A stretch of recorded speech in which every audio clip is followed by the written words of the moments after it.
皆さん、お帰りなさい。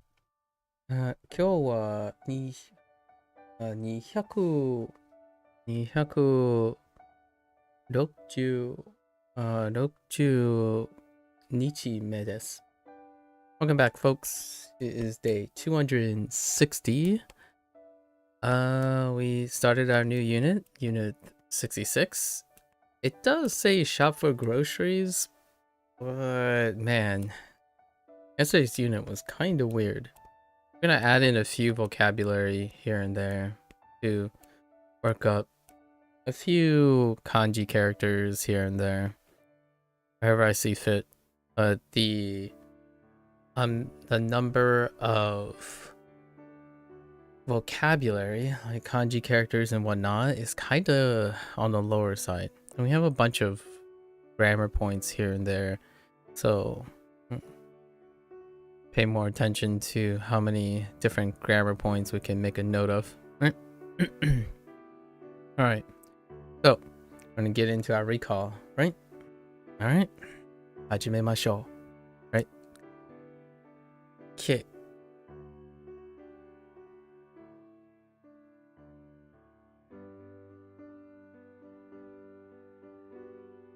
Right. Niku.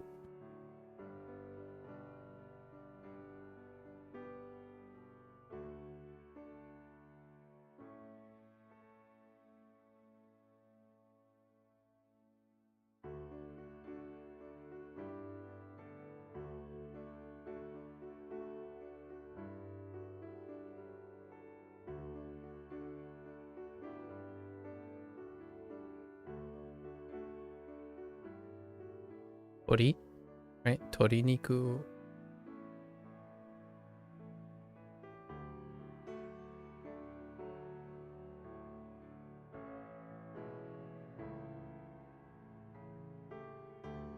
Uta, uta niku.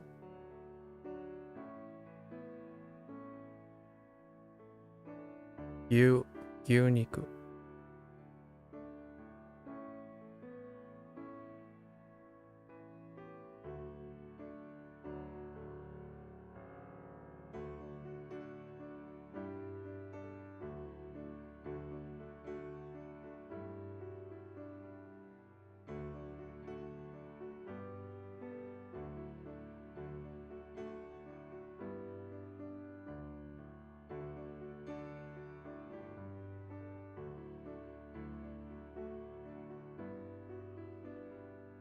Yori. No, not yori. Yasai. Yasai. Yasai.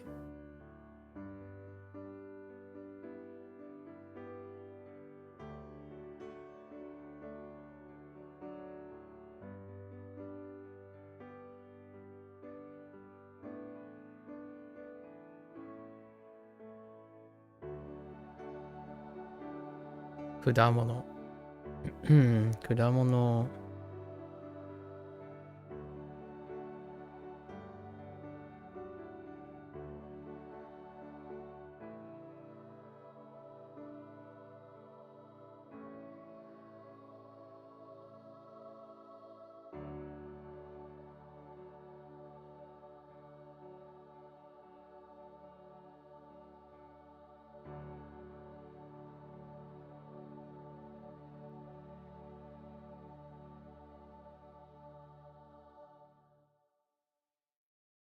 I forgot how to. Oh, no? Wait, no, that's fine. Yeah, sato. Sato.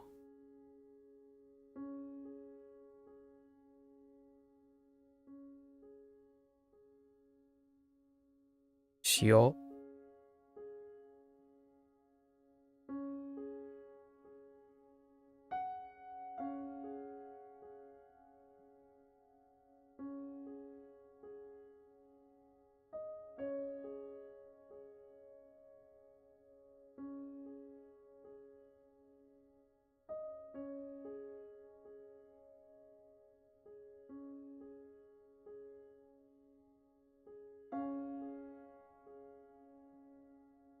Shoyu.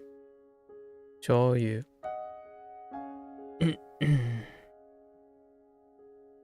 Hmm.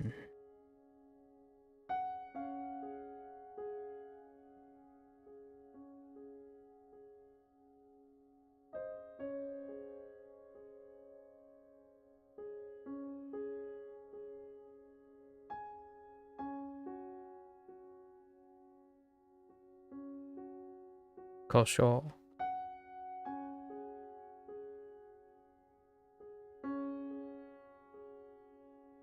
Oh, no, wait. That's not it. Maybe it's this? Oh, no. No. Maybe it's, that doesn't sound right. No, wait. Maybe it is. Oh, yeah, kosho. Yeah, for pepper. I was thinking of spices.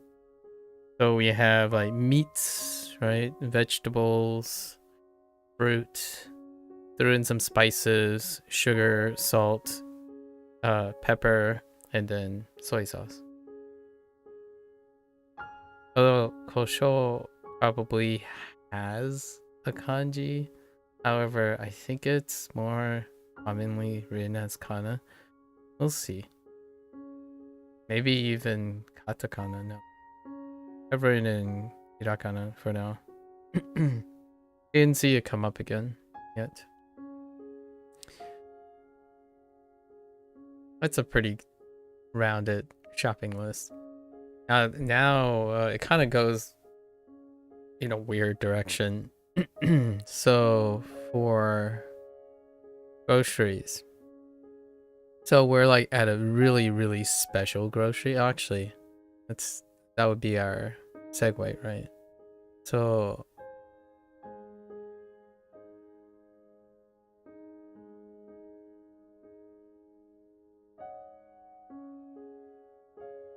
ichiban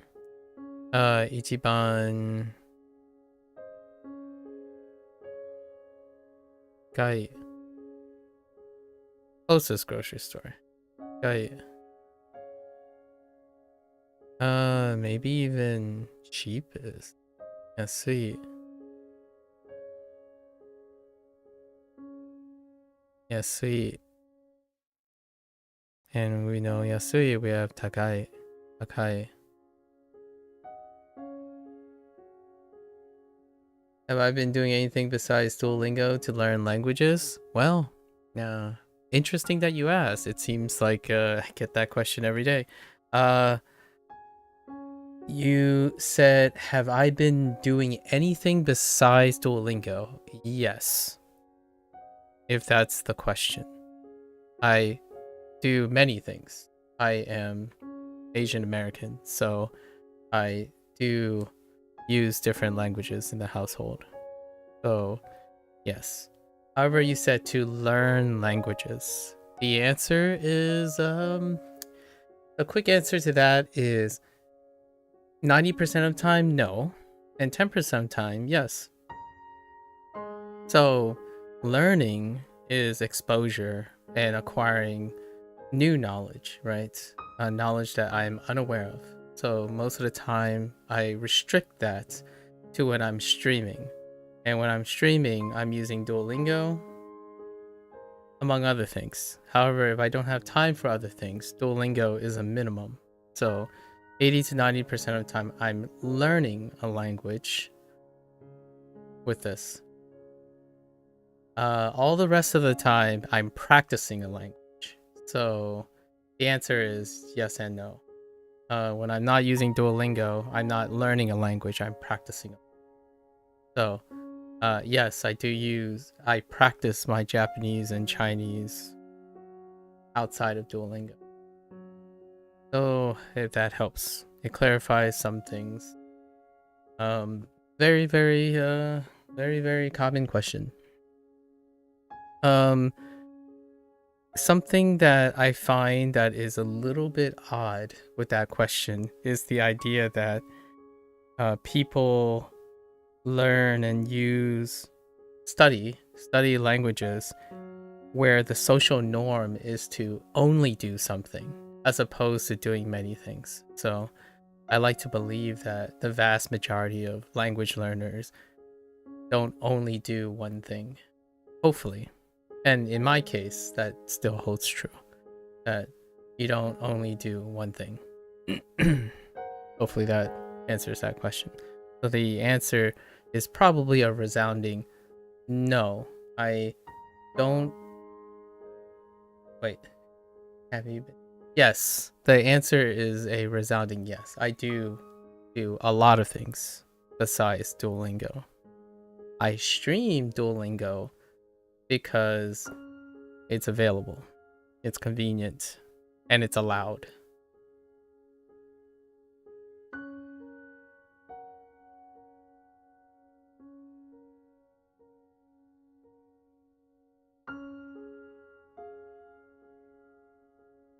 Takai. So, yasui, takai are opposites. That's good enough for our descriptors. Now, in terms of yasui or takai, actually, yeah, yasui. I don't know what kind of grocery stores they're referring to, but this is where it kind of went weird yesterday. So, hana. We'll pick up some flowers at the grocery store, right? And then for takai, that's when it kind of got weird. They introduced diamondo, of all things. Don't worry, we'll just pick up our diamonds at the grocery store as well.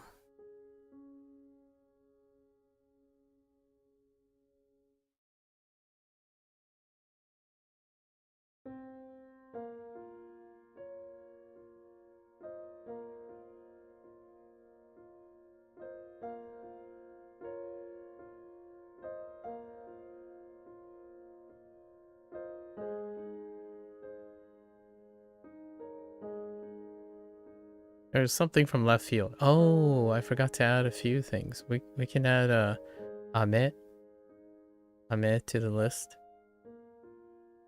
Our shopping list.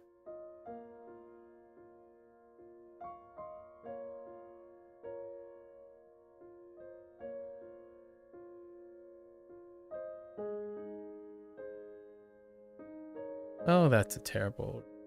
Let's try that again.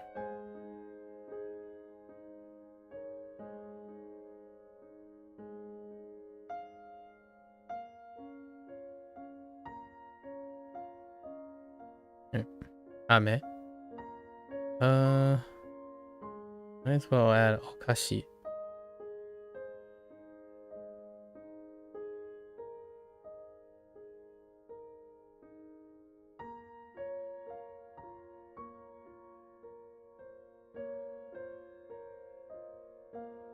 Okashi to our list.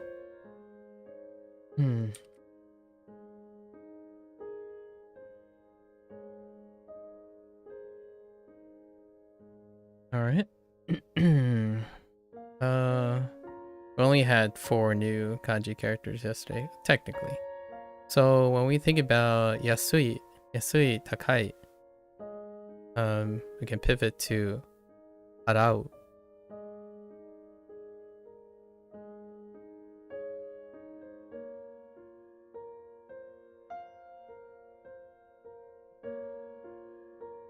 Arau.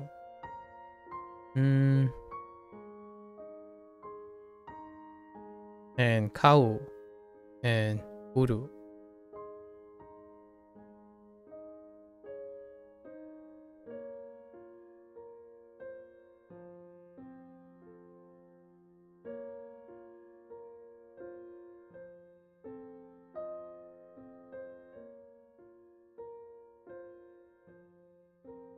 Kind of gross looking.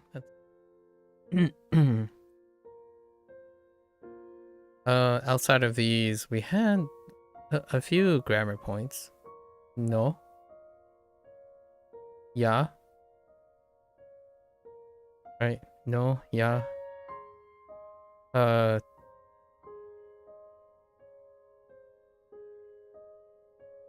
Yori. Yori in terms of standalone, yori. Or more. And then we have yori in conjunction with nohoga. Nohoga.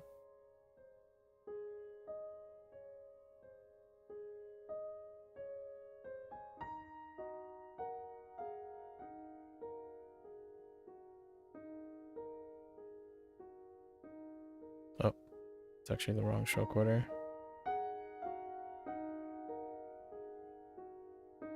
Right.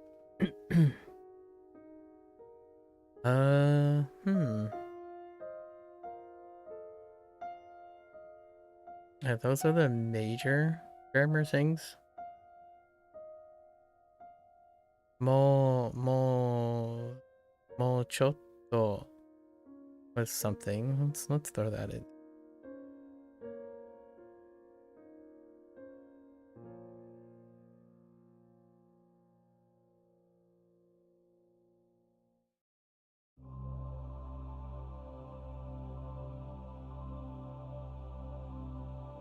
Wait.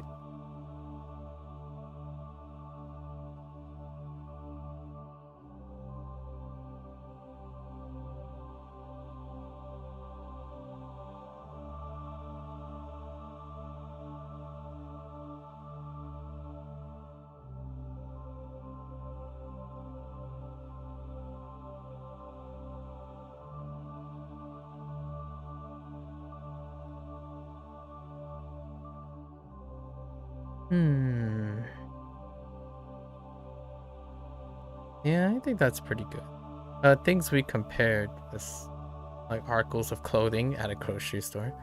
There other maybe adjectives. We can throw in more adjectives. Cheap, expensive, and then how close, position of the place.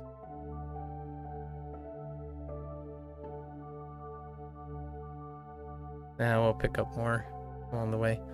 Okay, so unit 65. Unit 65. We rotated out the getting around a building thing. Rotated getting around building. It's not feelings. Oh. This one's a little bit weird. I don't even know what the subject is. We categorized it though. We categorized an object subject with any vocabulary or predicates that we can associate with it. So let's do that. Starting with the more particular ones. Maybe the topic will come to me at some point.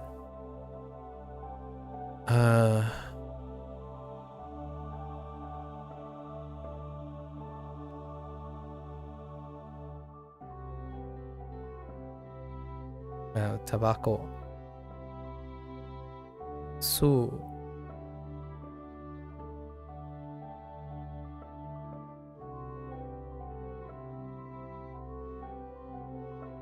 Su.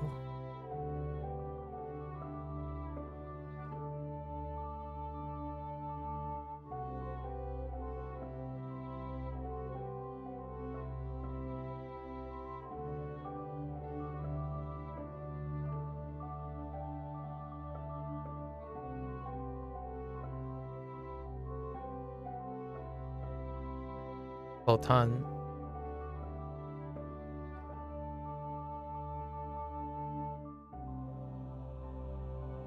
Osu.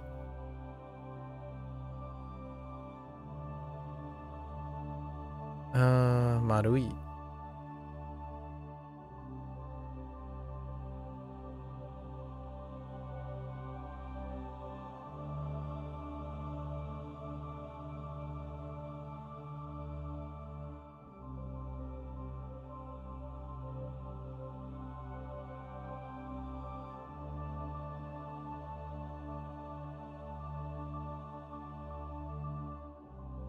Ako.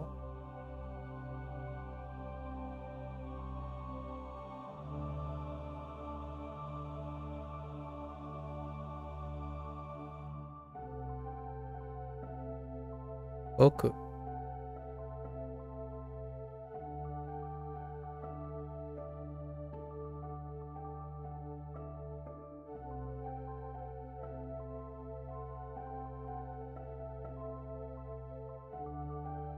ポケット。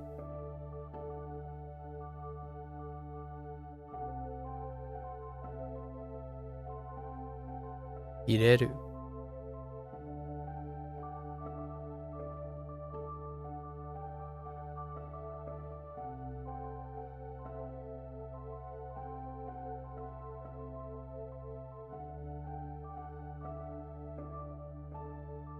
紙。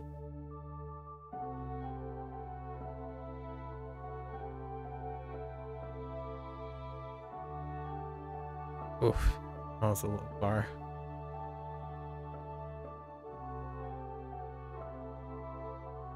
Kiru.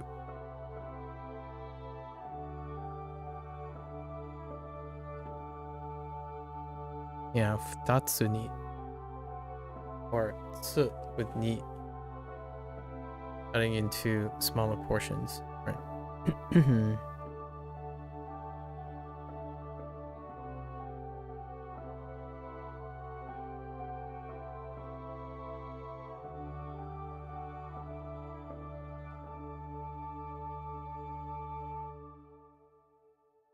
名前。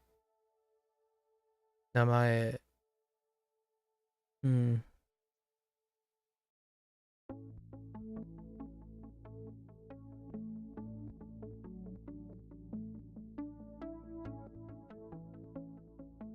財布。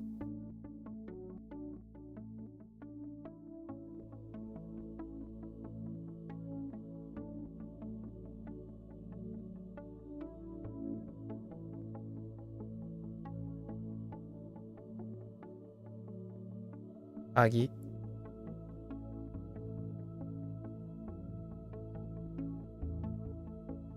なくす。なくす。なくす。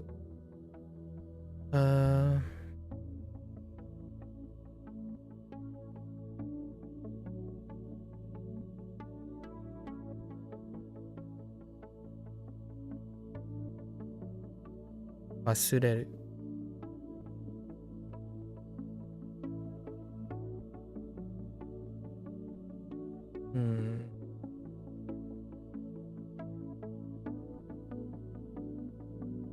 Yeah, I still don't know what the topic was in Unit 65.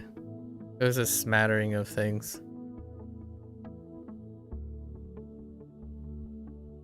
Oh, describing belongings. So these are like random belongings that are associated with either adjectives or predicates that you can modify the belongings, or as you're talking about the belongings.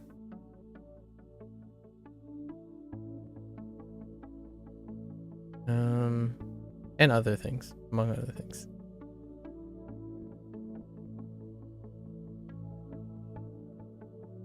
Michi.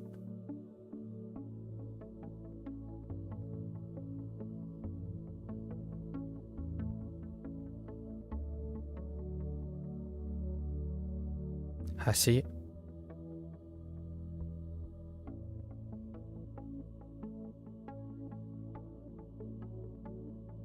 Osoi.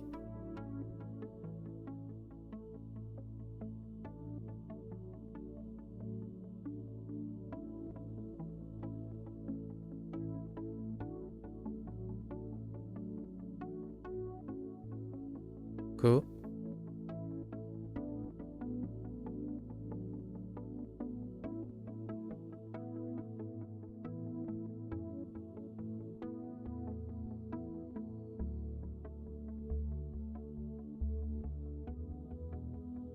Usui.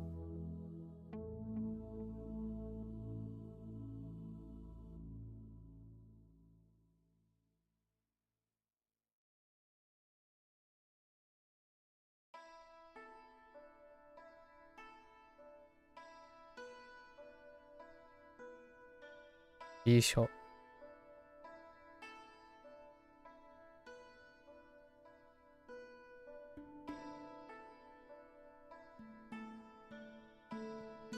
太い.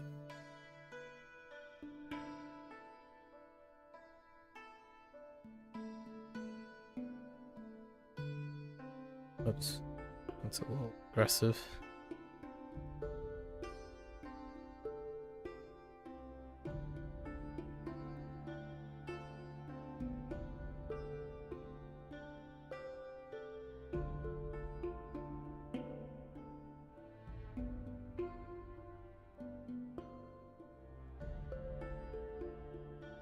Kyokasho.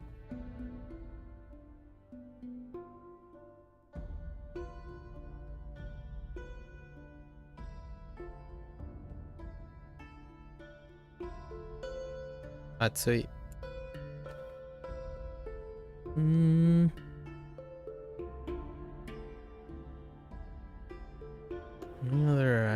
Any other predicates to throw in?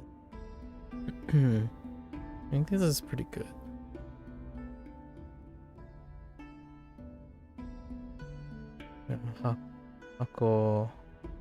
Hako kagi kami.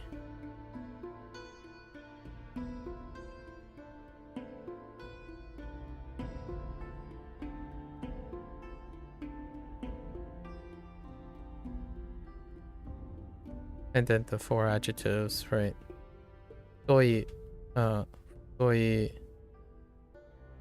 atsui, osoi, usui.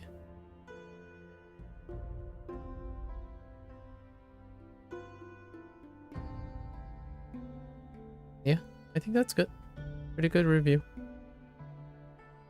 Pretty chill 2 previous units. And then, oh yeah, we did also include Marui.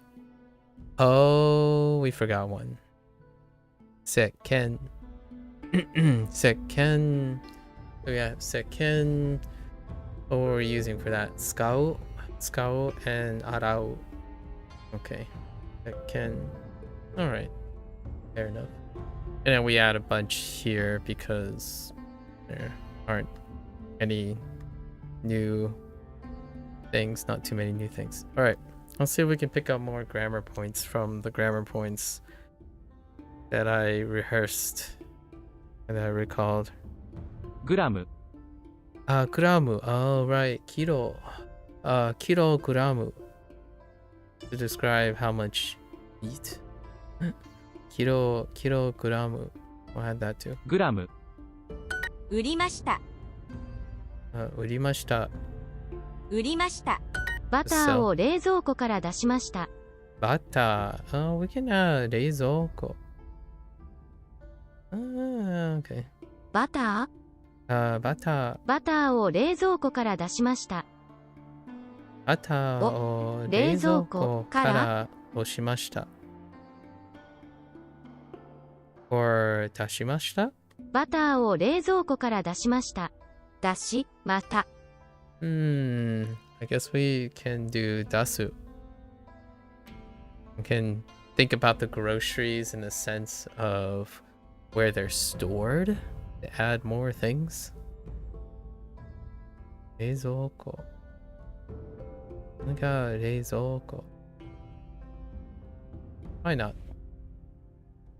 冷蔵庫 and dasu. I guess if there's ireru, there's dasu. Alright. ハンカチを持っていますか？ Hankachi. We'll add that with the diamondo. Hankachi o motte imasu ka? Okay, and motsu. Alright. Let's make a note, right? Yeah, 冷蔵庫。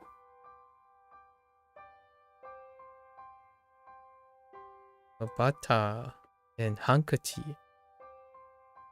And then motsu. There's motsu and also marau. Morau.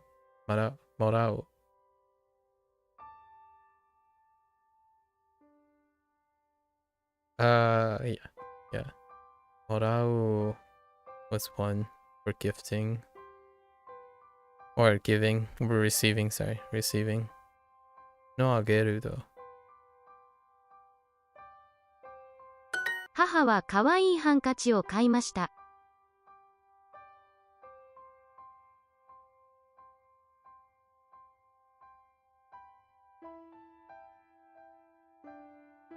買いました。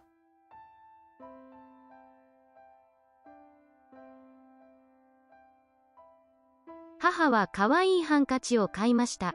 Okay. 母はハンカチ。ハンカチを可愛いハンカチを買いました。また売りました。売りました。バターをたくさん入れました。バターをたくさん。たくさん。Alright. バターをたくさん買いました。入れました。Alright. 入れました。I guess put in arbitrary place. グラム So I guess 入れる was pigeonholed in largely because we use dasu as well. グラム問題バター鉛筆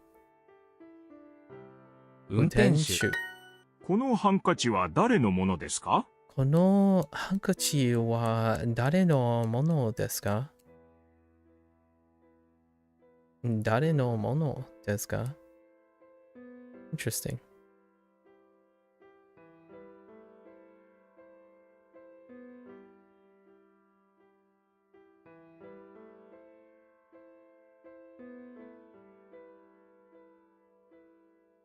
That English. このハンカチは、このハンカチは誰のものですか？ Fair enough. Right? Okay. 質問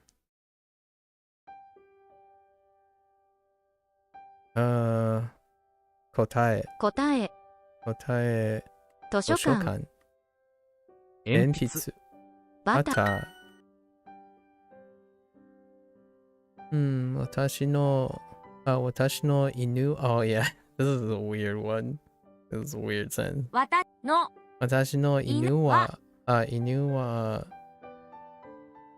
帽子を売ります。帽子を売ります。帽子を売ります。暑い。押しました。押します。売ります。売りました。吸いました。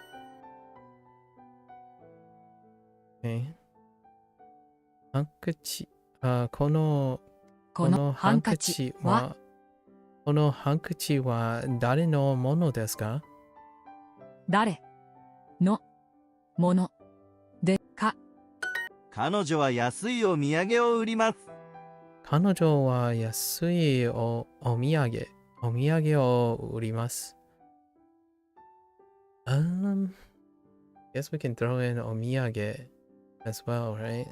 土産 I'm not sure if that qualifies as groceries as well. I think they're just throwing stuff you can buy at this point.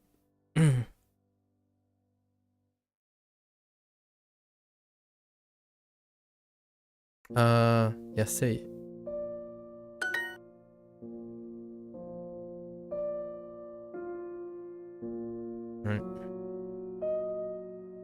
バターを冷蔵庫から出しました。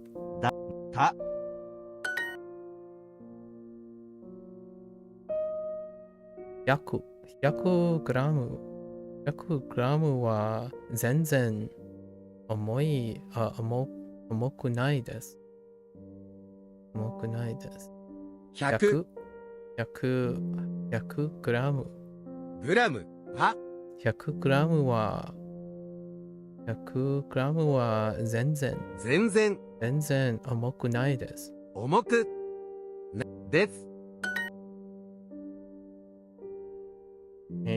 彼女のお父さん、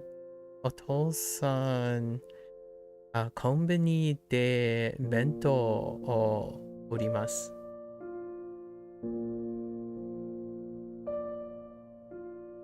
彼女のお父さん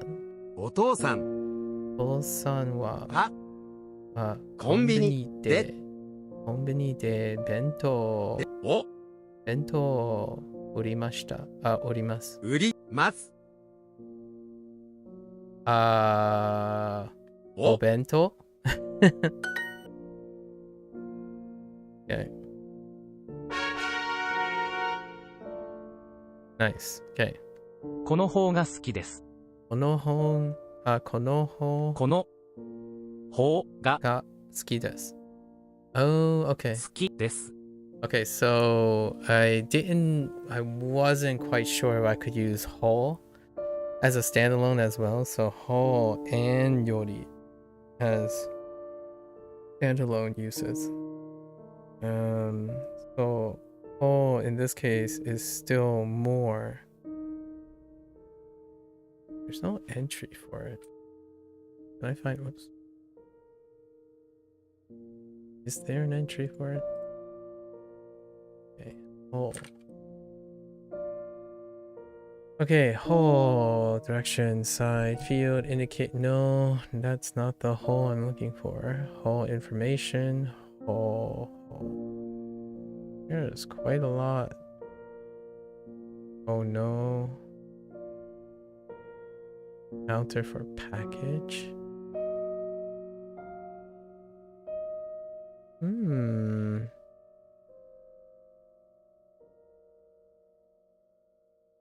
Type, category, side, one's part, direction, way, side, area. No. Law, act, method, mood. This doesn't quite fill out in terms of whole.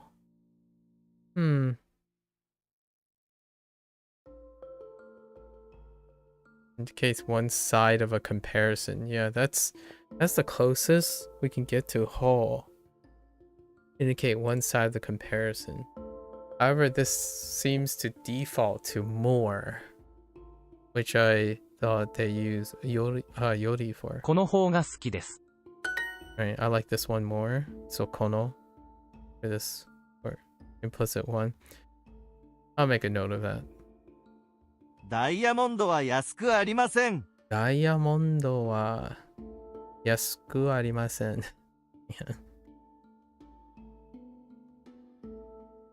静かなところの方がいいです。静かな。静か？静かな。ね？静かなところの方がいいです。ところ。静かな。ところの方が好きです。or いいです。いいです。静かなところの方がいいです。Yeah, so it's being used as a point of comparison, right? の方がいいです。静かなところの方がいいです。So quiet places are better. I would prefer a quiet location. That's fair. I prefer. このダイヤモンドは祖母にもらいました。このダイヤモンドは祖母にもらいました。There's もらう。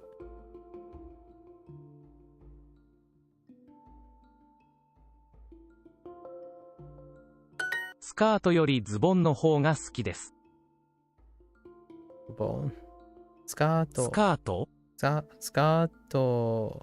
トよりズボンの方が好きです。So now we have the point of comparison as well, but it kind of defaults to more anyways. Yori is used as a point of comparison as well.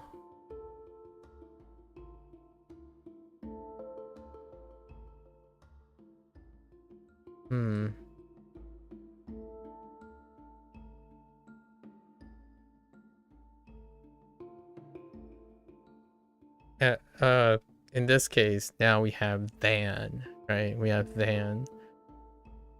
So what we have, whole was saying like more. I like this more without the than. And now yori is being used as a particle than for comparison. 今日は昨日より暑いです。今日は昨日より暑いです。And then this is the other structure where yori stands alone as a form of than as well, but in a sense of more. So, more than.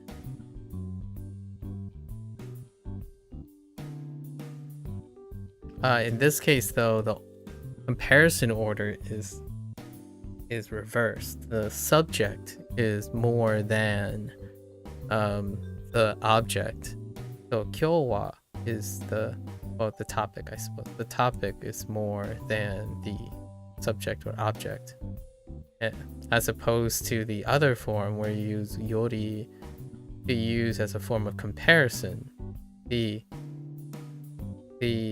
comparison after yori is less than the comparative object after noho, which that confusing.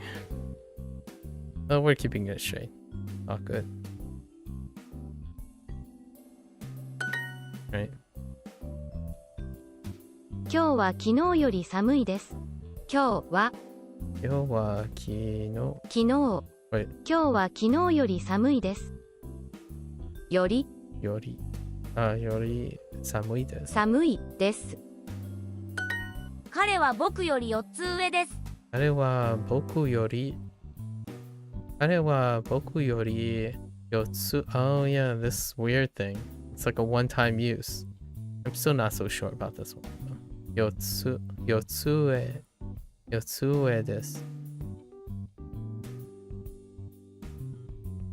Kind of like he's higher by 4. He's higher by 4 than me.「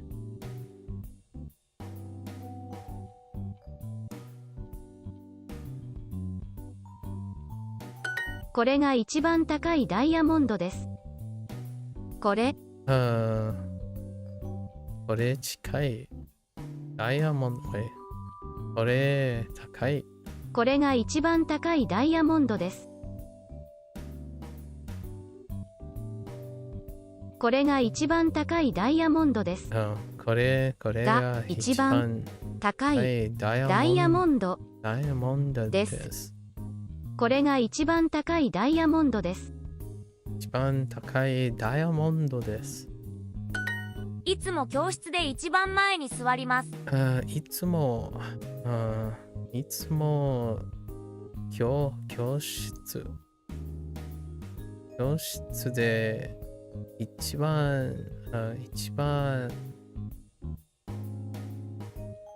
一番前に座ります。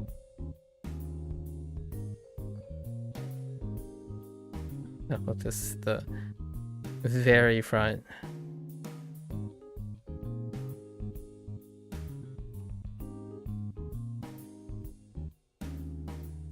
いつも教室で一番前に座ります。布団の方が好きです。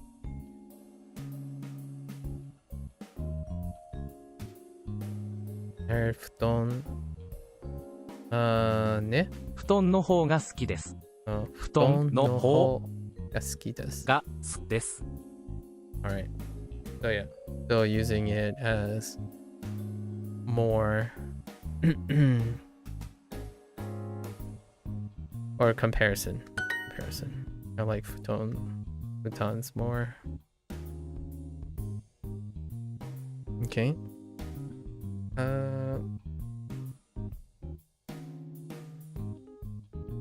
ダイヤモンド。ダイヤモンドはこのダイヤモンドは祖母にもらいました。もらった。一番近いコンビニはどこですか？一番近いコンビニはどこですか？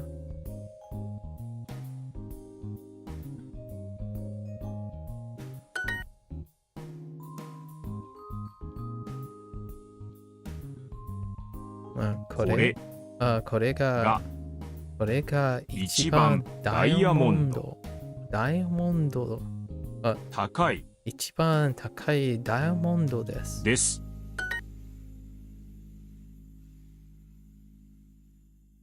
今日は昨日より暑いです。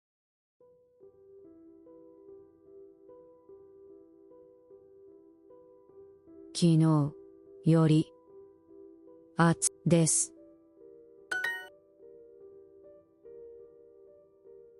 It's interesting that when you translate into English, yori no ho, standing alone kinda ends up lost in translation.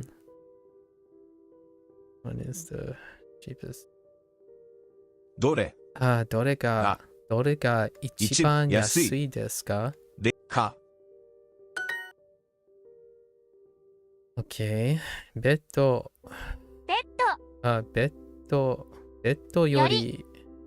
ドより布団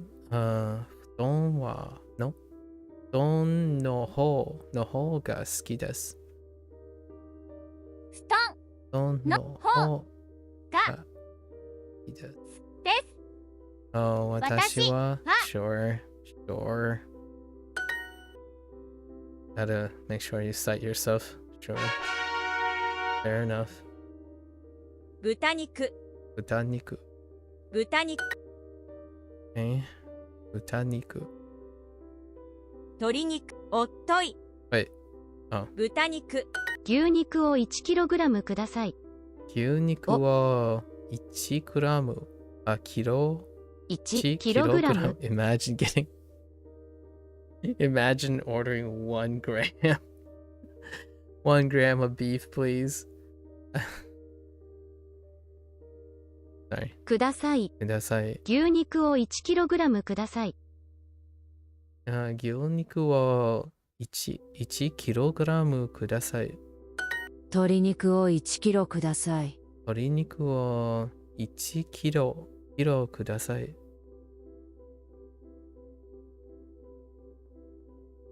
この店に鶏肉はありますか？この店に鶏肉はありますか？ありますか？この店に鶏肉はありますか？ありますか？この店に鶏肉はありますか？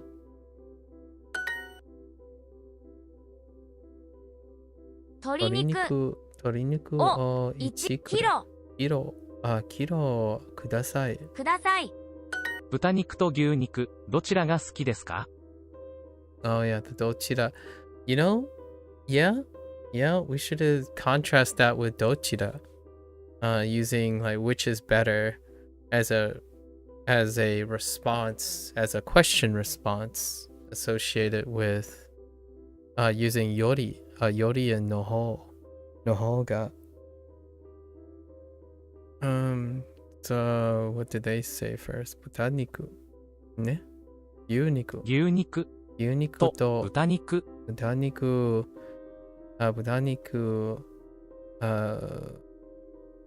が I mean, がどどちちらがらがいいですか or 好きですか？豚肉と牛肉、どちらが好きですか？ Reversed. 豚肉と牛肉、どちらが好きですか？ Yeah, どちらが好きですか? A great way to have a question associated with the response. 私は豚肉を食べません。私は豚肉を食べません。砂糖を1キロ買いました。砂糖。1キロ。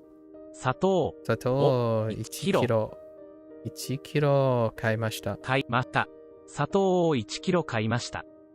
Okay. 砂糖1キロ。1キロ買いました。豚。丸い。豚肉。売りました。鶏肉。夕飯に牛肉を食べます。夕飯に牛肉を食べます。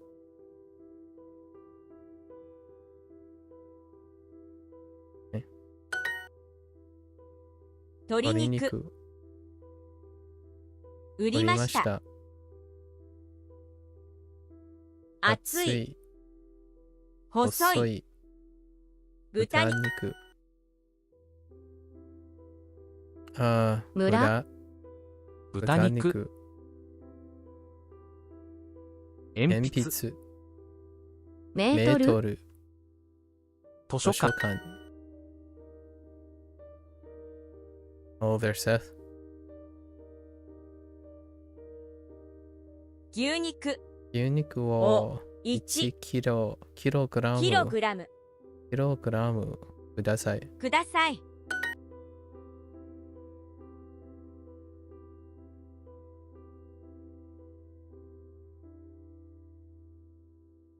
店で、maybe お店で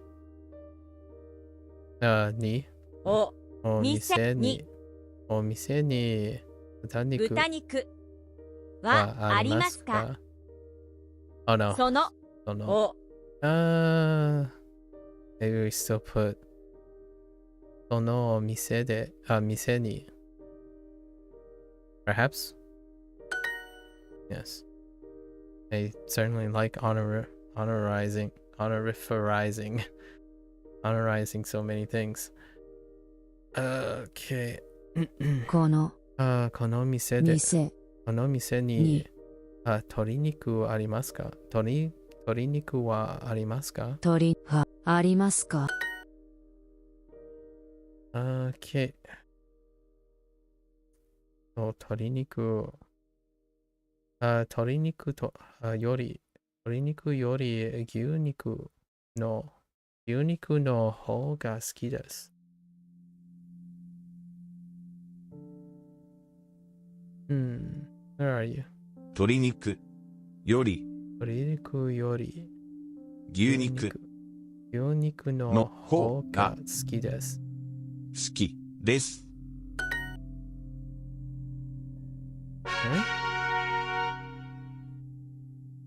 ダイヤモンドはかなり丈夫です。Oh, かなり。I forgot about かなり。I remember かなり。Although,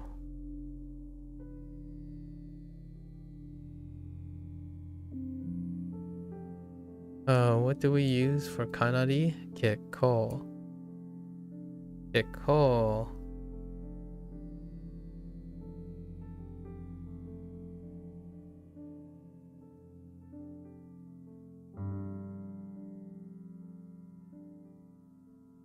Oh, no, wait. It's,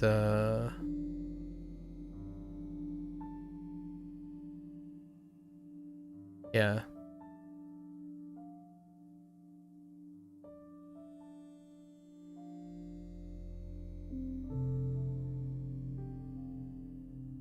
E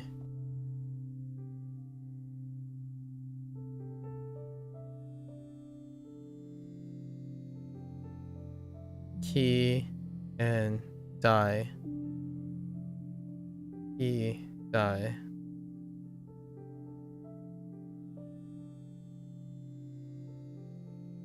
Alright.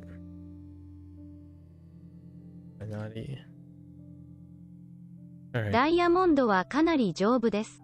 ダイヤモンドはかなり丈夫です。丈夫です。Quite. 払いました。払いました。払いました。Okay. Did I write 払う? Yes, I did. Yeah. 払いました。雨。雨。雨。雨。雨。この腕時計はかなり高いですね。この腕時計は You know, ダイヤモンド can throw in 腕時計。この腕時計はかなりね。この腕時計はかなり高いですね。かなり高いですね。高いですね。次は私が払います。次は私が払います。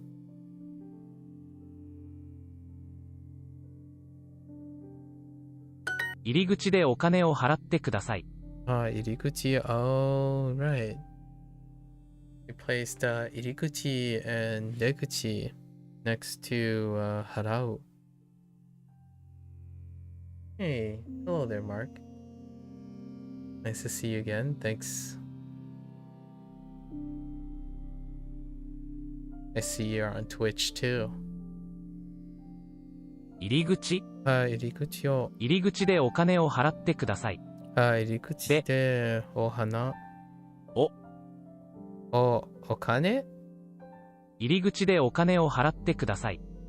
お金入り口でお金を払ってください。払ってください。払ってください。こんにちは、マーク。こんにちは。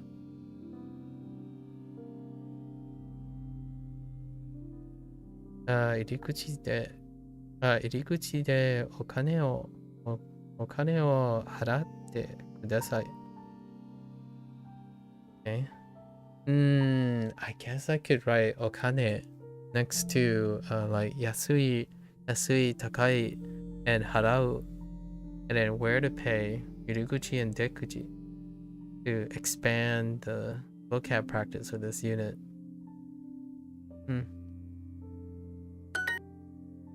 Okay. 払って。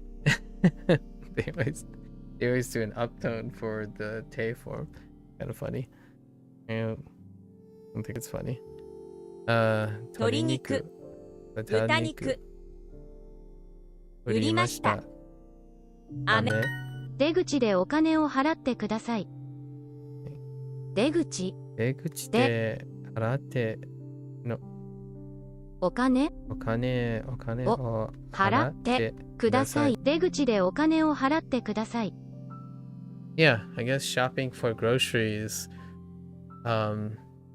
it would be very prudent to add お金 and could be associated with 払う and where, right?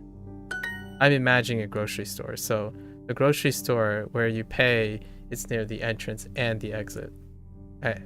The grocery stores that I'm used to. But add in reji or something. 払って。雨。売りました。豚肉。鶏肉。子供は This is where they use ya? 子供は飴やお菓子が好きです。飴やお菓子が好きです。弟に飴をあげました。弟に飴をあげました。Oh, they did give an example with あげる. Makes sense since we got もらう. They covered all the antonyms. Ageru because of morau, dasu with ideru. Alright, well tomorrow we'll have quite a lot of additional vocabulary practice. Not that they're new vocabulary. More vocabulary practice. Okay. Ototo.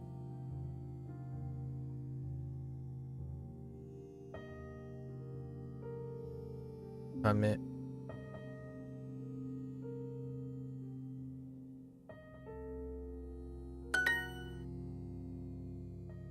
Something interesting about English that is a little bit weird between different, I guess, American English speakers. Saying a little brother as opposed to a younger brother, or a small brother versus little. Yeah, little brother is a little weird one. It's a wee bit weird. I usually have a strong preference for saying younger and older as opposed to little and big. Like big bro, older bro. It's a colloquialism. I think there are regional differences in frequency and preference of saying little or older. Like older, bigger, little, younger. They switch between these. They switch between little, younger, and older and bigger as a translation.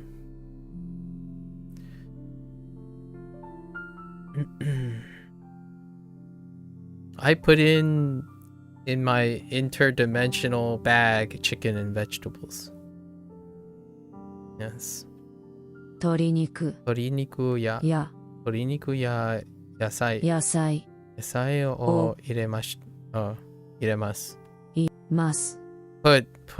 Now put is a really interesting one too. Put is both present and past, and I largely use put a lot of times. Not too often. I don't like the word put too much. It's too generic. Like it's too generic. It's too ambiguous. But this could be iremasu or iremashita, because put is both present and past. So I inherently often say put if I end up finding it. I'm talking about the past tense. So I have a habit of saying iremashita right away as opposed to iremasu. Iremasu is weird to me from like an English to Japanese standpoint. Like there's no I put it in chicken and vegetables. I wonder what Japanese people think in the reverse when they have to figure out if that's present or past tense.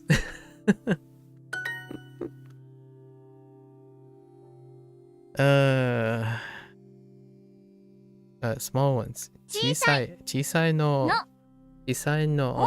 3つください。3つください。Do you have a slightly cheaper one? A slightly cheaper one. もうちょっと安い。安いのはありますか？はありますか？その赤いのください。その赤いのください。赤いのをください。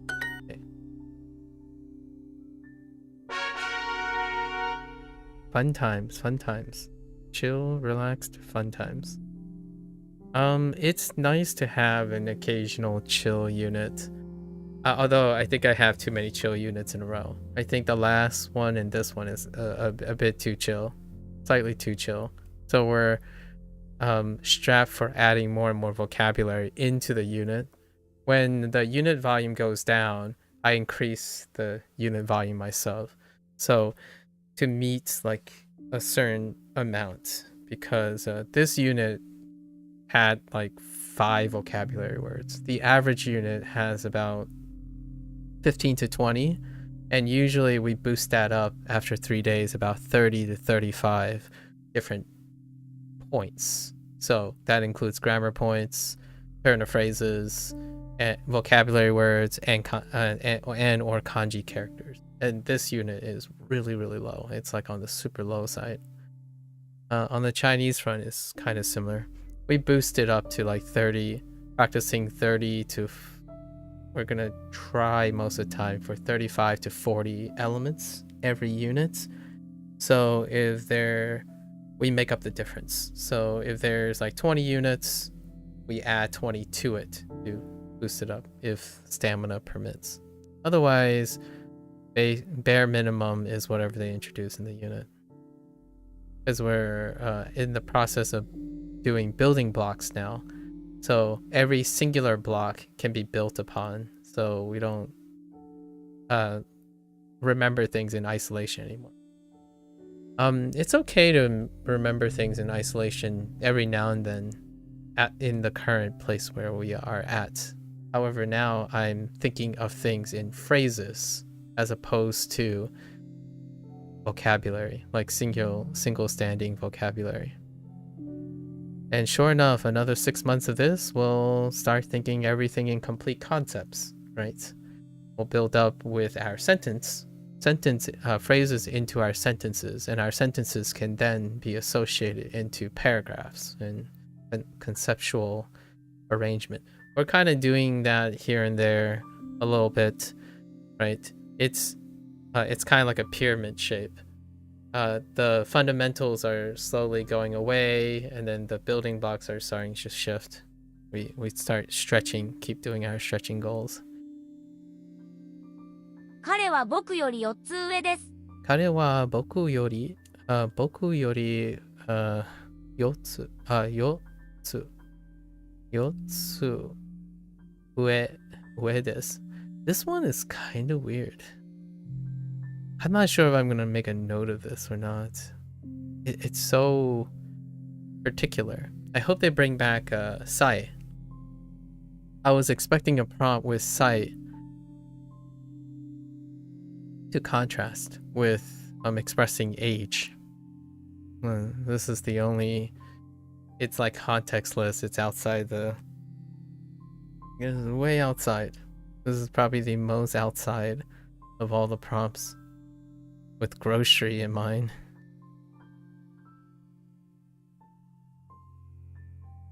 Kare wa boku yori 4つ上です。スカートよりズボンの方が好きです。Okay. スカートよりズボンの方が好きです。好きです。スカート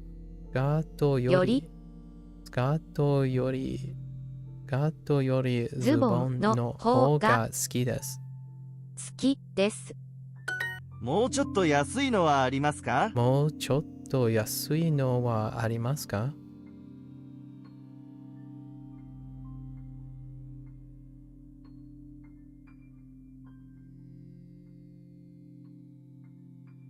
安いの I think I might have skipped the no there. もうちょっと安いのはありますか？鶏肉より牛肉の方が好きです。ね。鶏肉より牛肉の方が好きです。好きです。好きです。鶏肉より牛肉の方が好きです。牛肉の方が好きです。鶏肉より牛肉の方が好きです。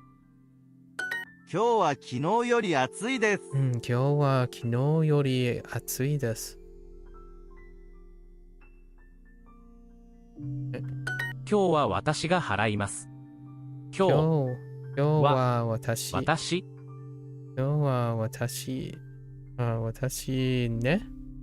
確か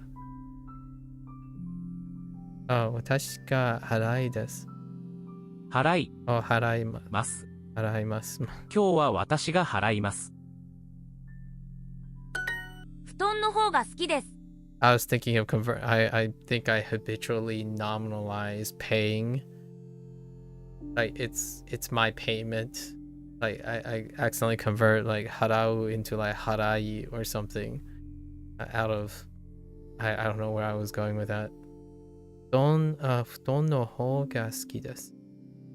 布団のレストランで2000円払いました。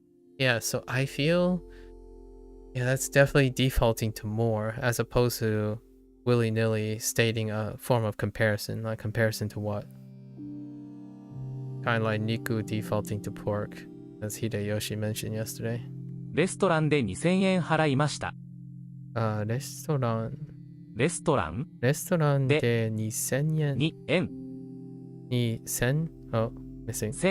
1000 2000円払いました。払いました。レストランで2000円払いました。Sorry. I thought of what happens if I said araimashita by accident instead of haraimashita. And I'm like, I washed 2,000 yen at the restaurant. Man.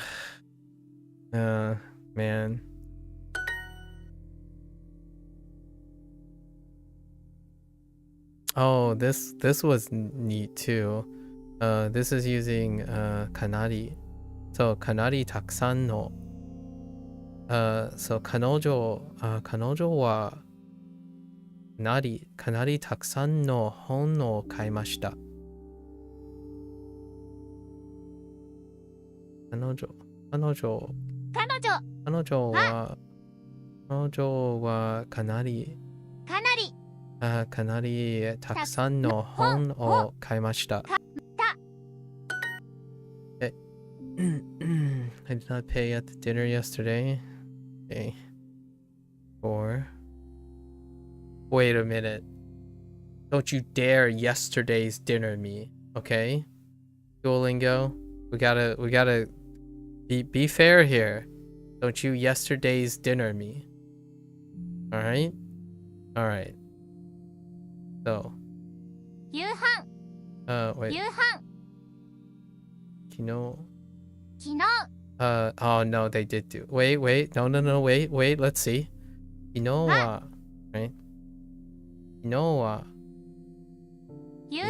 夕飯 Wait. 夕飯 Oh no, I think they're going to. Dang it. They're going to. Well, let's try it. の Ino no 夕飯で夕飯では Yeah, 夕飯では Today は私 No, they don't. お金お金を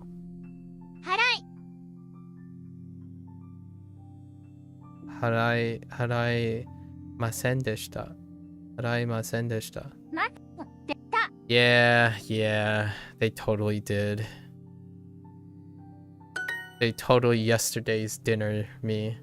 As opposed to saying like, 昨日は So yesterday, I did not pay at the dinner.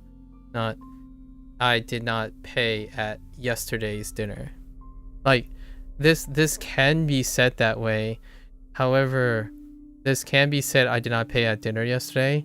However, I got borked several times in Chinese and Japanese on the other side of things, the translation side of things. You can express it as yesterday being the topic. Like yesterday, this is what happened, as opposed to I did this thing at yesterday's dinner, the dinner being yesterday. So, in my opinion, sometimes that gets a little disgusting because you get marked off when either or can actually, it's kind of a weird lost in translation, but not. You could say I did not pay at yesterday's dinner, which I would say this is closer to I did not pay at yesterday's dinner, as opposed to I did not pay at dinner yesterday. Yesterday being the topic. Because you could say yesterday I did not pay at the dinner. which would be, in my opinion, closer to kinowa, the rest, right? And one of them is not acceptable, and one of them is acceptable, and you're kind of at the mercy of the Duolingo. It happened multiple times in Chinese yesterday. Formal protests. And it deals with can, actually, 可以. 可以 is 可以我 or 我可以. Can I do the rest? Or I can do the rest if I'm able to do the rest. Weird. We have a slightly cheaper one. もうもうちょっと安いのはありますか？ありますか？ Okay. 小さいね。小さいの3つください。ください。Alright, 15 minutes and a dream, and we got a double overlap with our quest again. Feels bad, man. Let me open this janky box here. Alright. 雨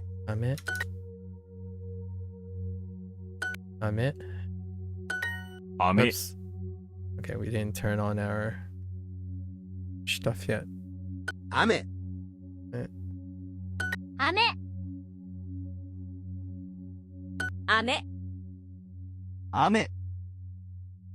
Yes, as 雨 someone already cited, things like kurai and kurai.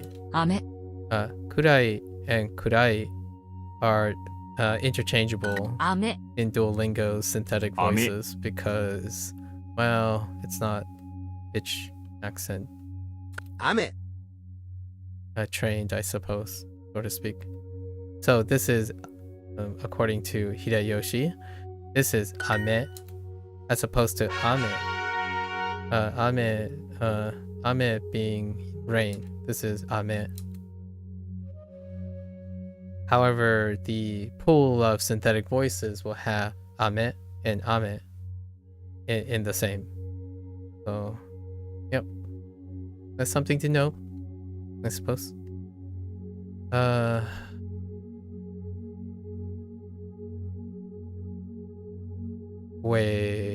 Yeah. Kondo. Ippon.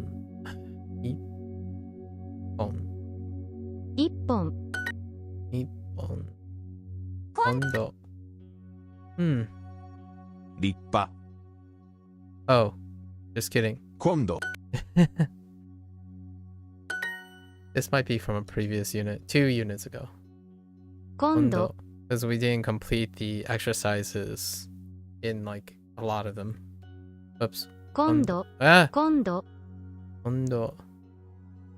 10本 1本 2 2分 分 夕方 今度 Oh, you know what? Gata.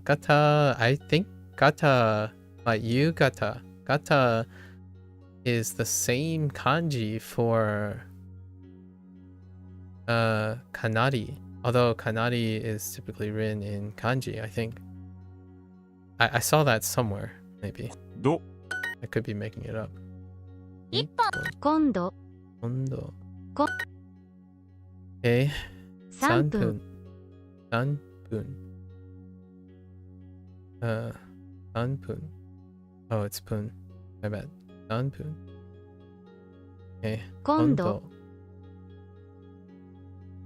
10本 10本.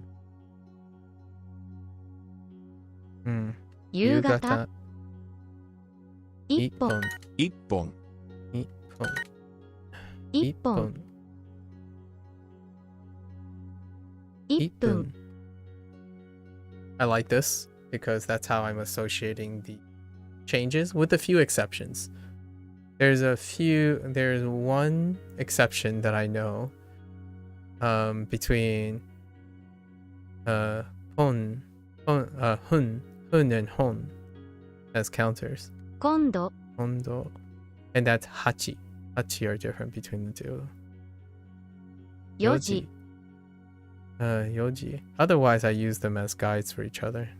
Hun being the older one, guiding Hon being the newer counter.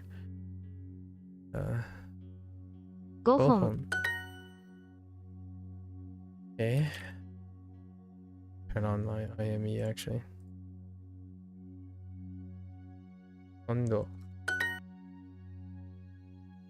今10分10分1本1本 1本1分1分3本3本今今度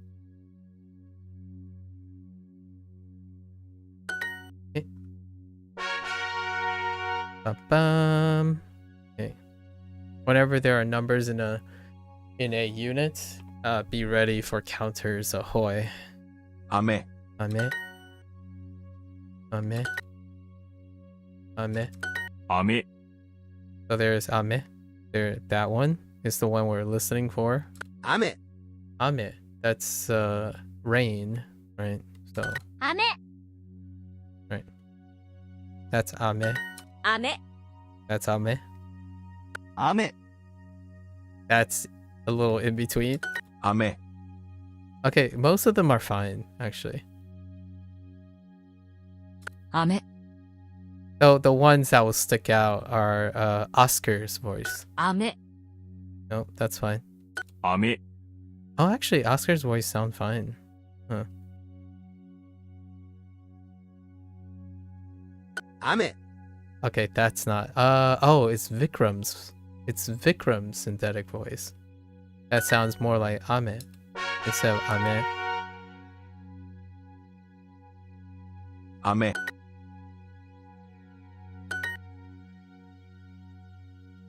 雨 So Oscar's fine. This is Oscar. 雨 Yeah, it's Vikram. 雨 Zari is a Ame. little in between. 雨 Yeah, some of them are a little bit. 雨 Falstaff. 雨 That's B, not B. 雨 Lucy, not Lucy. Who's Lucy's? Is it Lily? The one character. 雨 Oscar. I'm feeling Oscar though. I'm in. 雨 Not Vikram. Not feeling Vikram.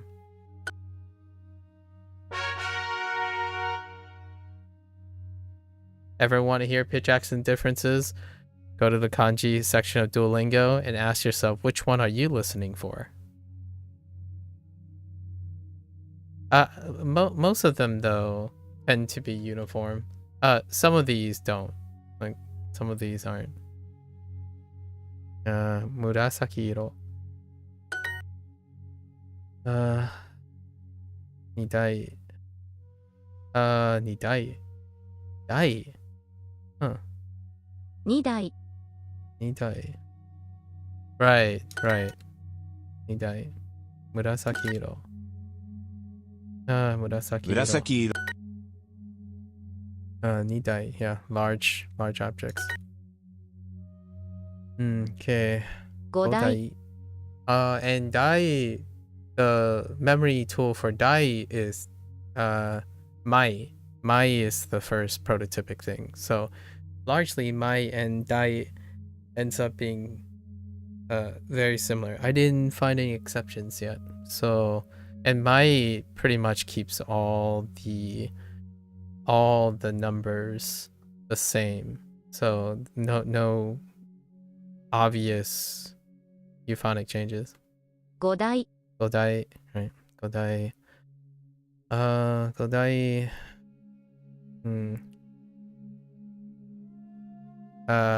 Ray. What's it? Hai? Yeah, hairo. 灰色 Hairo. 二台 Nidai. 茶色 Hairo. 紫 Murasaki iro. 紫色。 Okay. Nidai. 紫色 Murasaki iro. 紫色 Oh, Yume. 有名 Yume. 大変 Taihen. 2台 Nidai. Oops. 二台 Nidai. ご Godai. 2台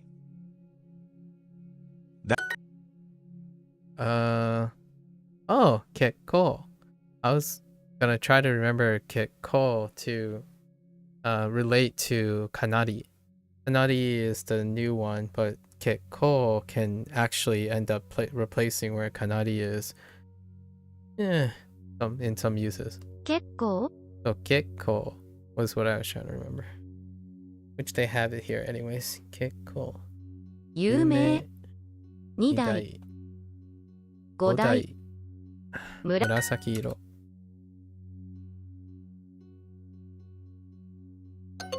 Dang it!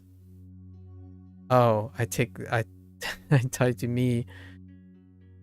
Oh, I totally missed that. Me, I is right next to you.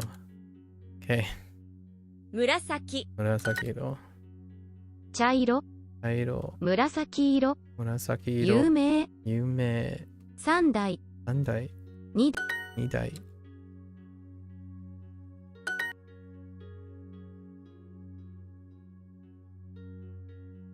Had to double check. Typos ahoy. Okay. 2匹。2匹。上の。上の。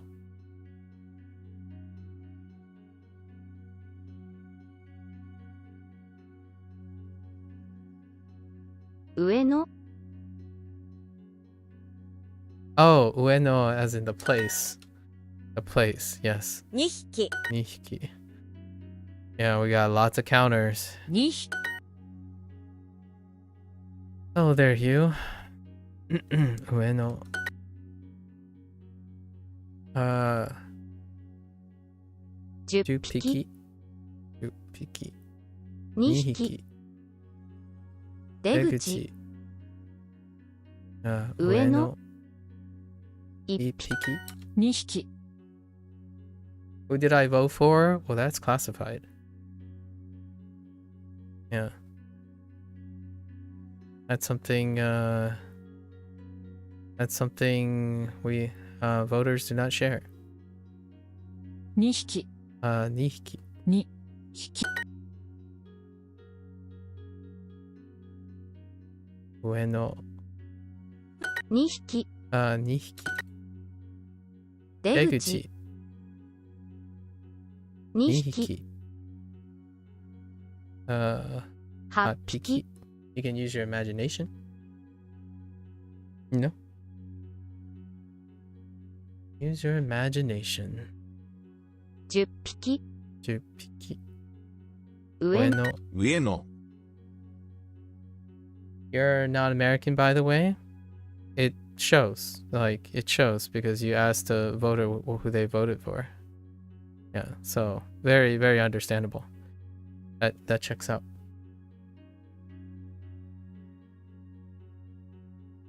That checks out.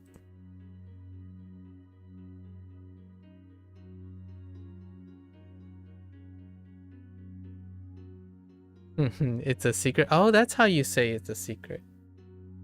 Himitsu desu. Himitsu. Himitsu desu. Himitsu. 上の 上の. no Yeah, there are very few things. Like, I know it says AMA, and I'll give you an answer, and the answer is it's a secret. Shh. But yes, that type of thing, not the most appropriate for a public forum. So, if you're someone who knows me well and talk to me in Discord and whatnot, you probably already know the answer. 上の上の2 2匹匹。1 1匹匹。 5 5匹匹。大大阪阪。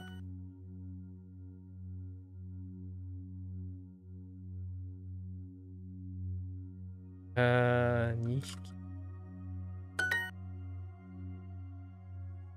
2匹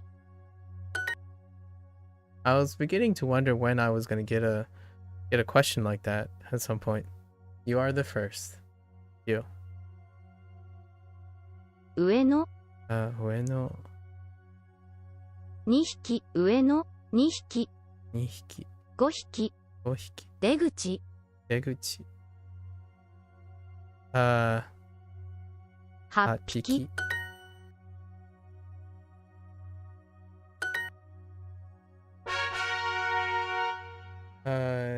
Himitsu comes up often for you in Japanese media you consume, but not sure if that's colloquial or not. It sounds good. I like Himitsu. It sounds good too, Himitsu. I'll take it. Take it and run with it. I'm not sure if Duolingo will eventually use a word like secret. Maybe. How often do you, like, I'm trying to think of a topic that would be secret. Like you would use secret. Maybe like family, the topic of family.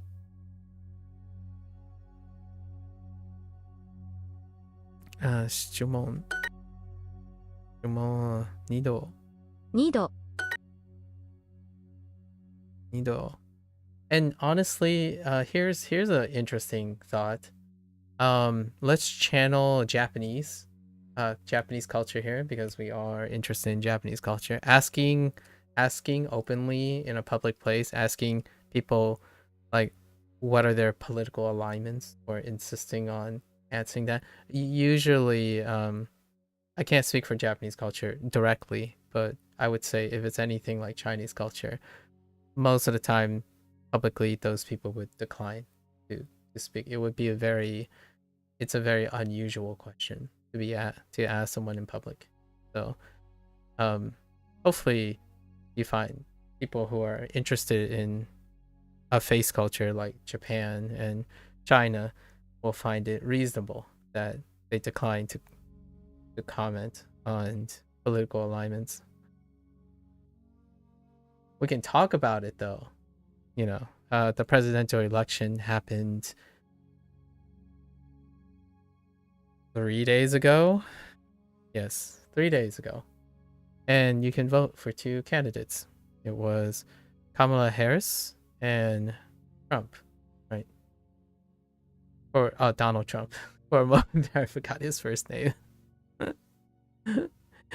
質問質問2度11 11質問何回何歳 Yeah, I was expecting to see 何歳 in this unit. It's here though. The kanji section delivers on antonyms, synonyms, and varying associated things, so that's fine. 何歳 2度質問質問問2度質問質問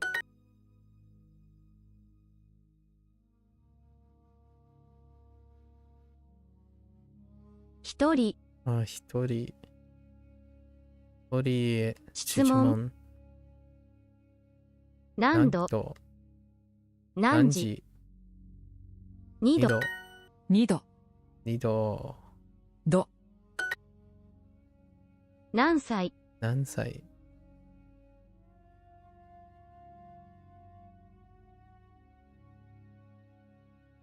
It's one of the most common words out there.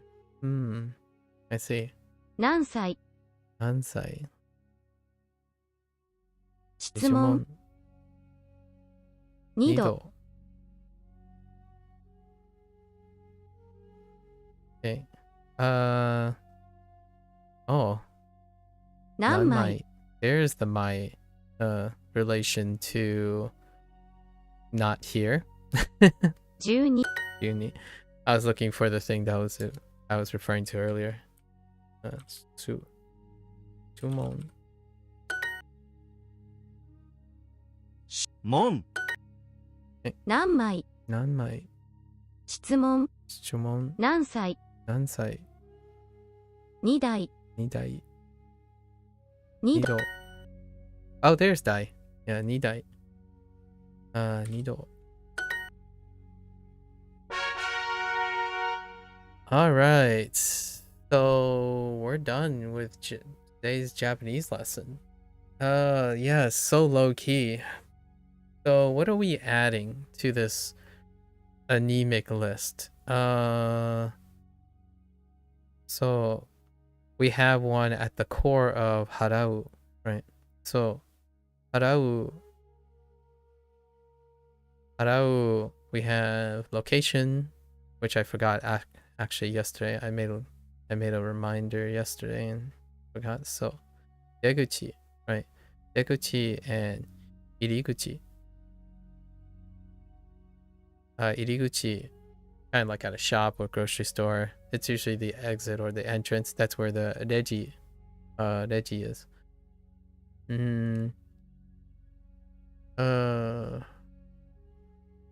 How would you pronounce this?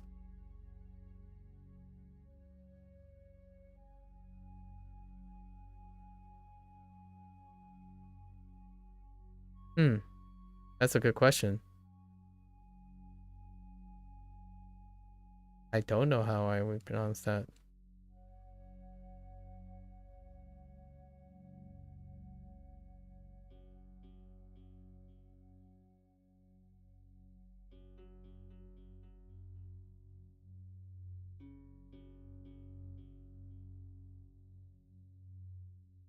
Let's see. Iriguchi.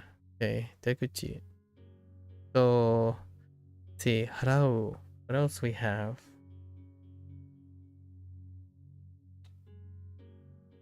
Oh, okane. So, another branch from this is okane.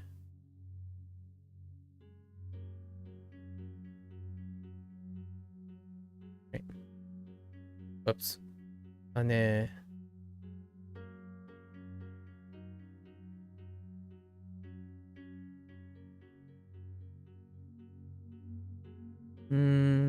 Okane.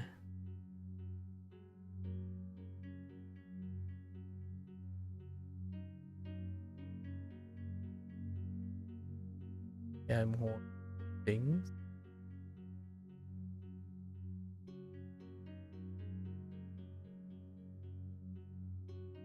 Made another note about how no hole can stand alone.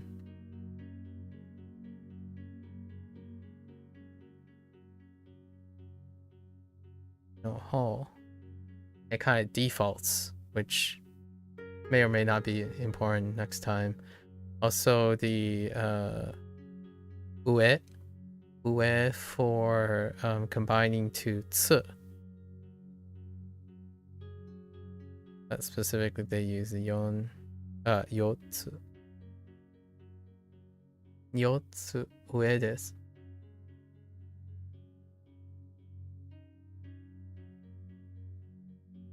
It reminds you of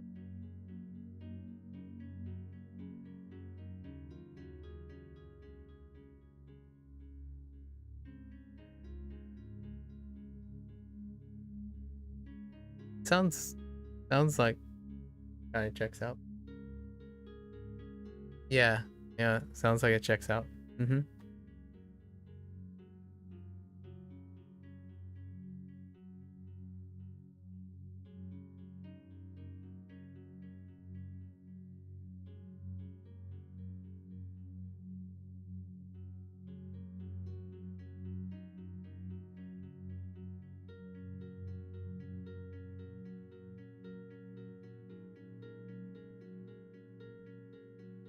Yeah, can't tell you how to pronounce something that I haven't seen very often myself. So,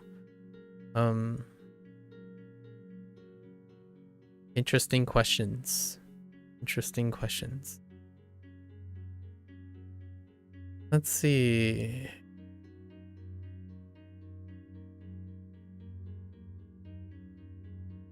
No.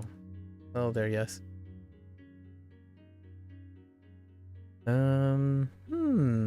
Okane. There's like a whole nother branch, right? A whole nother branch. Oh, right. So let's add all the antonyms as well, right? We got... Oh, we can do this off deguchi too. So we got dasu, right? Dasu. So because we have dasu, that's also related to ireru, right? Ireru. And with that we have ageru, which I think we're sticking with kana here. Ageru, and morau, which I think we're also sticking with kana here. Morau.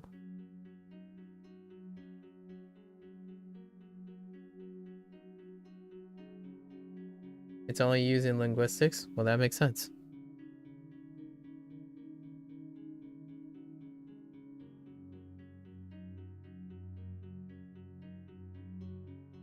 It's everywhere, huh? Is everywhere. There. Cue my 30 minute to 2 hour digression on hyperbolic generalities. Actually, that's a hyperbolic generalization, but maybe it's a generality, possibly. Okay, I think we're gonna add those in there. We'll see how flavorful that is. And yeah, that's about it for now. I didn't pick up any new grammar things other than this note. And forgot this note. Do that. There might have been more antonym, synonym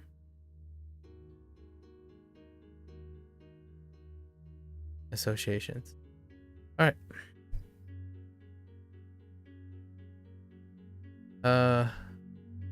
That is everywhere. That's an absolute statement. So, is it everywhere? The answer is probably no. But since you make statements like that, you know, one of the most common is a little bit more acceptable than is everywhere or is almost everywhere, for example. But is everywhere, yeah, that's a hyperbolic generalization. Considering you're into the nuance of linguistics, I imagine saying something is everywhere is a little bit objectable. All right, folks. That's the end of our Japanese lesson. Thanks for chilling. Thanks for hanging out. If you're going to watch this later, arigatou gozaimasu. Right? For those who are only interested in Japanese, of course, I'll be back next time. I will be back next time with my Japanese lesson. It happens on a daily basis. Definitely feel free to always chill, right? Chill. Present your own commentaries, share your own thoughts. Always an interesting experience, right? And until next time, mata ne, ja ne, minasan. Right? I'm gonna get up, take a quick bathroom break, and I am going to come back and work on my Chinese lesson for the day. Yes, good luck. Yes, you and your opinions. And I'll catch you guys on the next one. All right. Thank you. Thank you.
欢迎大家回来。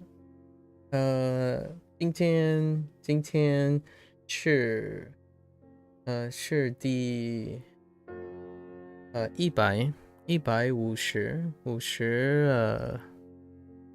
六天。Welcome back, folks. It is day 156. In our Chinese lesson, today is day 3, our review day for Unit 44.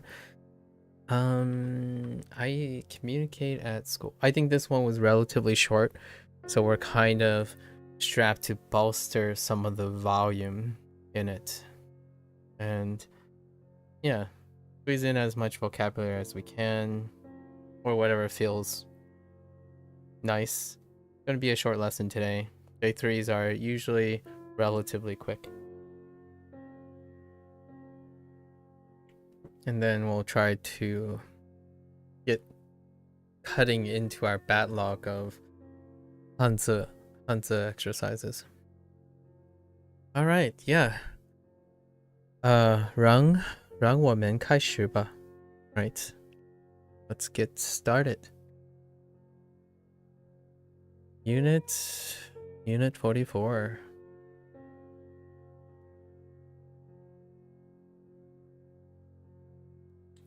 You thought I was going to end stream? No, I usually do like a take-home message or a round message for each session. And usually when it comes to Japanese, without saying too much, the behavioral selection for Japanese is often people are very passionate about the Japanese language, so they often tend to care only about the Japanese target language. I often find it's, at the moment, anecdotally speaking, people who learn Chinese tend to be interested in other languages like Japanese, but not the other way around. Typically, that's not very common. So I like to make sure to give a parting message, right? Encourage other people at the end of each session, since I am currently learning both Japanese and Chinese at the same time. Right? People want to care about what they want to care about, so I'm being accommodating. Or at least trying to. Unit 44. We start at our school. What's that the whole thing? Actually, is it da xie? I don't actually know if they use da xie. We're slowly climbing the hierarchy of school. But let's guess it's da xie.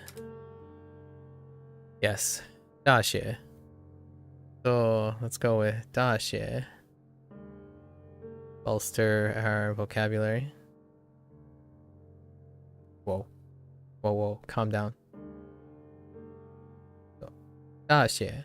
And this unit introduced Gaozhong, right? Gaozhong.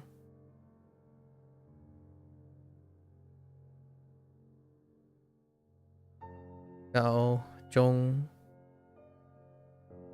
Right. Gaozhong. 和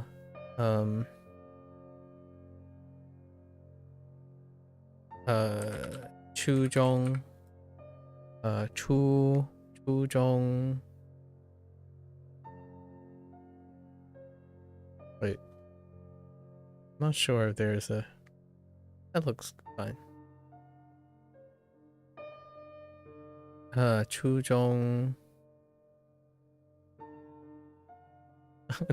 this one's a little too fat. 初中 elementary school. 小学 小学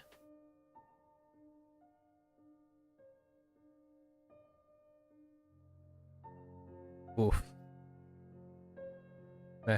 Better days. 小学.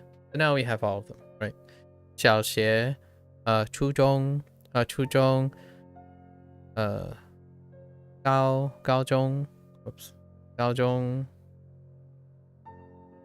and 大学 are schools. Elementary, middle, high school, and university.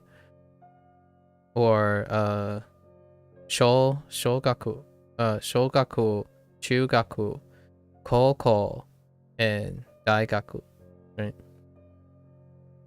Okay. Move along. What else can we add here? Not too much.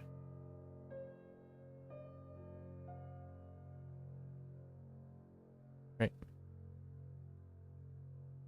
教 and 教室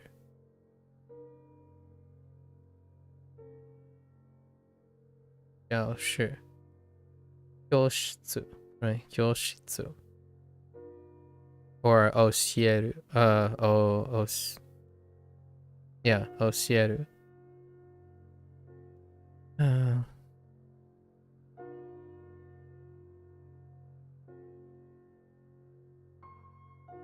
Better focus on Chinese. Let's see. 叫 班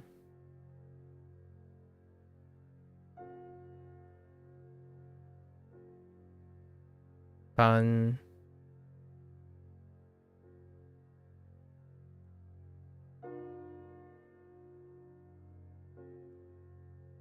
I remember the one thing. Okay. I don't think we're gonna add food vocabulary to expand this. 食堂 食堂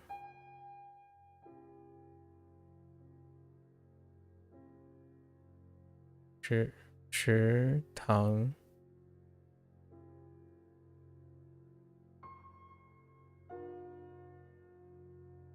Oh, that's one anemic box.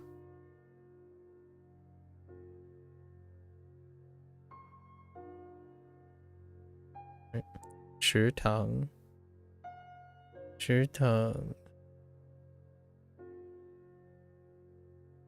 体育馆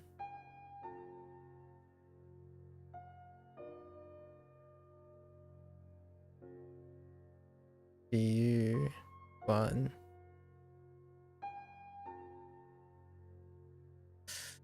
Whoa, those proportions are yikes. Oh, let's try that again.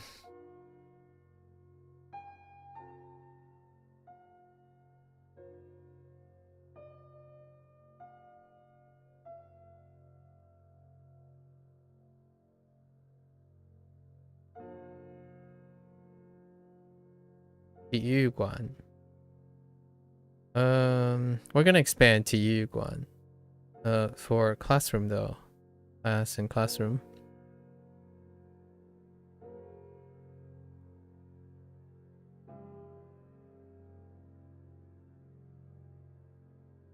Ugh. Save me.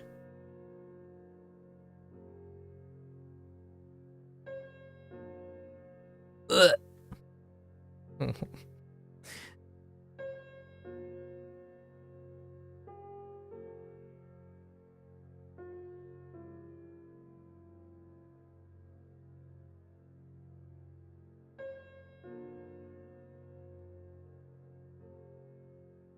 Avon. Avon.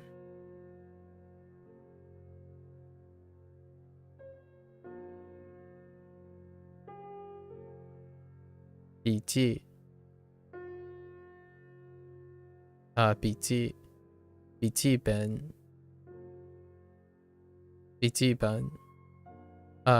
本还是铅笔鉛筆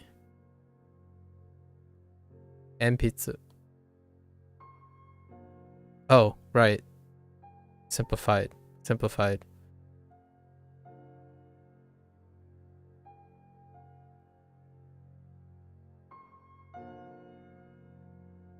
Oh, yes.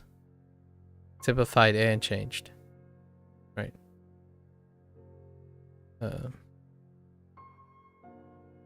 Right. 铅筆 铅筆紙紙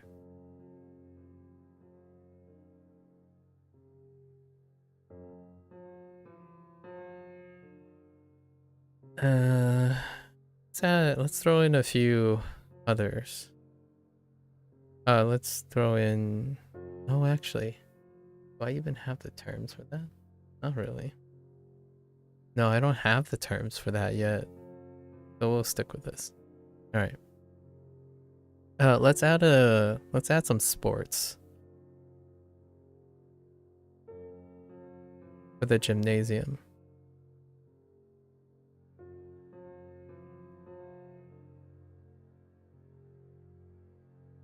It's relevant because 球 is also used in this unit. a different 球. In this place, 篮球.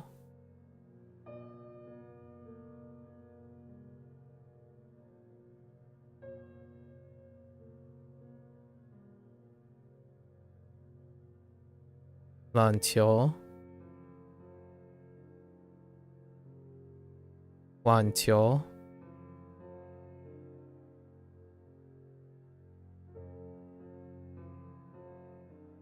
排球.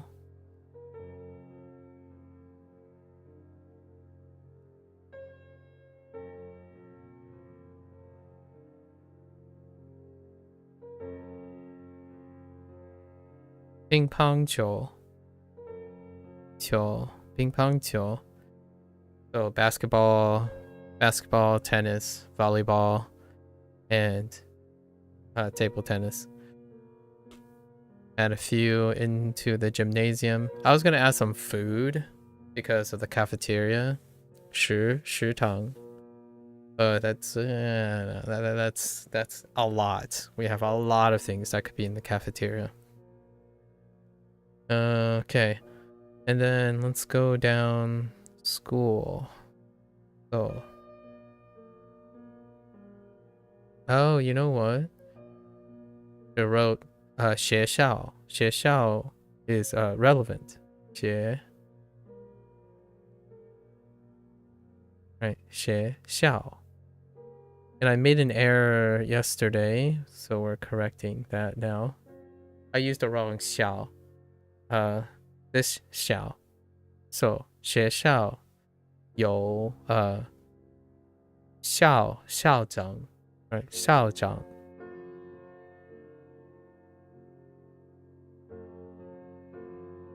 校长. A principal.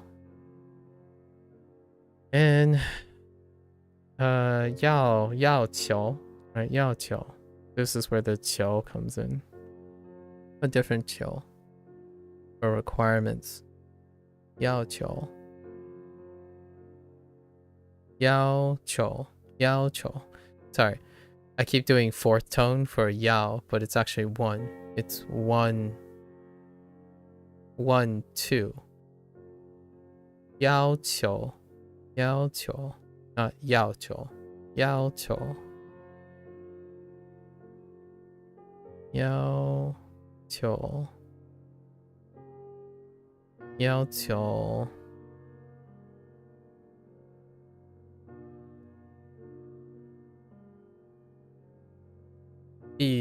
必须要.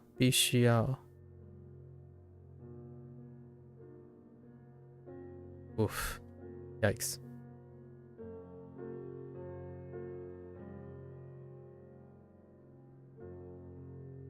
Be 须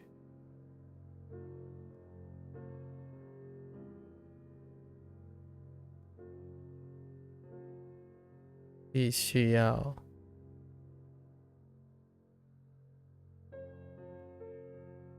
必须要 完成 完成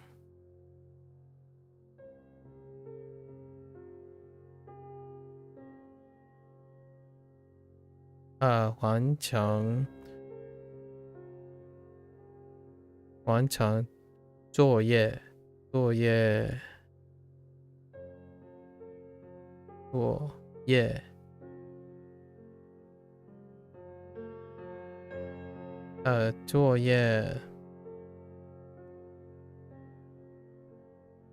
天天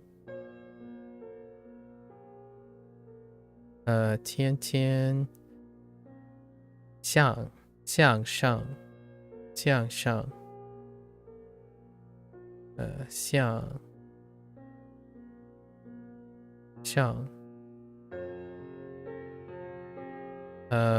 something I forgot yesterday. 清楚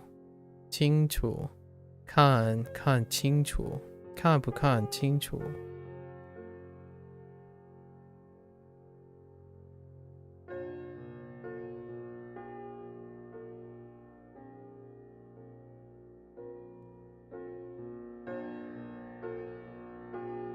Which Qing is it? This one.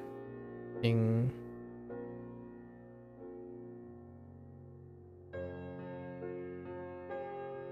Qing.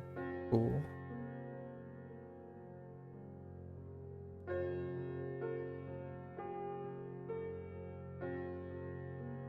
Right. Excuse me. Also comparison. Oh, I forgot about loaning and borrowing. This one, it's funny because it kind of mirrors Yori and Noholga. Noholga, yeah, in my Japanese lesson today. So they can kind of stand alone, but at the same time also used in conjunction. So we have jie, right? Jie, stand alone. Jie. 这是 no 这 right no wait no I think that's fine. Is it that? I think so.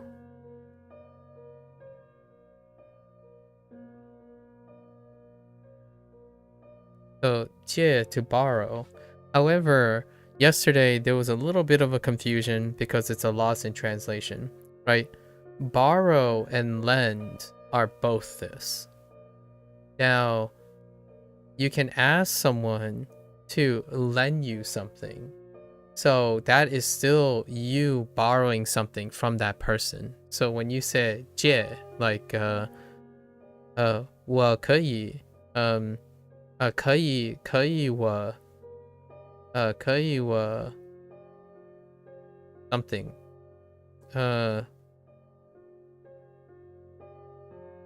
wait no, it's just asking to lend something. So like 借我 right 借我笔记吗?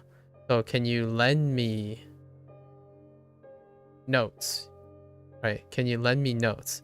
So that's 借 on its own, right? Given the kanji characters are borrowed in Japanese, does that make it any easier or harder when you're going back and forth between the two languages? For myself, it's easier. The reason why it's easier is because I'm actively learning both. So nothing is hard-coded yet. In my opinion, I think the distinction here is that I'm learning both simultaneously. That makes it more, it's less conflicting with certain things, but more enriching the encoding process. Now, if I were to take it from, like, I can never change this ever again, right? So if I were to say, become proficient in Japanese, like really proficient, in which you lock in your thing, I think that experience will change from my perspective, where it may actually produce some resistance, largely due to the nature that one is so much more prevalent than the other. For myself, it's very difficult for me to separate the two. As in, what I mean is, it's a good, I like it. I like that they're inseparable. Much like English is inseparable from my Chinese. Which, when I say Chinese, I mean Fujianese. I speak to my parents in a dialect of Chinese, and English and Fujianese are inseparable. As in, sometimes I'd be saying something and English pops out, and then it goes back to Fujianese. The structure goes back and forth. Regardless, it's still intelligible to the people who are used to hearing hybrid languages. In this case, it's very similar. Like when I'm writing all these characters, I'm actually thinking in Japanese a lot of times. If there is a Japanese equivalent, I will think about it at the same time. So instead of thinking about English, I'm speaking in English, but I'm actually writing in Chinese and Japanese at the same time. Like, I don't think of it as writing. I don't think of myself writing as exclusively Chinese, like Hanzi. I don't exclusively think I am writing Hanzi and Kanji. I'm writing Hanzi and Kanji. So whenever I was like going over my head about like shokudo, right? Shokudo, this is the same. You'll probably recognize this as shokudo, the cafeteria, right? So I do actually see myself writing shokudo and shitang, right? Shitang. And I welcome other people to try it, because I've met over the time multiple people in various levels of Japanese competency, and their experiences are different. So it's really fun to, at least in my opinion, provided other people have time and stuff. I think overall, the people that I'm around, the people that stay around and talk about their interest in language, they usually find it as a fascinating point. So that encouraged them, and it encodes faster. So what I mean by that is they find it the interest in the overlap between Japanese and Chinese, and the non-overlap in Japanese and Chinese makes it, I would say overall, perceived as easier to pick up, because they are fascinated. And honestly, when people talk, lots of people ask me if it's easy or harder. My kind of detraction from that is it interesting or is it not interesting? If learning Chinese makes Japanese and Chinese less interesting, then it's harder. If it makes it more interesting, then it's easier. However, I tend not to use the word hard or easy, whether you are motivated or not. And that's kind of where we go from here. I think saying things that are harder and easier has been a sticking point for me, because I don't want people to say, I don't want people to think that, oh, this is really hard, so I can't do it. It's more like, are you interested? If you're not interested, then there's no chance. If you are interested, then it's irrelevant if it's hard or easy. Overall, when you're really interested, it becomes irrelevant how difficult the task is. At least that's my opinion. Kanji continues to be the more fascinating component of Japanese learning experience to you. Yeah, me too. This is writing actually.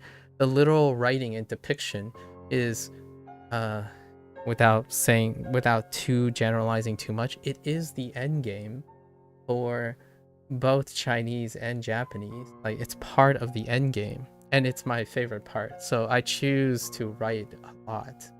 Actually, last month in October, I mentioned this yesterday, I think. I was drawing, but it was like an excuse to pictorially represent meaning in Japanese and Chinese. Art, animation, expression, right? Even music are different representations. So they're like more dynamic. Outside of like the mechanical stuff, like, oh, this is the right way to write this and that. Well, yeah, that's part of it. But I like the interlacing of Hanzi and Kanji. Actually, I keep providing a disclaimer. While my family is Chinese, I'm completely illiterate. So this component of writing and recognizing characters,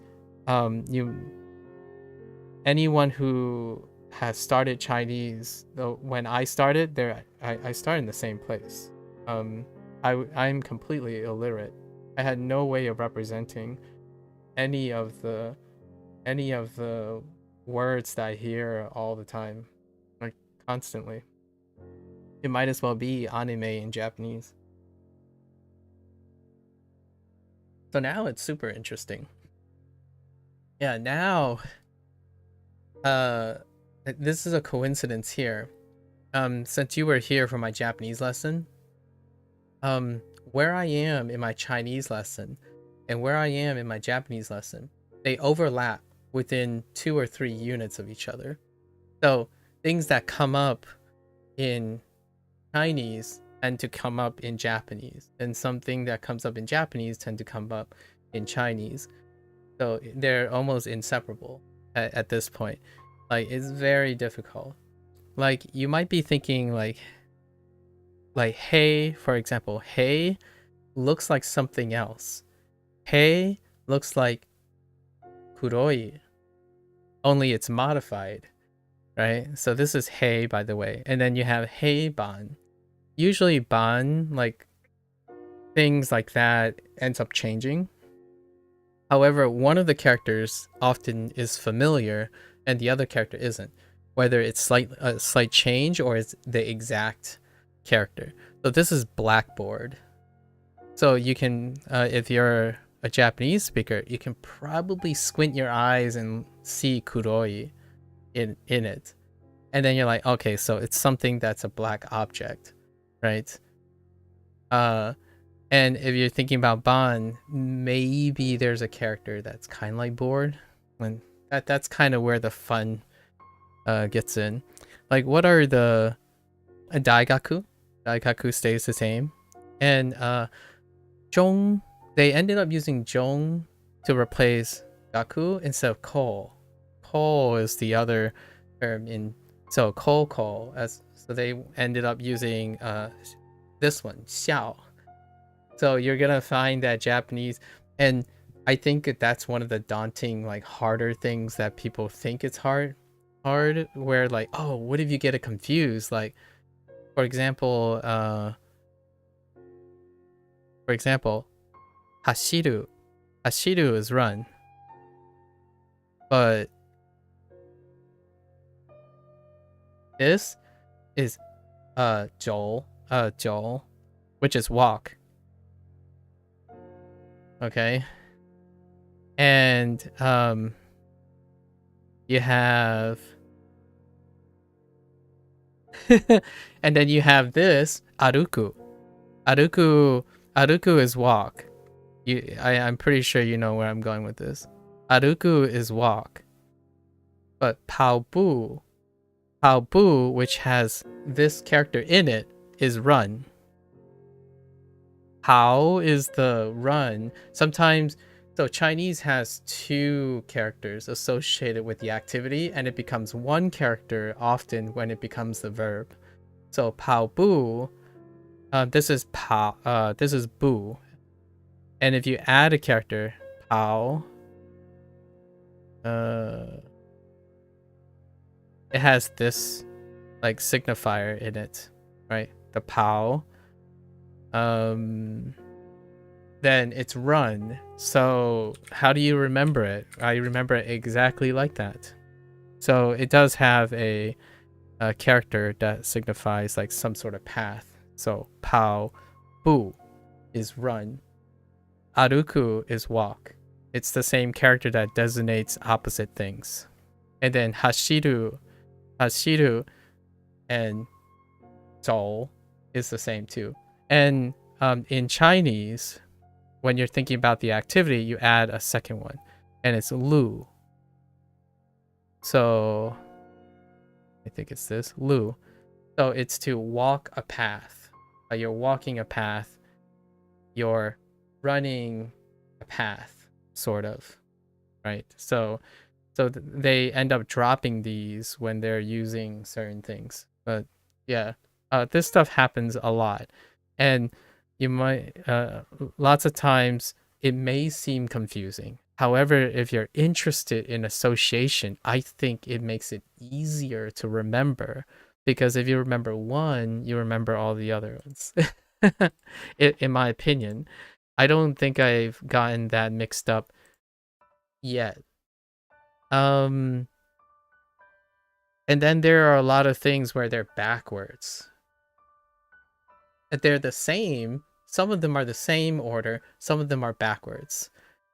And not in the sense of walk and run, but more like the next thing is the last thing, but the last thing is the next thing. Oh, here's a good one from the recent lesson. When you're comparing something. So my last lesson in Japanese, which was today, used yori, right? Yori. yori and insert, and then no ho, right? No ho. This thing is less. This thing is more. It's the other way around in Chinese. When you're comparing things like English, the thing that is more is first, usually. Right. So that's something that you're already used to. But in Chinese, actually, it's closer to English. A lot of the quote-unquote, like, relational order things actually work in the English way. So English and Mandarin are closer in that you could see that Mandarin is in the middle of it. So it's actually a step closer to English. So what happens now is I use Mandarin as the bridge to English from Japanese because of my favorite part, which is Hanzi and kanji. So you double down. It's a lot of fun. And the ping pong, what you call it, one silver lining here is so many of the Japanese kanji. So Duolingo has 2 different course priorities, and the Chinese course is half the length, if not a third of the length of the Japanese course. Their introduction of Hanzi is nearly double the pace of kanji because of the way the Japanese course is fleshed out. I talked about this a couple of times. So right now, my Hanzi characters are double the number of kanji. So whenever kanji comes up, I don't ever, like, it's not very common that I would have to look up what the character means, because you can kind of ascertain what the character might mean already, because you have a combination of other kanji exposure and other Hanzi exposure.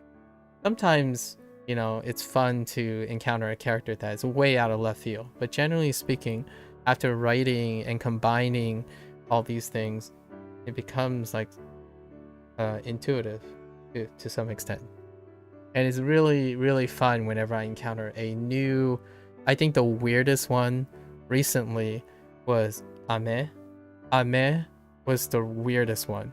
Like this thing here, this radical in the left side of Ame, that's weird. That's a weird one in the recent things. But it's usually like 10%. 10% are new radicals now, if not less. Most radicals are familiar now. I could be wrong, but I feel as though the Japanese course on Duolingo has added at least 1, maybe 2 new sections over the last year or so. I probably agree with you. I have no idea, since I only started this year. What changed from last year is the entire system. This entire like pathway system has changed. And also, the entire kanji section was added within the last year. So before then, there wasn't a kanji section that I love. I absolutely love the kanji section and the Hanzi section. They were both added. They were both added at the same time.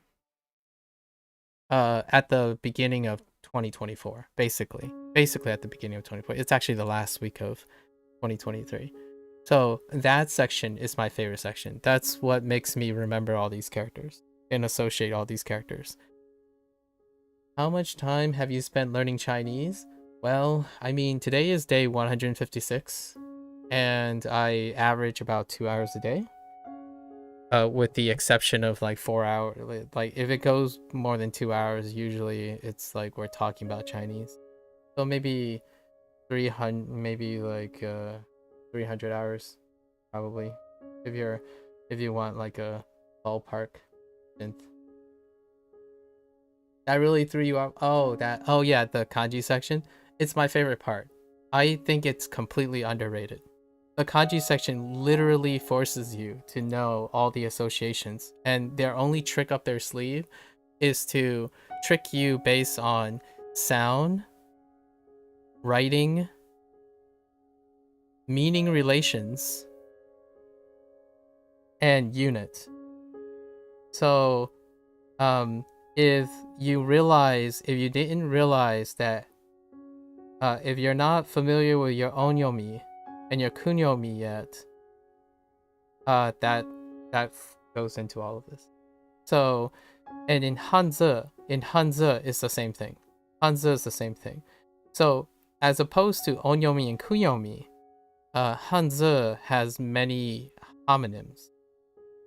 So they have a lot of, or homophones, sort of homonymy things where there are like 3 characters with the same read.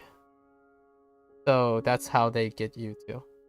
So the Hanzi and the kanji section, the whole intentional point is to make you associate all the sounds with all the radicals. So whenever someone comes up and say, oh yeah, kunyomi and onyomi, is like, well, no, not really. I mean, for me personally, because that's how I learned this stuff. Because of Duolingo, how I learned was based on the reads and the association. And then because I'm learning both Chinese and Japanese, I do the same thing. Only I associate Hanzi and kanji with each other in the same way. So that's, and then the rest is history. You only started learning Japanese in August. You just started kanji? Welcome to the fold, Synth. One of us. How are you liking Japanese? August? That's quite some time. Way to keep it up. Yeah. What are your favorite kanjis, or like what is the most recent kanji that you learned?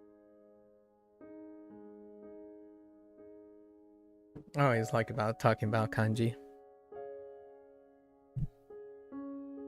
I think the Spanish course makes you use the keyboard more because of conjugations.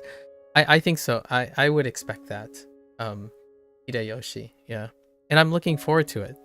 Spanish is my final language. Tentatively, it's going to be my final language. So I'm looking forward to getting back to conjugation. It was my favorite. Conjugation was my favorite part. One of my favorite parts when I was learning Spanish in college and high school. It's not quite a homonym. Yeah, it's not. That's why I'm saying homonymy, like. Yeah. It's homonymy, like. Right. Oh, and your the Japanese part you're talking about is more I think a better example of pseudo homonyms are pitch accent differences. I actually also disagree that English has homophones as well. Lots of English homophones, aka part of homonyms, I don't treat them as homonyms either. Like review. Review. What's a good one? I write reviews, but I review things. As well as what's a good one? Whole. No.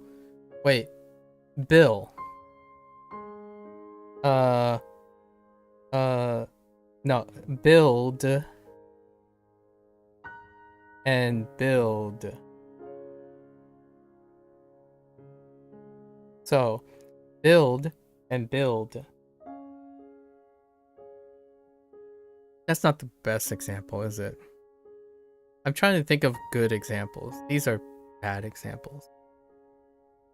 And obviously it's built, but so that's not a good example. What's a good one? Oh wait, it is build. What is it? I build something. I build something. Yeah, build. No, built is not a homophone. We're looking for homophones. Two? Unfortunately, I don't use two and two too often. I use also.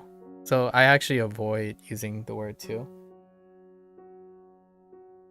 That's not a great example, unfortunately. I don't pronounce these different though. Not all homonyms. Like 2 and 2. I think I still say 2 the way I say 2.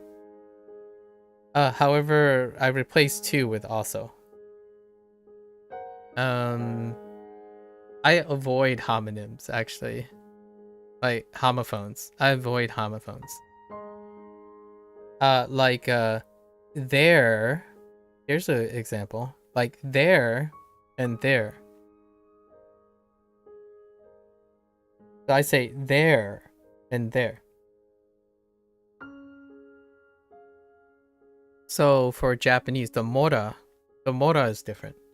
I say they're going to the store instead of they're going to the store. So their grocery, they're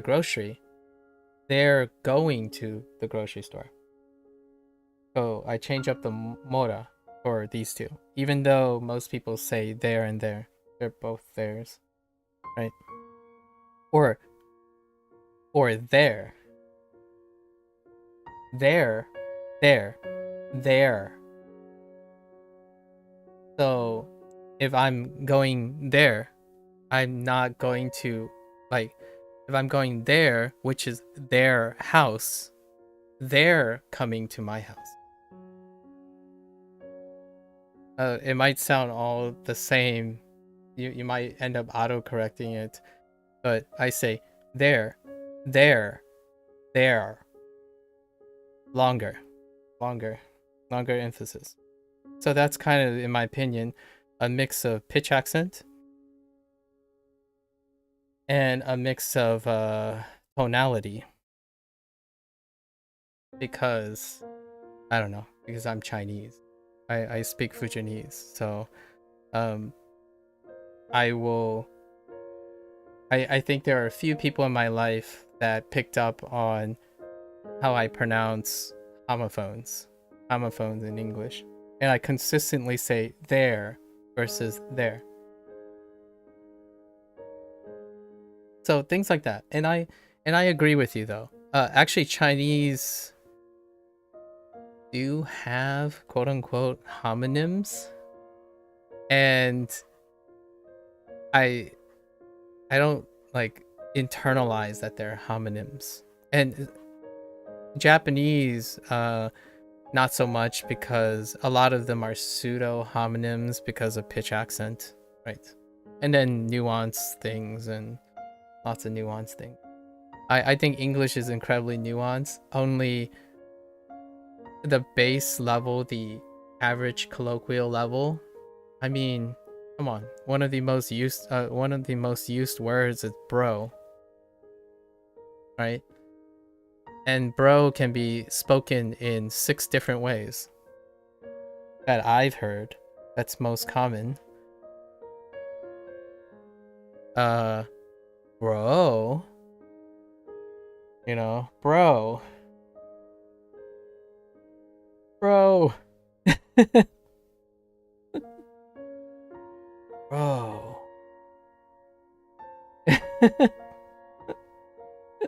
you have all of them there. The other ones is more like bro. Like a stop. Bro, stop. And then you have the trill, like bro.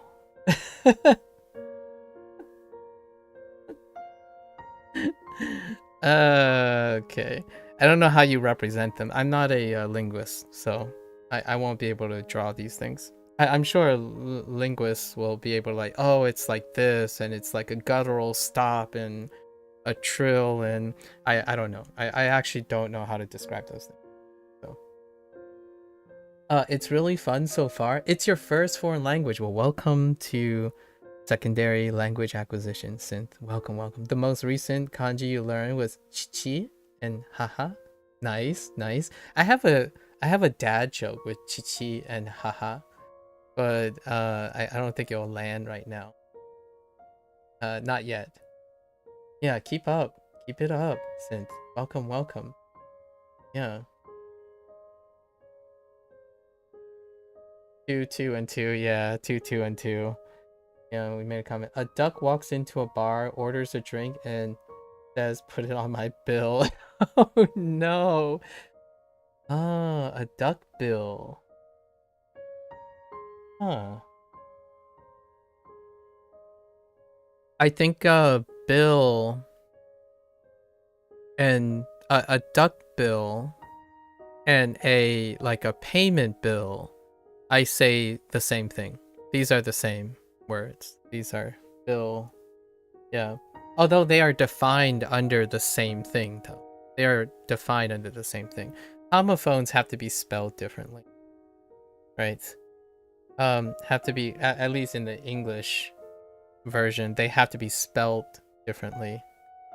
What's another great example? Oh, deer and deer.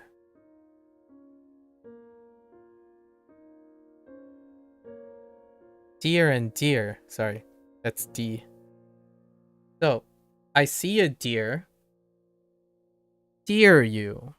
Right? Dear so-and-so. So I say dear so-and-so instead of dear. So I see a deer. Dear stranger. Dear stranger. It's slightly different, but I'm also emphasizing it a little to make sure that they're different, but they probably sound the same anyway. Right? It picked up a scent versus a scent. Yeah. So, scent. Ent. Instead of scent. So, scent. Scent. Because of Chinese. Like, sh, right? Sh and ch. So, but the s is different from the so I kind of like say scent and scent. So I emphasize the S. So scent. He caught that, he caught the dog's scent.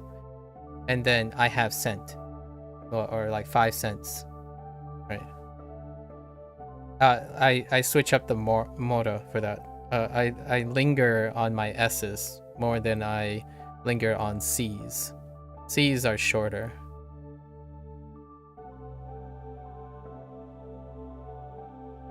There's a cartoon skit about trying knots. Can you not? I cannot. So you cannot. I cannot not. That's funny.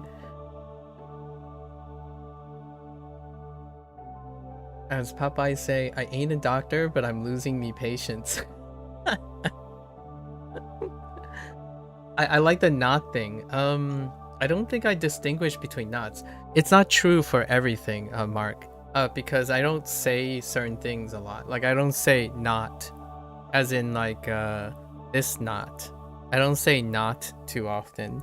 So some of them might sound the same because I'm not used to saying it. Yeah, I don't remember saying not for a while. Oh, here's one. Present. When I say present, I'm talking about a gift. And I present things. Like, I present things, as in show. I present things and I give presents. So, right? And in the long run, you could argue that these are homophones, or even the same word or pronounced differently, right? They're homonyms. But, or the present. Yeah. Oh yeah, that's right. The present. Yeah, the present time versus present, the present you give. These things, these two, I say the same, I think. I'm pretty sure. Like, in the present, I have given a present to someone, right? In the present time, I have given a present to my friend. But I present a present to my friend, right? I present a present to my friend. So in the present time, I present a present to my friend, right?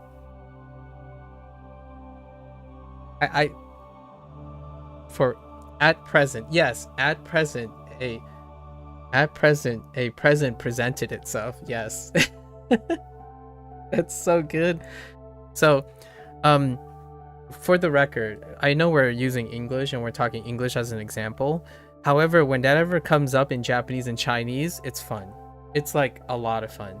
And if you want this feeling, like if you like at present, a present presented itself, Chinese. You're gonna sh your way to victory. You're gonna shang your way to victory. You're gonna die your way to victory. And some she's, throw in some she's and some g's and some cheese.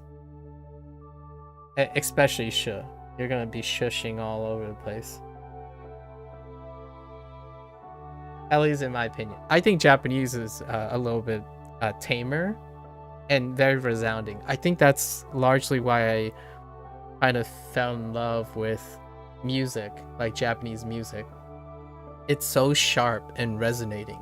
Like the syllables are so like sharp and like atai, like, but in Chinese everything is like slurry. Everything slurs. Like you like move in and out of of harmony. Like you're like sliding into a pitch and sliding out of a pitch on a lot of times because of the tonality, right? But Japanese is just, it's really refined. And both. The answer is both. I'm not suggesting one is better than the other. Having both is fantastic. You get a break, right? Learning Chinese, I get a break from Japanese. Learning Japanese, I get a break from Chinese. But when I mean break, I mean not speaking Chinese and Japanese. Thinking is a whole different story. I'm always thinking about both of them. Or most of the time. And then throw in a bit of English here and there. Also, you learned the other day the Japanese language is unsuited to palindromes. Oh, really? Kodomo? Kodomo. Palindrome would be old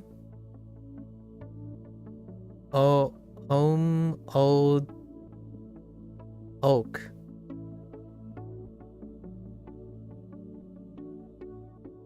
Oh, koneko. Oh, sorry, koneko. So it's okenok.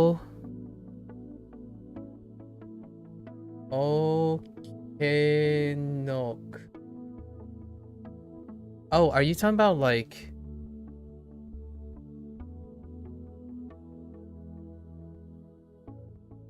I don't know what you mean by palindrome. No, it's the abugida, not the alphabet. Oh. Gashi? Yeah, but koneko is not. Oh, okay. Oh, that's how you're going about it. Okay. Yeah, shikashi. Why is it unsuited for palindrome? Yeah, shikashi is a good one. Okay. You're not talking about the sounds. You're talking about. Okay, fair enough. Yeah, you're not talking about the actual frequency of the sounds. Because shikashi, it's still ishiachi.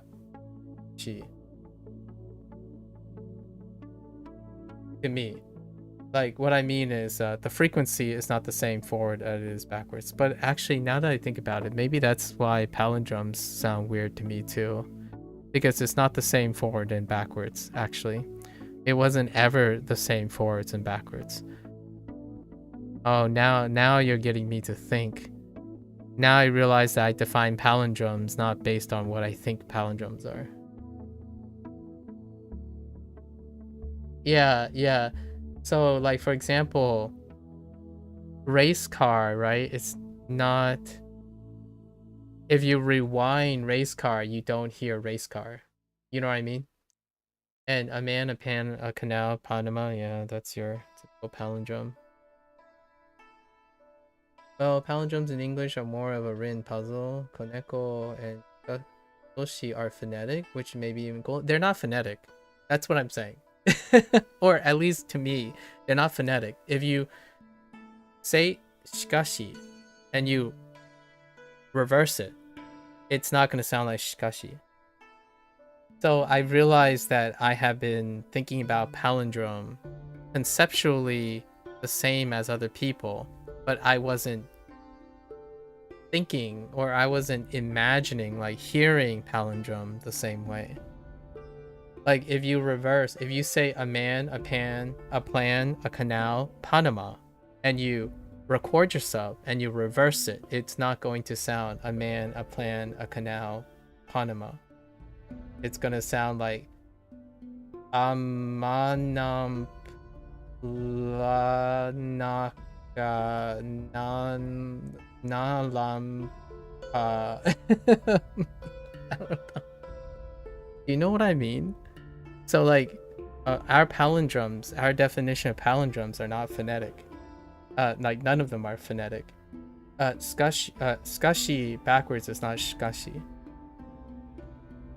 It's like yeah, like you know what I mean. At least I think. Anyways, thanks for the palindrome thing. All right, let's get back and refocus. My mind is like fried right now. I'm trying to think about like I realize that I have been not thinking about palindromes in a manner.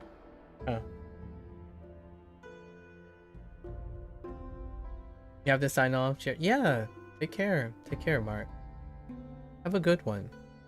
Yeah, I'm actually kind of curious what you do in your days. You know, the mind puzzles and studies, indeed. There is a YouTuber, or at least there's a clip of a YouTuber who has a channel that she can speak backwards, like with ease, but not in the sense of backwards in frequency, but backwards alphabetically. So if you give the person a word or a sentence, she can read it backwards, which is interesting. Software engineer by day. Oh, Twitch chatter by day. Another software engineer. Coincidence? I don't think so. I think it's a self-selection. You are possibly the 16th software adjacent, if not software on the nose or software adjacent person. Intriguing. Very intriguing. Have a good one. I won't hold you up.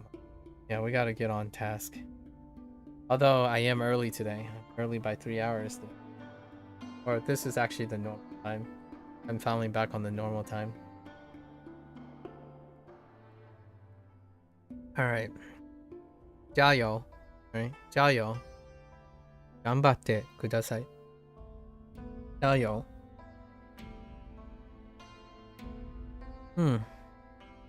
Alright. I hadn't had this much fun. Wow.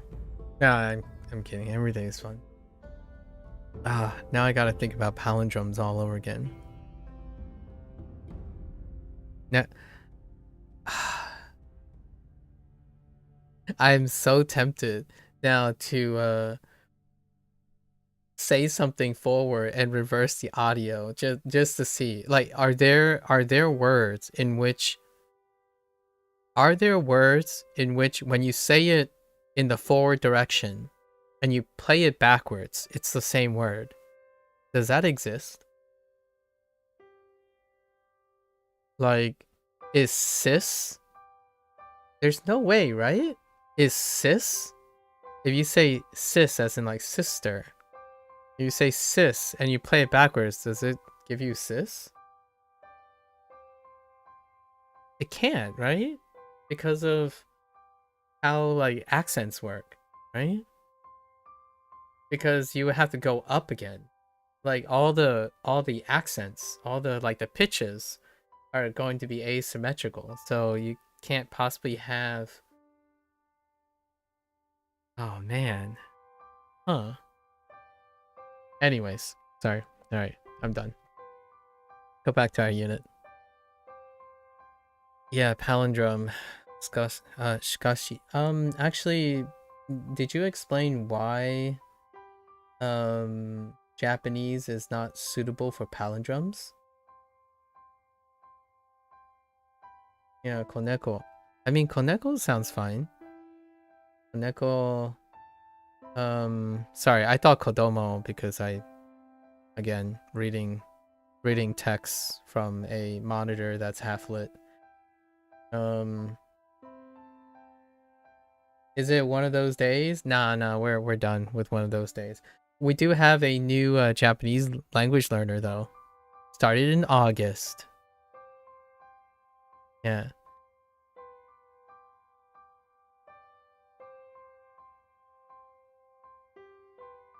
Oh, wait, we gotta go back. It was, yeah, chichi. Chichi and haha are the first kanji. Very nice.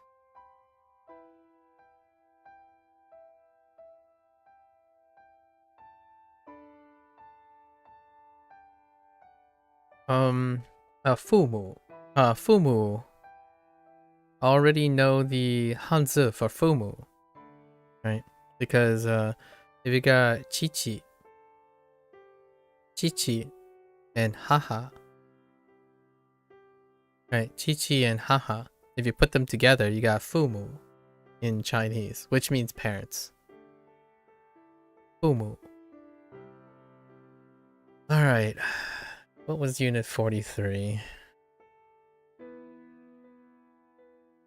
Was it getting around a building? No, it's feelings. Oh no, we're doing feelings. Okay, feelings. Here we go.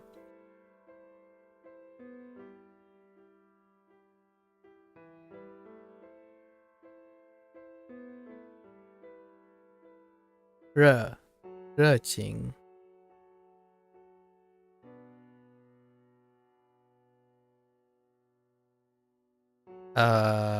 Yes.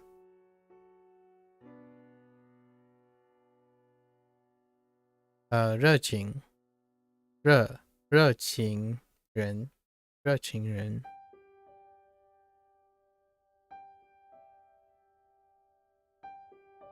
遇到是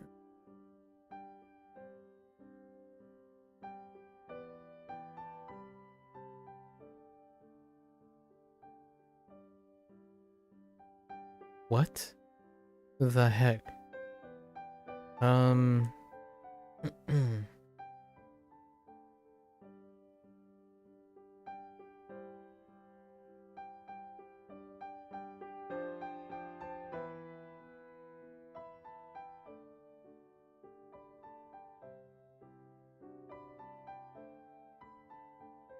Oh, wait.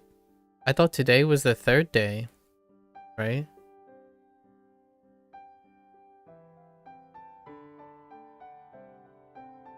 So, does that mean you have confirmation that tomorrow is going to be a good day, right? Oh, I had an early day? Well, we talked yesterday. Oh, maybe you didn't tell me yesterday was a bad day. Yeah, we talked yesterday too.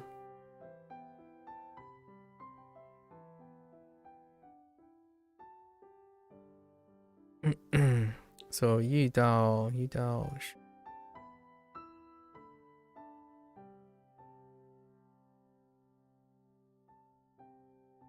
That's probably it. I guess I didn't ask if your day was bad yesterday or not. That's nice. So today is a good day. Nice. 遇到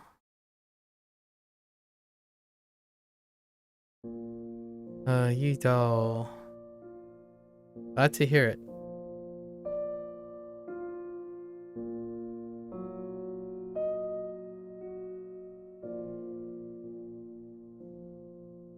Ding. 经常经常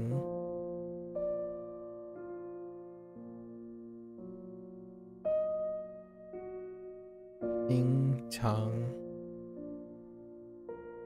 My stream started earlier? I mean, that... Yeah, I know. I started the stream earlier.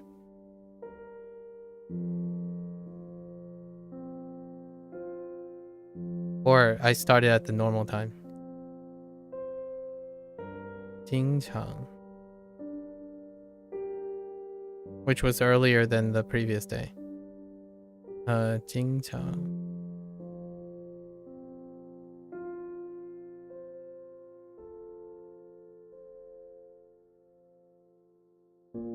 Whoops. Wait. Yes, that's actually... 经常想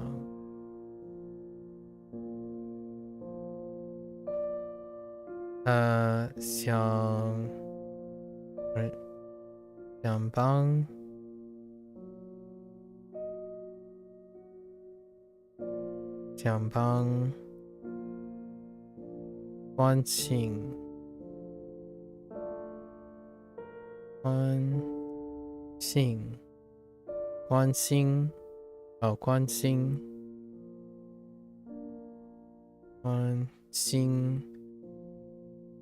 关心别人 right? 别人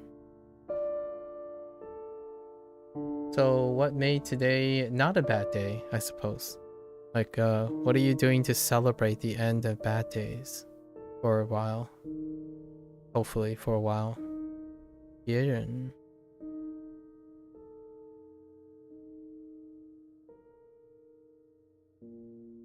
yeah, that's gross.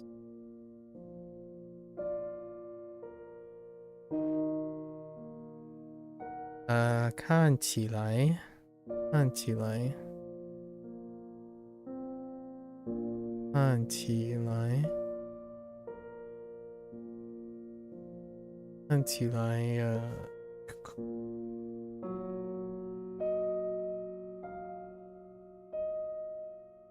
知道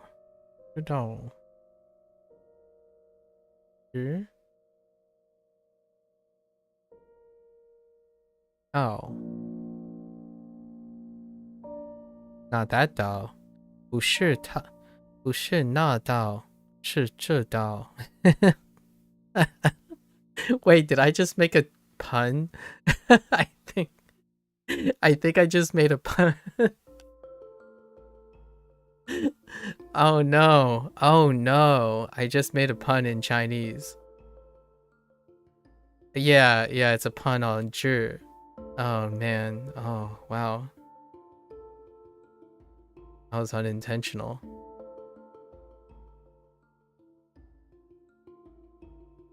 It's a different 知 Like when I said 不是那道是知道 As in like 知道 I'm trying to write 知道 not 这道 Like 这个道 Right? Like man. Oh. Wow. Chinese, please. Okay. Let's see. Where are we going? Feelings. 奇怪。今天我是我看起来挺今天我是奇怪。我觉得奇怪。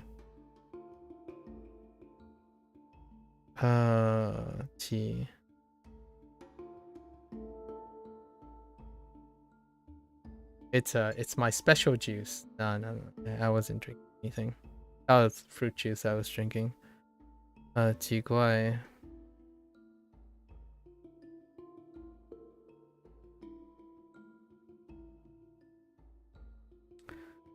奇怪. Imagine drinking on stream. You're allowing yourself to get back to contentment? Oh, well, that's lovely. Contentment, that's a bonus. up from bad, you know? Sounds like you're going from like a 3 maybe to a 5 out of 10. You know, average day. Not bad, not good. Perhaps, mayhaps. 奇怪。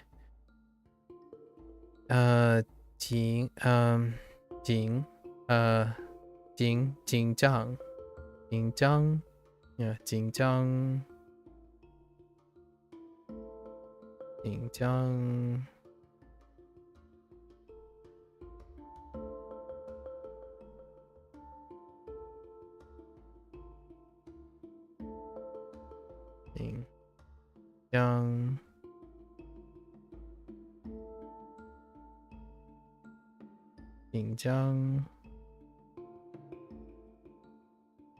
可怕。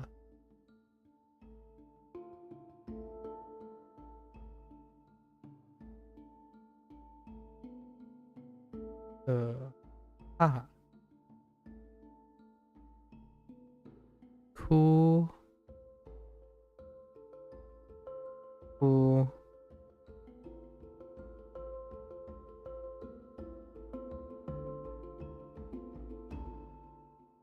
难过。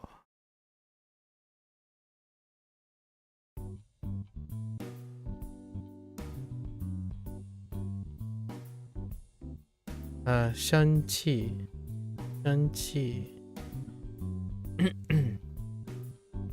You might do a Spanish lesson? That sounds like a reward to me.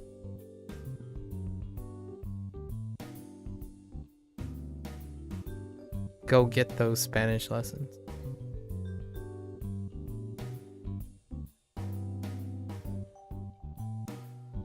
How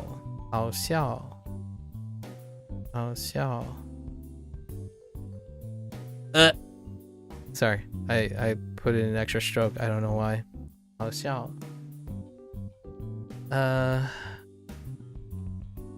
还有什么？还有什么字？还有什么字？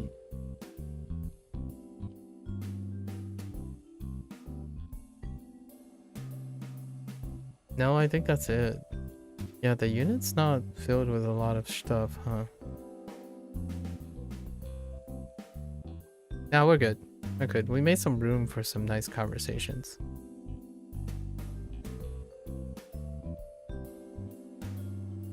Oh, wait.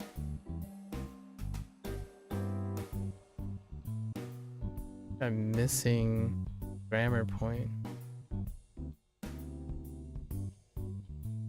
Maybe not. Alright. Actually, let's double check.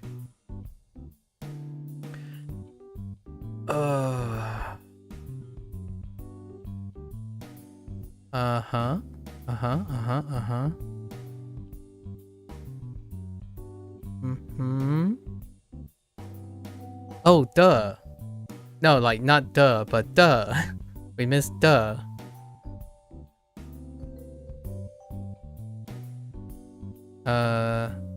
Duh. Right. Duh.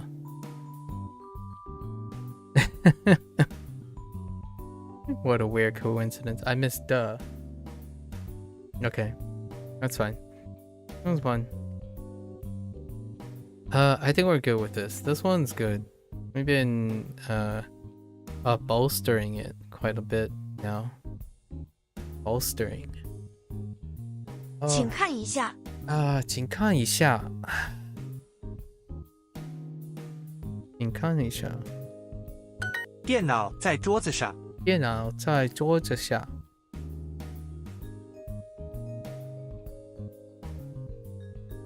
你的手机在桌子上。你的手机在桌子上。你的手机在桌子上。每天他在家附近的公园跑步。OK， 每天他在家，他在家呢？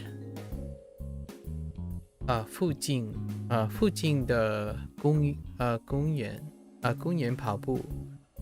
All right.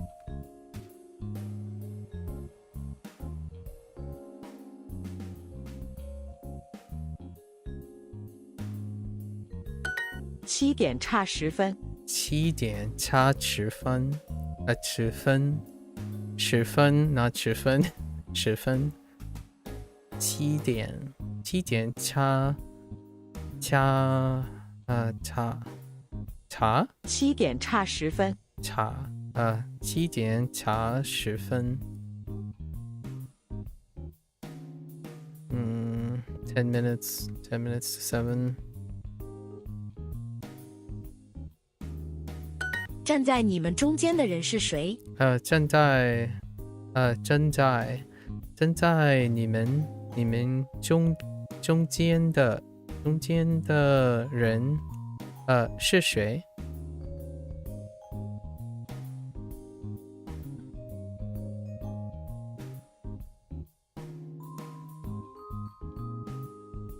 ？Between y'all, you know, between y'all, it'd be weird to be standing between you, a singular person, but between y'all. 我坐在爸爸和妈妈中间。我坐在妈妈 sing 妈妈 right？ 妈妈和爸爸中间。我坐在爸爸和妈妈中间。Dang it， 爸爸 first 爸爸先爸爸和妈妈。我太喜欢酒的味道了。我太喜欢酒的味道 right 味道了。我太喜欢酒的味道了。味道 dang it not 味道我太喜欢酒的味道了。Really I like the taste of alcohol very much. Okay. 我不知道那是什么味道。我不知道那是什么味道。我不知道。知道那是什么味道？他去年秋天来了北京。他去年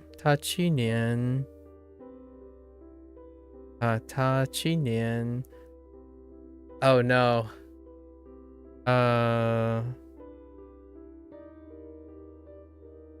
他去年秋天来了北京。秋天来了北京。秋天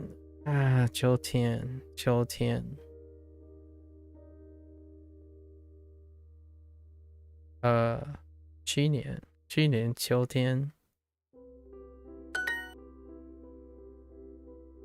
7点7点差 Wait I thought it was 2 but it's 1 Okay 7点差10分。10分。Okay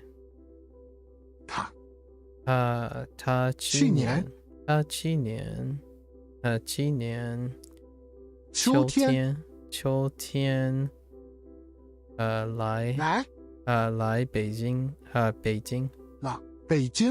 来了北京来北京了。Wait can I get away with this? 北京 Oh no Can I? Yeah I can. Okay I'm like wait a minute I feel like I can say both. I don't know what flavor that is. 我不知道。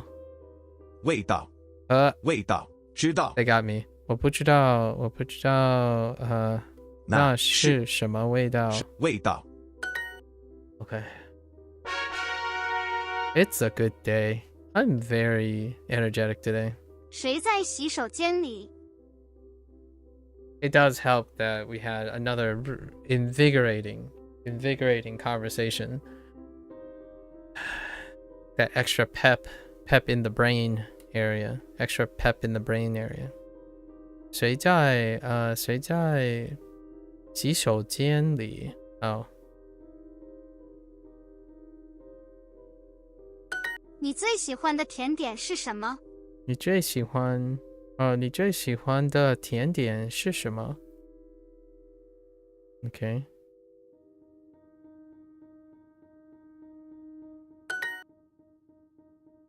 All right.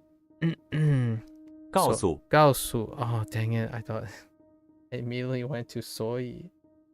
That's not even close. 告诉时间甜点已经 dang it Keep saying must. Every time I say every time I think of already, I think of 已经 which is must, not already. 已经 is what I'm 已经小费你穿红色的衣服最漂亮。你穿红色的衣服最漂亮。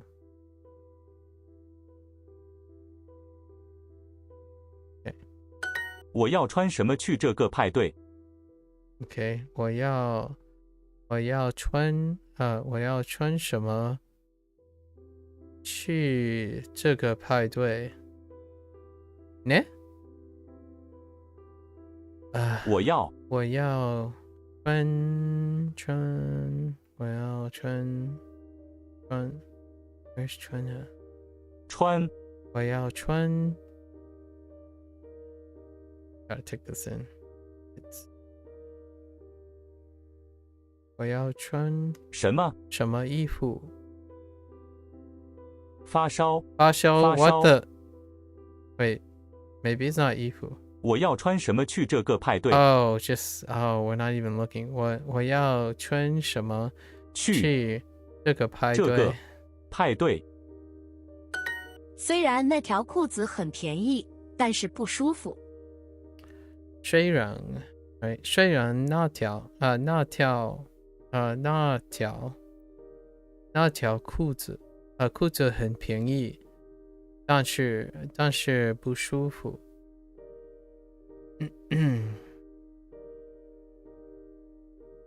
虽然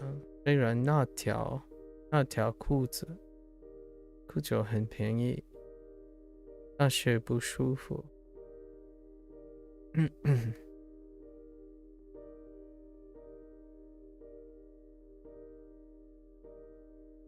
Oof. I don't know about sacrificing comfort or a little bit of value. Not sure about that. Or not value but cost. Because value goes down when comfort goes down too. I don't know about that. Ain't it, Chief? 你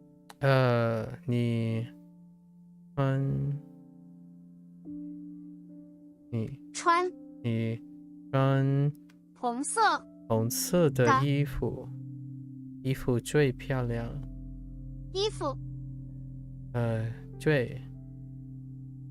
最漂亮。你找谁？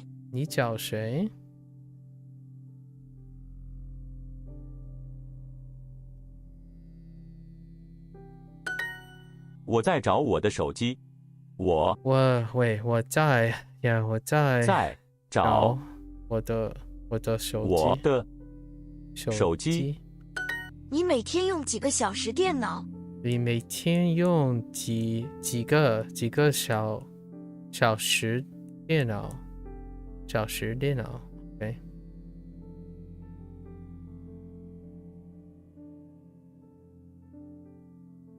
Spend is more like 花 but I get it. 用 like how many hours do you use the computer? But I guess spend on the computer is similar, you know.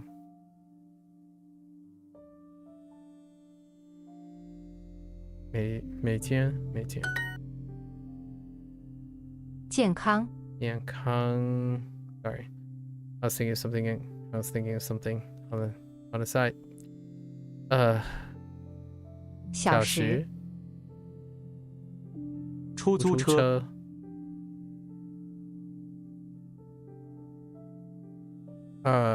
猪肉。We just got Budaniku, right? 猪肉。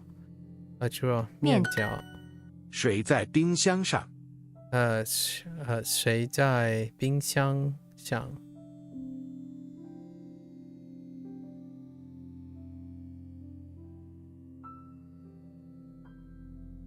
OK。冰箱里有什么？冰箱里有什么？冰箱有什么？冰箱里冰箱里有什么？我在。Let's go to the bathroom. 在。我在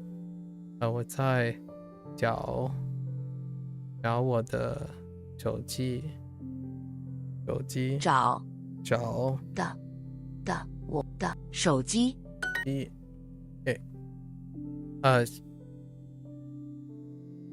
Oh, you know what? Can I say this differently?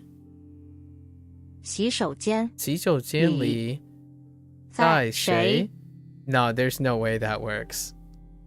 I'm curious. Dang it. 谁在洗手间里 Oh, maybe? No, I don't think it works. The other way around.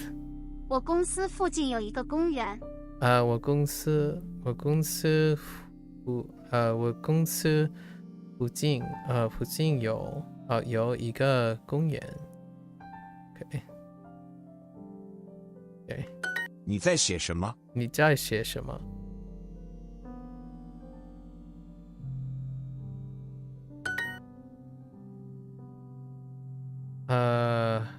开始。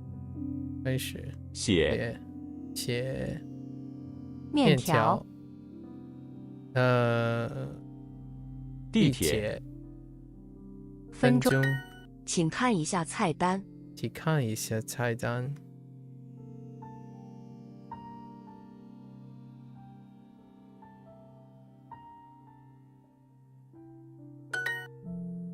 Okay. 菜单。房间。桌子。椅子。哥，我们可以去哪里买帽子？我可以去哪里？我们可以去哪里？哪里买帽子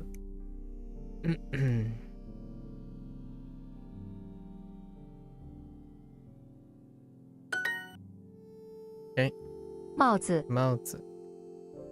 短。Sorry. I was about to cough. I caught myself in the middle of a cough. 短。甜点。卖。Not 卖。鼻子。他虽然生病了，但是没有请假。呢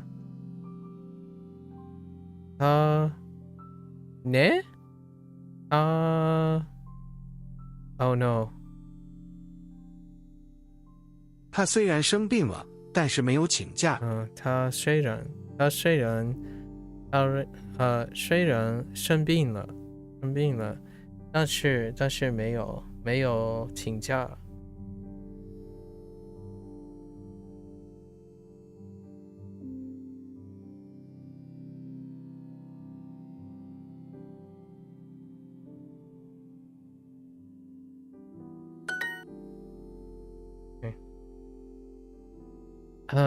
Okay. 公园。Oops. 公园。公司。公司的呢？我公司附近有一个公园。Oh no, I'm gonna sneeze.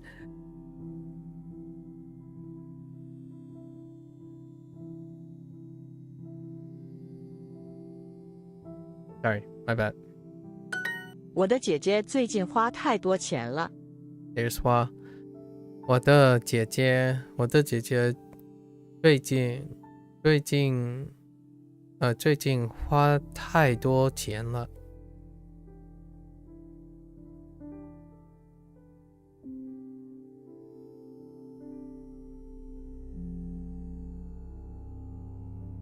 That's gonna be me at the end of this month. I'm gonna do some investment in some quality of life upgrades.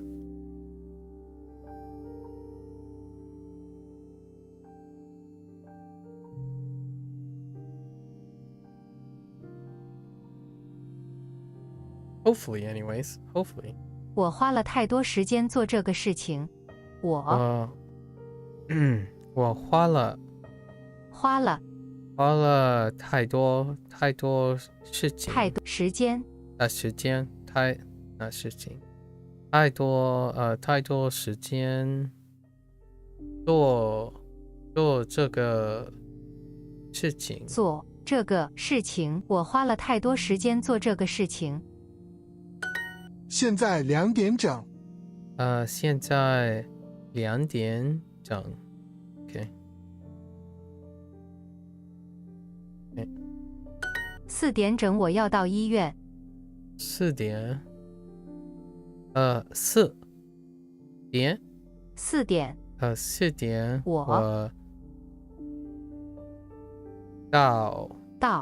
我要到医院。4点整我要到医院。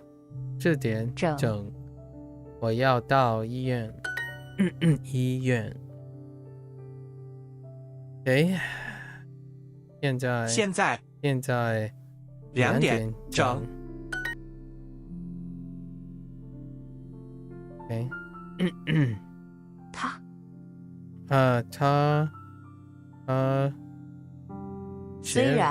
他虽然生病了，但是没有请假 ，right？ 他虽然生病了，但是没有请假。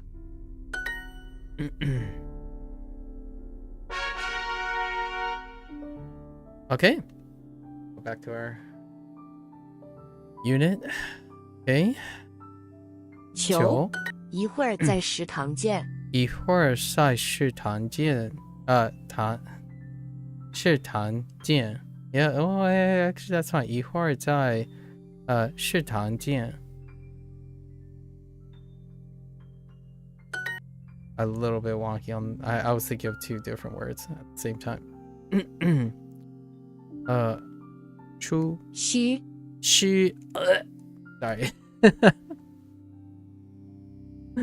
sorry. My bad.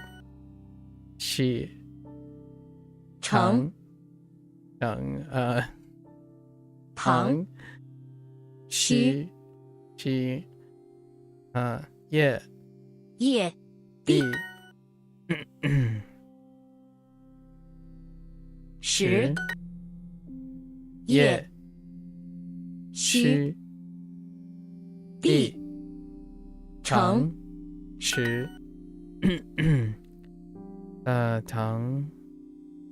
糖。你们星期五以前必须要完成作业。OK。你们星期五必须要完成作业。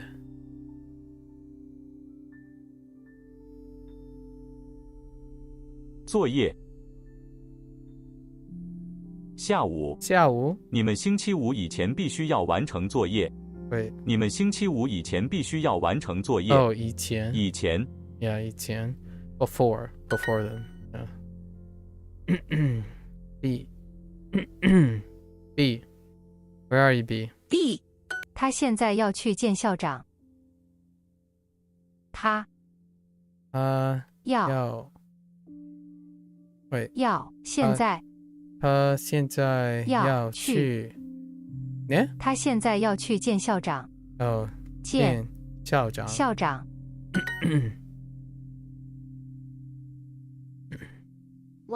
我明年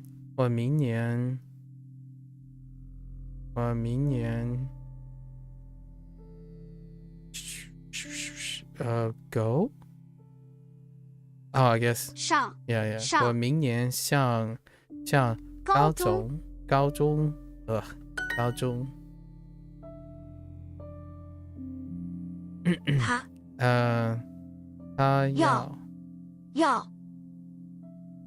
他要去他现在要去见校长他们的老师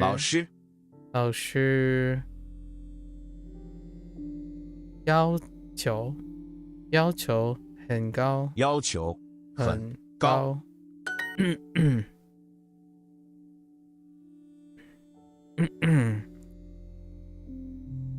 我今天我必须要完成今天工作今天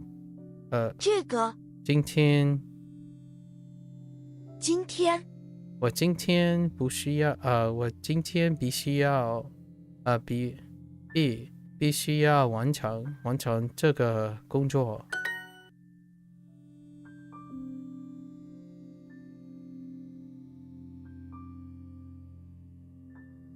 谁 I mean 谁你们的你们谁今年叫你们的班今天谁叫你们的班 OK 我可以向你借笔记本吗 blah OK 我可以向你借笔记本吗 Oh my gosh 我可以向你借笔记本吗 blah blah blah 笔记本吗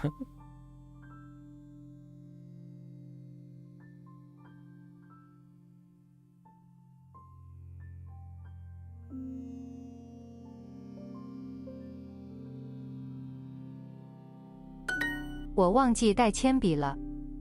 我忘记呢？我忘记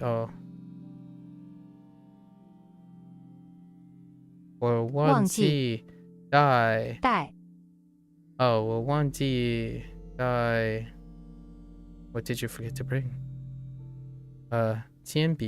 铅笔了。我忘记带铅笔了。铅笔了 Okay. Got to bring pencils. That's fine. Oh, you know what? That is an interesting thought.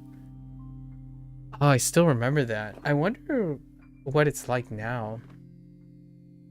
Like forgetting to bring a pencil. I remember the times when you had to bring a pencil for class and not a pen, right? That's interesting. Wow, that's a nostalgia kick right there. Yeah. 金谱板石借谱叶签向借长青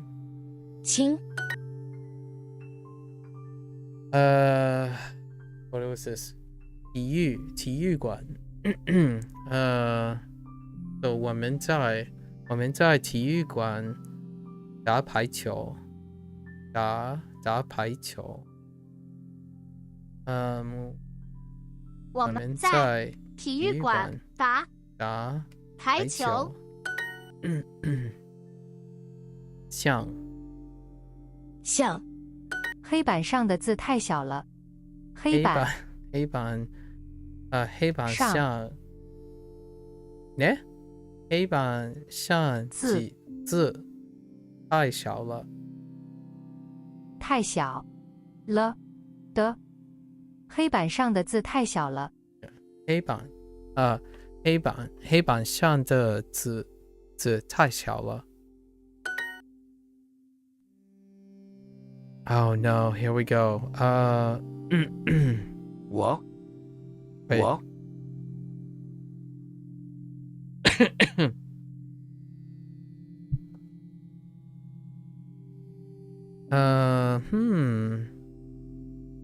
可以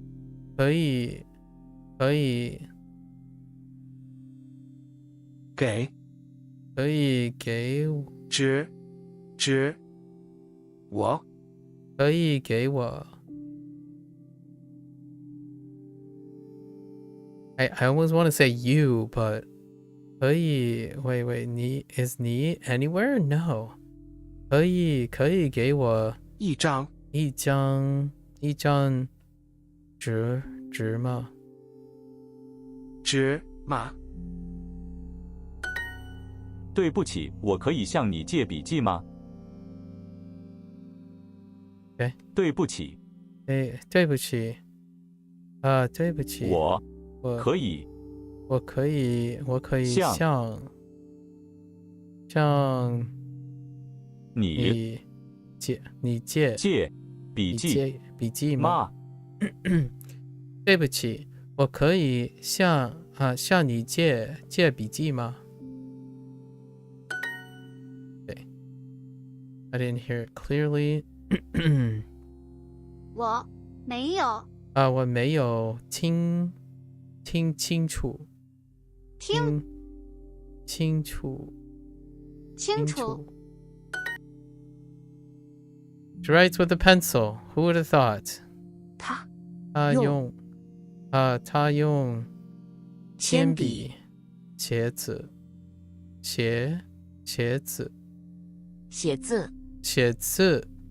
Oh wait, hold up. Is that 2? Oh no, 写字 Oh, it's 3 to 2 to 4. 3 convert to 写字。他用铅笔写字。Okay. Speaking of 写椅子黑板在wait. 请写请写在黑板里。or 在上 not 里来像 I thought that was Lee for a minute. That's Jai.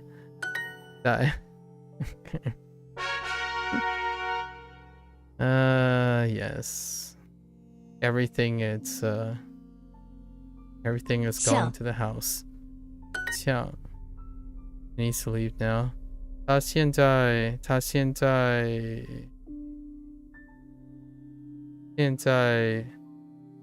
需要 no not 需要 but 必须要离开。他现在必须要离开。我可以向你借笔记本吗？我可以向你借我可以向你借笔记本吗？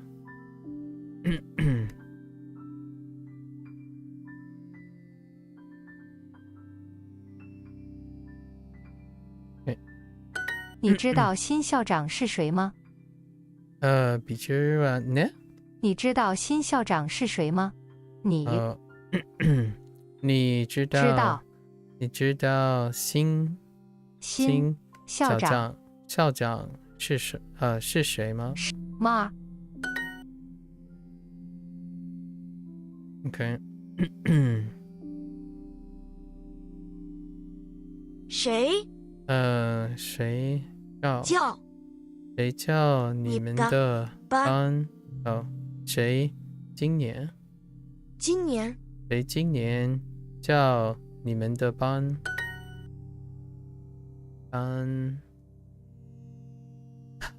？B 城西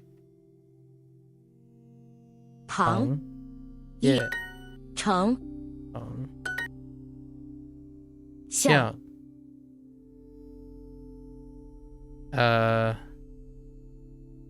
借千叶球铅笔护照 Whoops I said 护照护照检查地址起飞体育馆 OK 球谱 Okay. Wait, does that actually have a lip? I think I might have, I wrote a flat one, but I think that it has a lip. I didn't realize it had a lip. I have to double check with that. Actually, let's double check now. Moses Chul. Chul has a lip. Where are you, Chul? So many Chuls. I think most of the Chuls have lips. Let's just take a look. It's the same radical. Oh my gosh. Of course I picked one without a stroke order. What about this one? This one looks good. Give me this. Oh yeah, it does have a lip.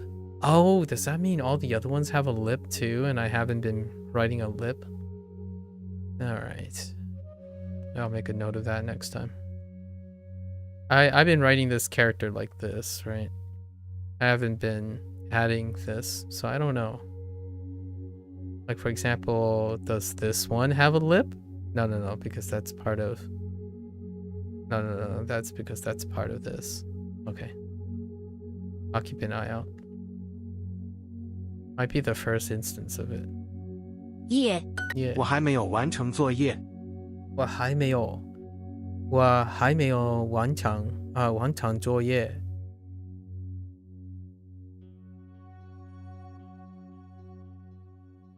我还没有。我忘记写今天的笔记。我忘记写今天的笔记。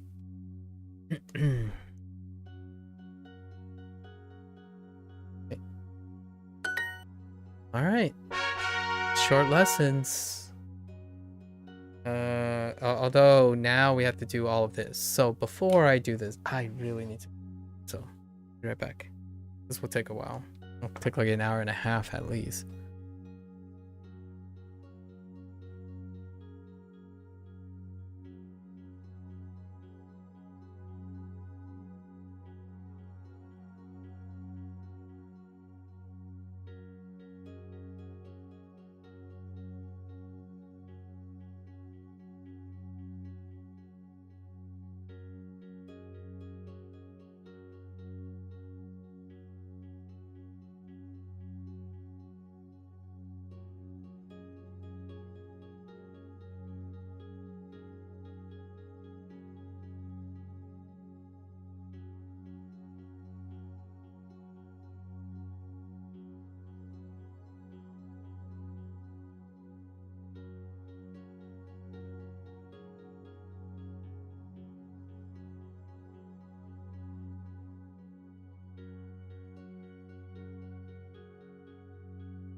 All right. Now that I'm super several mils lighter, right? Several mils lighter. Let's get this. We shall not falter. We have time now to complete all of our kanza. And if I'm ambitious, we can go back and wrap up some of these loose ends too. Get in some more practice. Practice. Okay. Okay. 想要 Interesting. Oh. 要求想要 Okay. 想要要求快要只要我要 good old 要求要求想要想要要求 Same thing, different tone. 要求不想不想想要快要我要 Alright. Strap in. 要求要要要求要求要求不是不是脚 Oh boy. Wait, which jiao is it?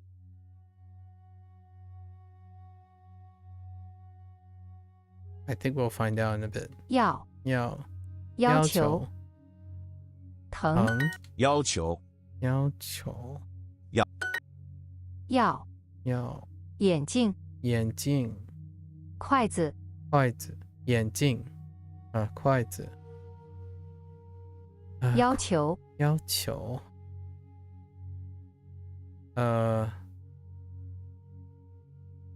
油条要要求拿完请等要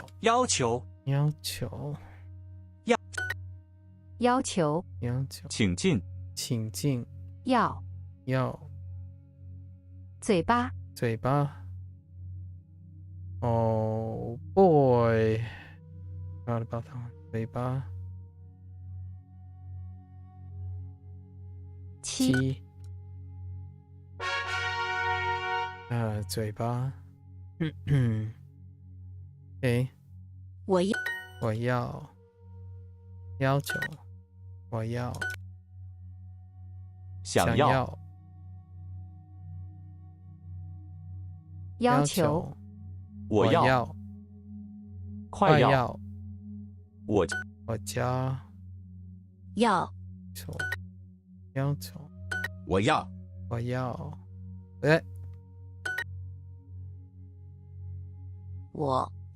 要求 I'll go as long as I can hold my stamina, I suppose. 想要只要快要我要求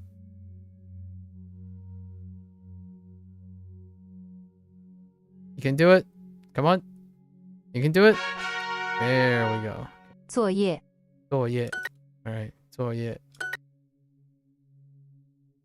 作业作业作业作业作业作业作业作业作业作业作业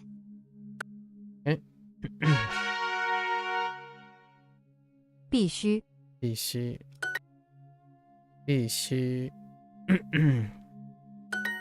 Okay. 必须必须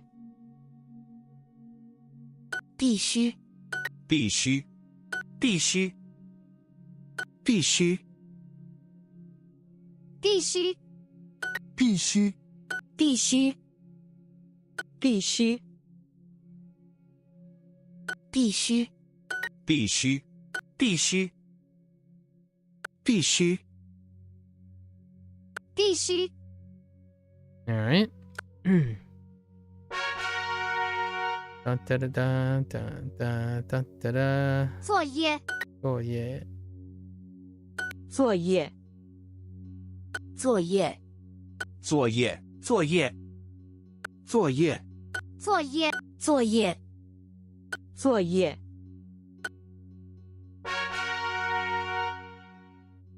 必须必须。必须 Oh, I was wondering. 必须 Ugh. Oh my gosh, the 必须 order. 必须必须必须 Different 必 order. 须 Different stroke order. 必须必须必须必须必须 I haven't been able to get this character looking okay when I write it, so作业必须必作业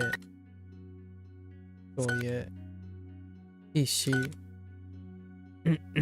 Oh no, I got this.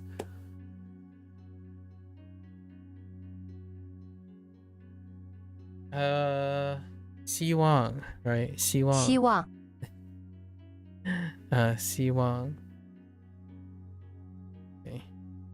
希望学校必须必须小学作业作业作业做学 Yeah. 学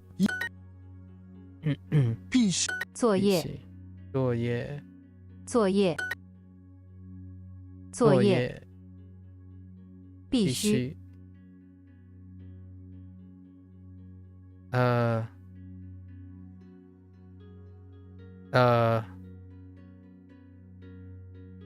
wait, this is 失望失望 instead of 希望失望地理地理考考试what 必须必须高中 You know, 高中 reminds me of Time's Up. 高中 I wonder if that's 高中 too. Like 1-1 高中 like 高中了 it's the time is up. Or time is up. 高中了作业作业作业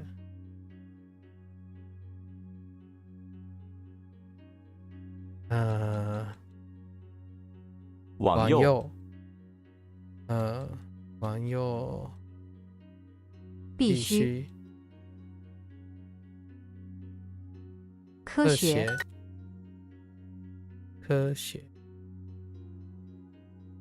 作业作业学校学校花了必须高中作业Alright. Ooh. 关心 Okay. 必须 Yeah, 必须 Yep. Makes sense. 必高兴美美关心关心 Oh, I said 高 again. 关心点心点心 Oh, right. 点心必须 dim sum. Right. 必须点心必须在这里 Oops. 在这里有信心我我朋友必须哦有信心，B 有信心，有信心。Oh, they could add the other xing as well. Oh, the two other xings actually. 必须 This is gonna be a long unit. 上学走路信心关心必须有信心几点关心桌子下必须点心关心必须 That was 1-1 高兴 I think I might have dropped it to neutral every once in a while, like 关心 so 关心 Okay 必须必须必须必须必须必须 You know, Bishu? Oh my god. Oh no. Was that his name? Oh no, it was Bishu. Actually, Bishu was the guy's name. 必须 I mean, that's close enough. 必须 I'm thinking of a long time ago when I still watched like League of Legends stuff. 完成完成完成完成完成完成成完成完成完成完成完成完成完成完成完成 order. 完成 Yeah, Bishu. Here's a hominin. Rebel and Rebel. Yeah, Rebel and Rebel. Exactly. That's a good one too. Rebel and Rebel. Ah, there's so many good ones in English.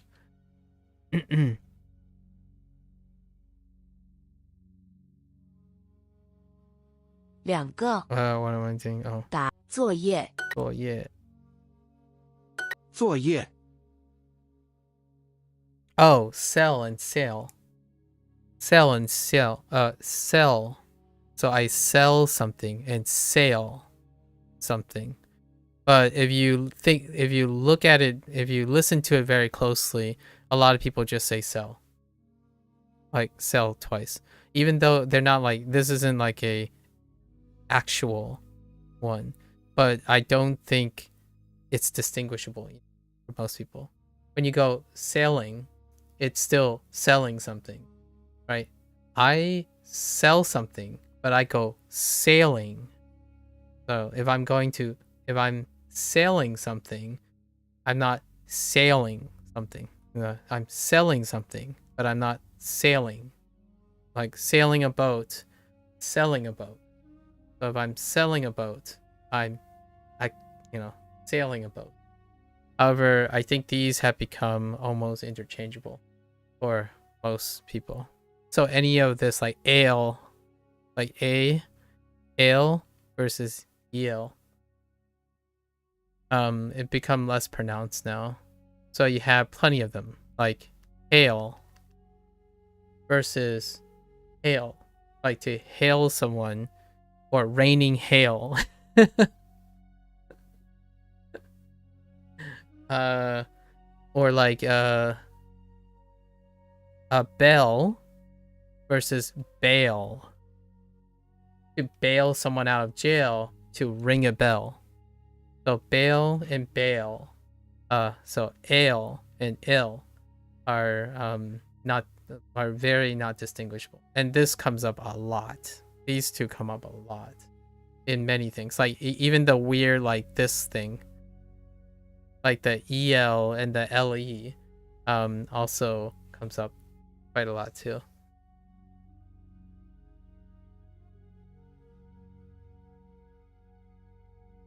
So many examples. 作业作业作业作业作业作业作业 Oh, also this air and this air as well. Like, I dare you, that's a deer, right? But if you find other examples, if you change this letter or the beginning, sometimes this becomes this and vice versa, depending on like, you know, who you talk to and whatnot. But dare and deer are obviously different for quite a lot of people, but it might not be the same if you say like bear and beer, or even different, this bear a bear and bear. I say bear, so like it's a big bear, but I bear arms, like one bear arms, possibly against a bear. My pitch accent is somewhere else. I think bear is at the end and bear is at the beginning. So I bear arms. There are bears in the forest. So it's slightly at the end, and then bear is slightly in the beginning. At least that's what I think I do most of the time. Unfortunately, you would have to catch me saying those two words at the same time in a single sentence to actually tell, without me like deliberately doing it. 必须必须必须必须必须必须必须必须必须必须 I'm trying to think of other examples.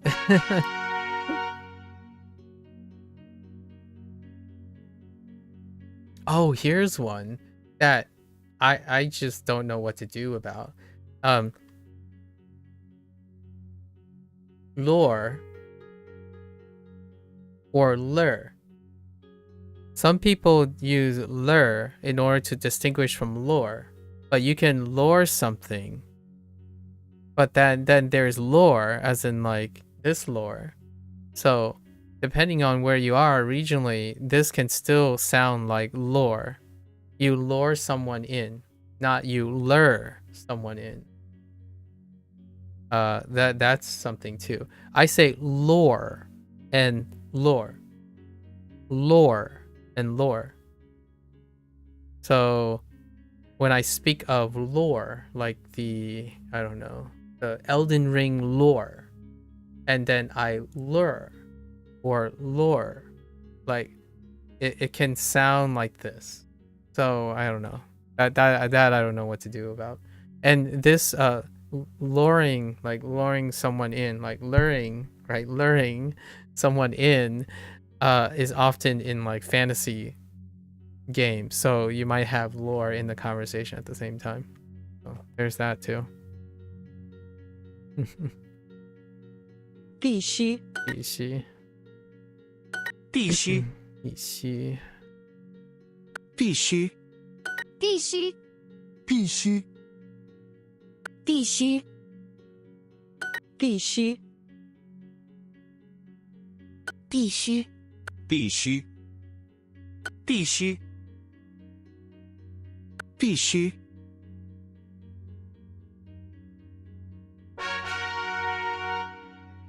The list keeps going on, man.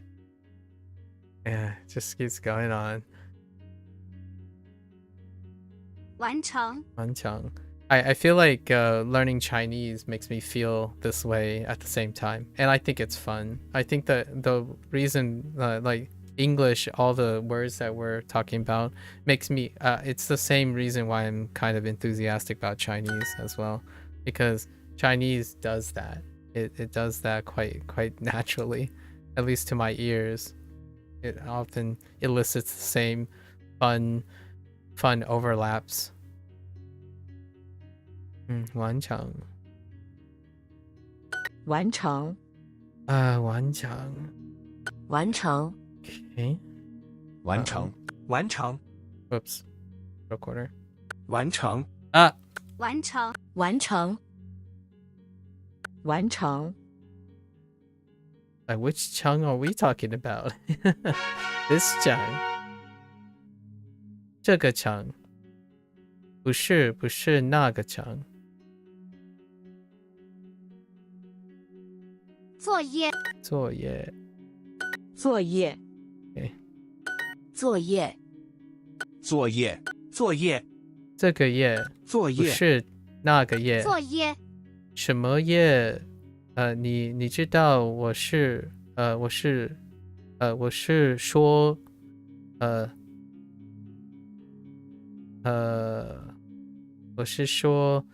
什么业作业作业作业 I'm thinking about this year.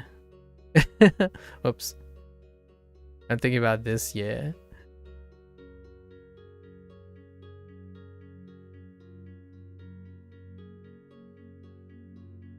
Uh, 必须必须必须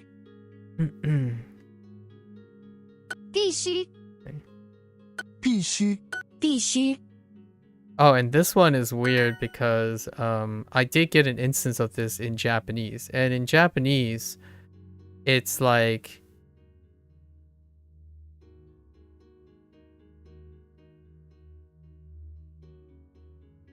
I think that's the stroke order for Japanese.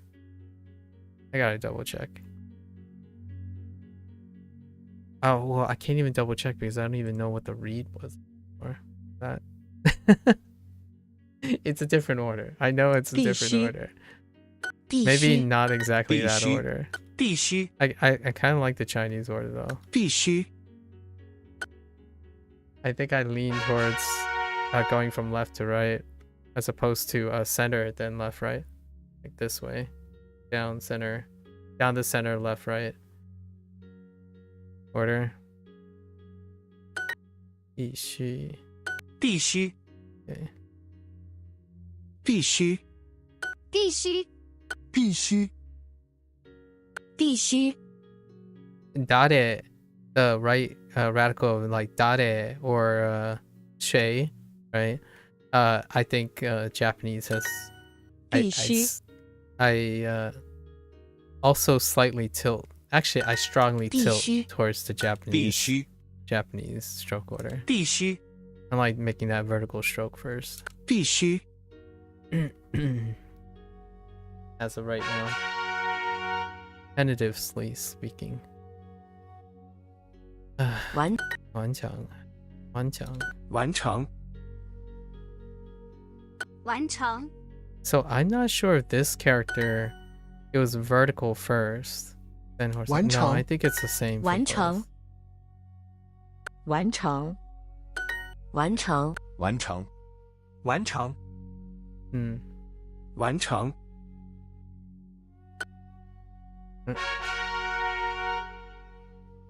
This is gonna take 高兴 Gao Xing.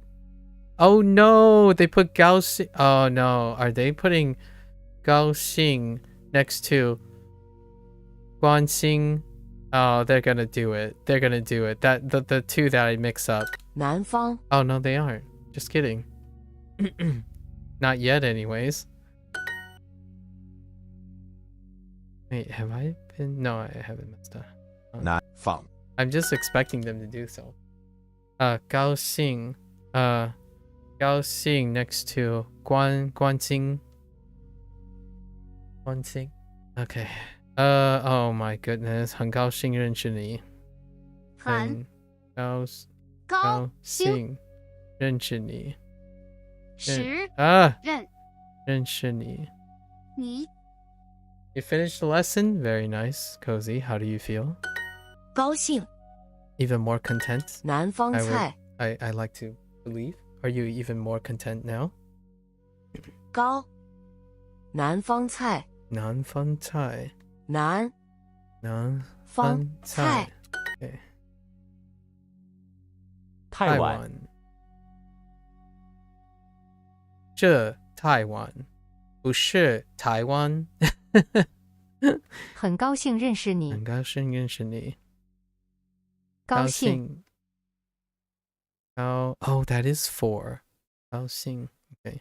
关心 versus 高兴 Okay. 南方意大利人 It was about the Argentino Corralido. What is that neighborhood?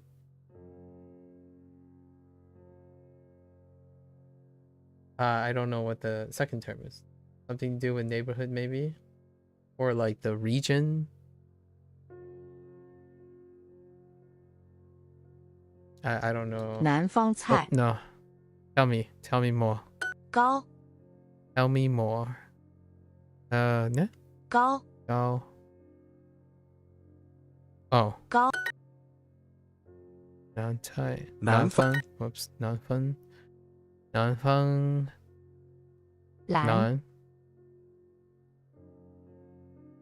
商店 Interesting. I guess 商店 kind of looks like 南方. You have to read a passage on it and answer questions. I see. No. 商店高红南方很高兴认识你。宝高兴他高南方菜很高兴认识你。南方菜。Alright, don't do that again, please. 作业 Oops. 作业作业作业作业作业作业作业作业 Okay.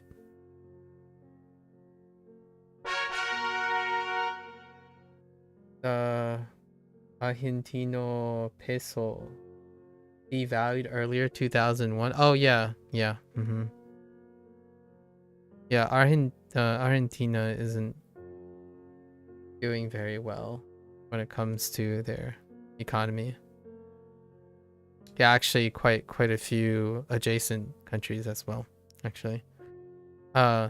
It's actually substantially dire, actually. It hasn't improved since 2001.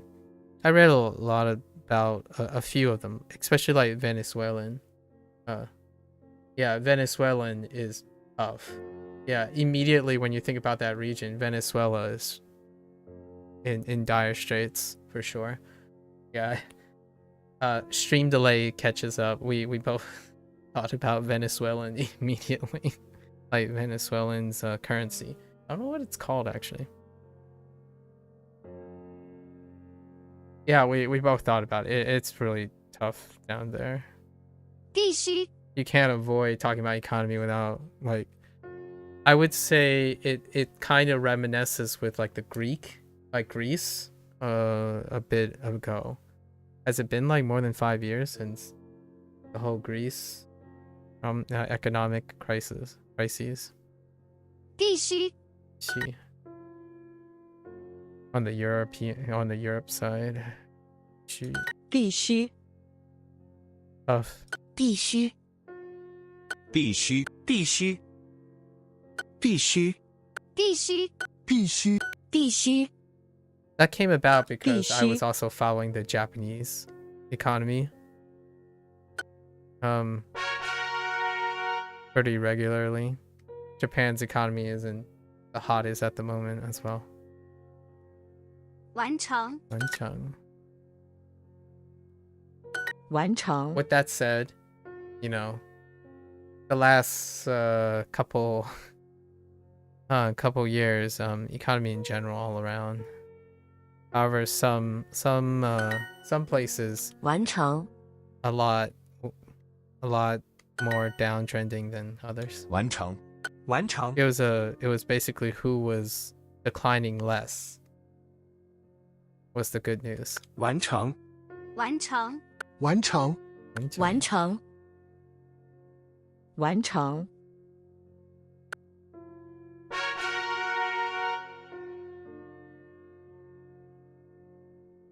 必须必须 Inflation, you know, inflation gate everywhere. 必须 Whoops.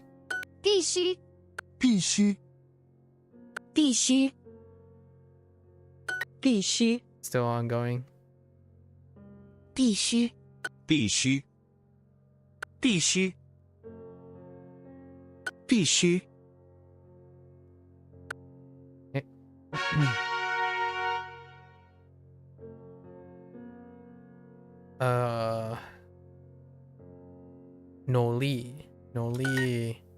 Noli what?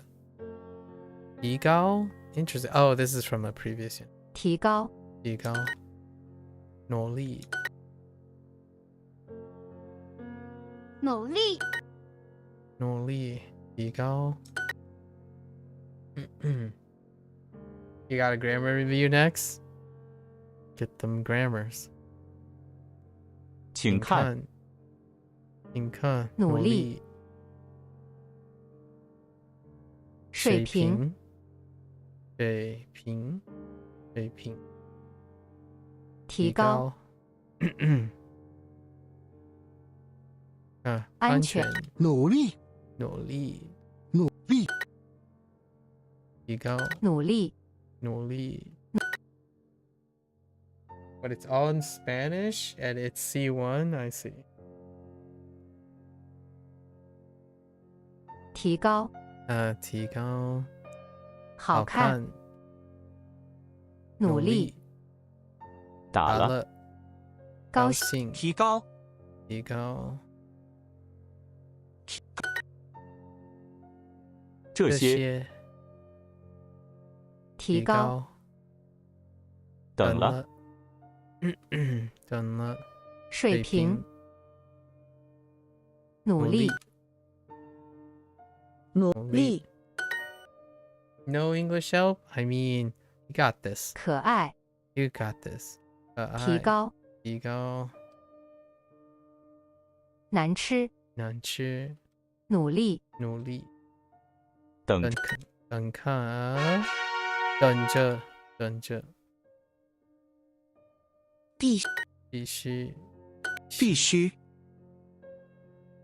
必须必须必须必须必须必须必须必须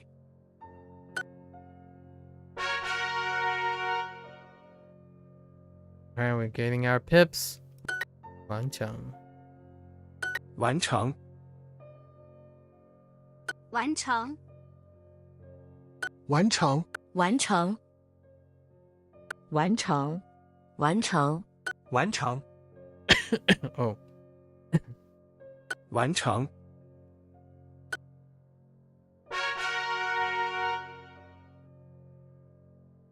Okay.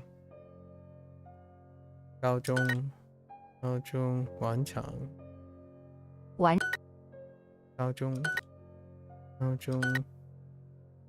完成高中科学完成初中初中等着高中高中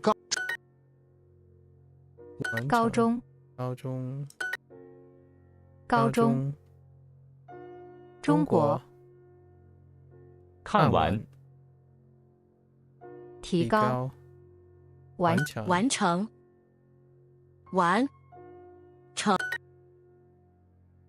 学校开车完成高中考试高中希望希望初中完成考试Get him. 闲 Okay. 完成 Okay. I got you.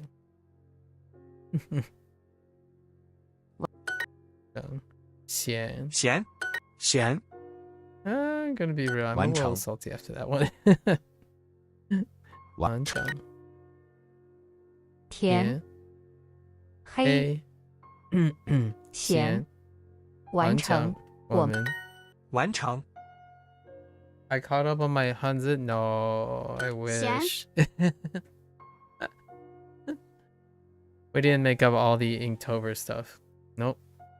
We're like 7 units behind because 7 units behind on Hanzi. But that's fine. From the we touched upon all the Hanzi, right? I'm talking about the exercises. Haven't completed the exercise. 咸 Yesterday though, last unit managed to do that. That's when Inktober was over, which is longest stream.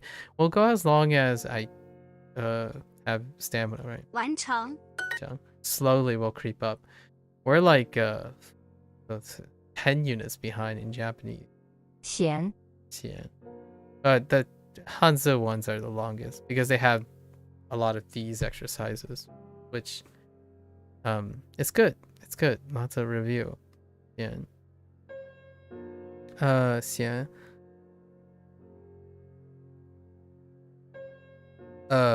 可 yeah 可九完成我叫咸咸完成回我要知 I wonder what tone that is standalone. Kind of sounded like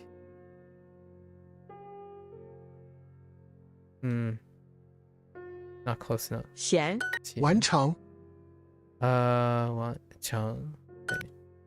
Right. All right. Okay. 提高高中冰茶高中中间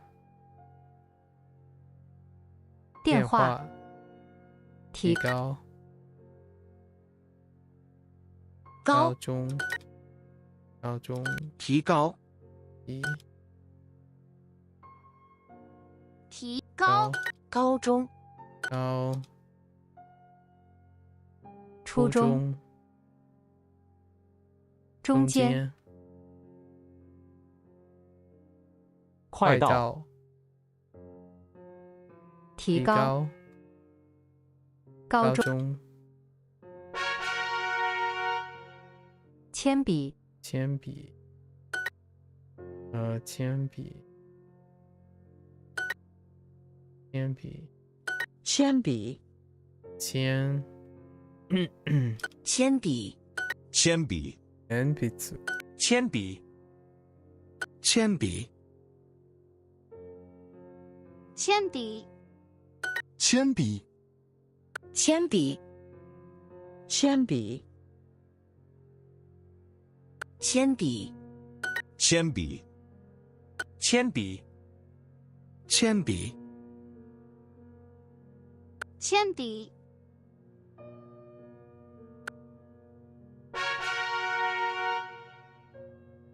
像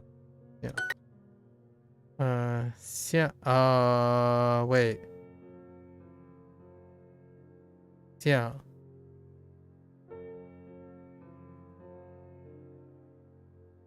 towards. Yeah. 向上，向上，向上，向上，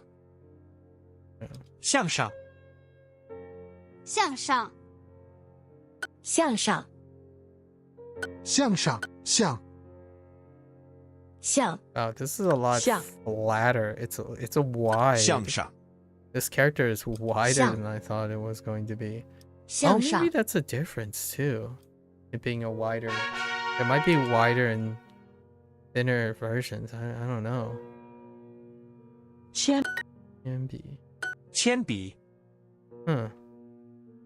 It's way wider. 铅笔，铅笔，铅笔，铅笔，铅笔，铅笔，铅笔，铅笔，铅笔，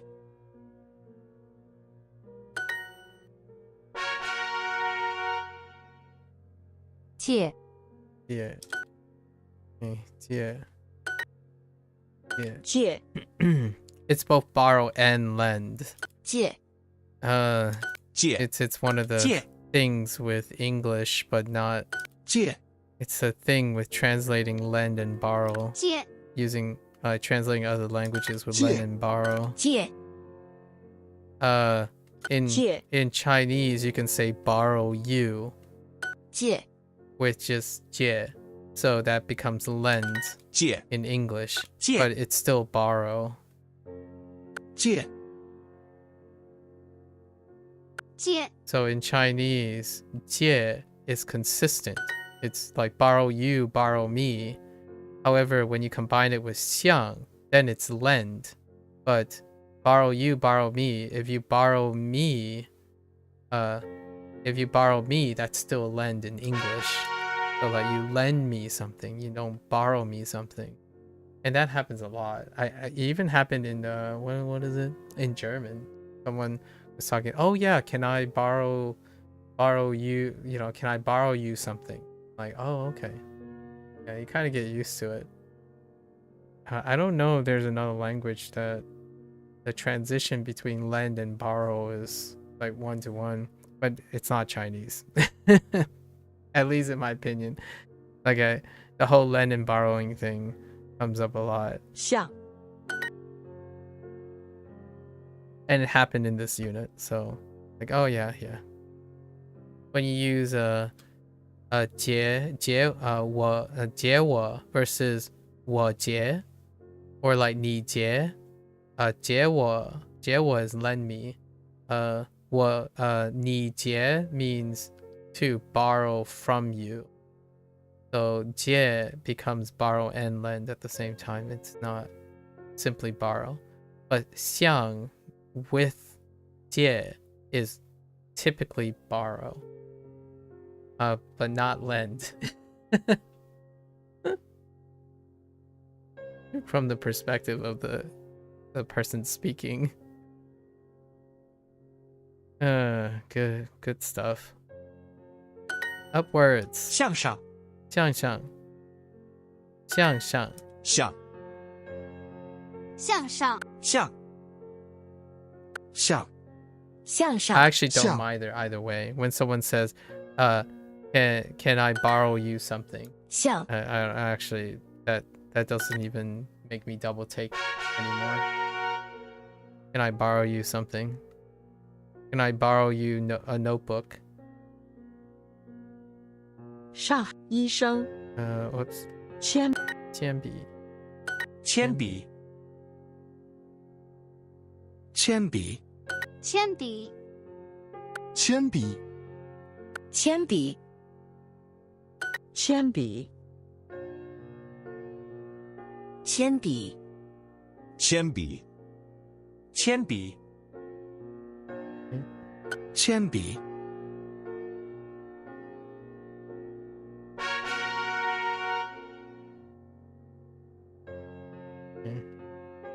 借像借借像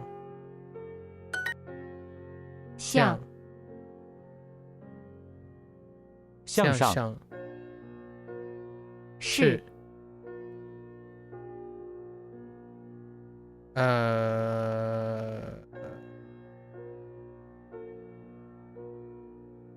哦换换换 Oh, Juan. Oh, yeah, Juan. I thought it was Chuan. Juan. Right. To change as in like clothing change. Juan. 借 借 Yeah. 借 Yeah. 借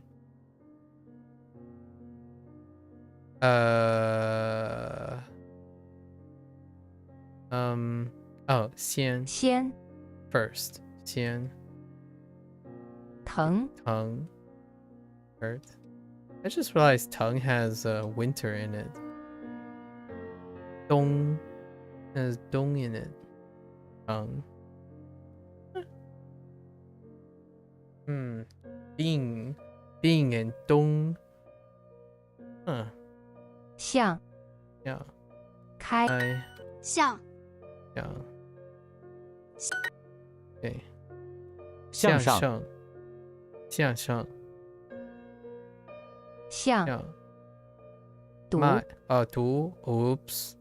Oh my gosh, that threw me off again. Again, my 读 okay. 读洗借 yeah. 向向流流 Oh, Leo. Oh my goodness. I was looking for a different Leo. 借 Oh no, it's happening. Yeah. 先先帮 Okay. Yeah. Yeah. 借 Alright. 借借借 It's happening. 借借借借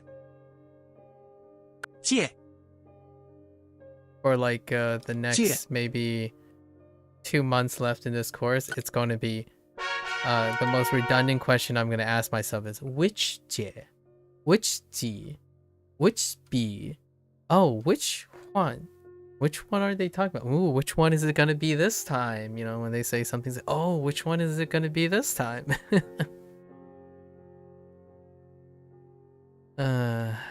向上向上向上向向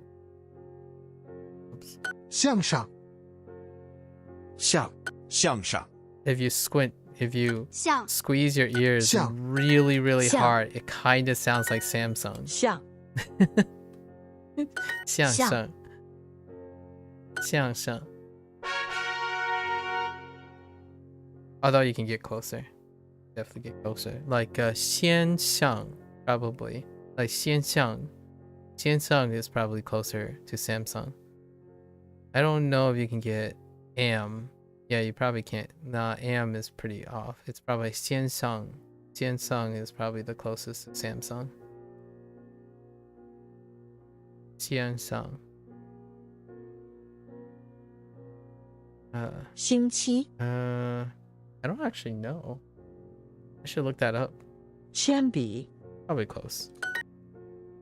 铅笔铅笔 knowing the sounds 铅笔 available to me anyways. 铅笔铅笔铅笔铅笔 Oops.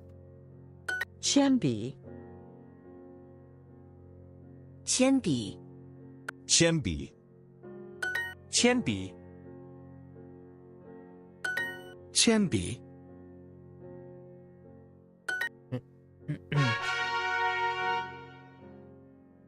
Okay. It does help that my parents said it a couple of times when they try to say like Samsung and Sony and stuff. It's actually pretty close. You substitute sounds close sounds. 借 Yeah. 借 借 Yeah. 借借借借借借借借 Okay. Oh. 向向向向上向上向上向上 Okay. 向向向向 Slowly but 向 surely. Stay vigilant.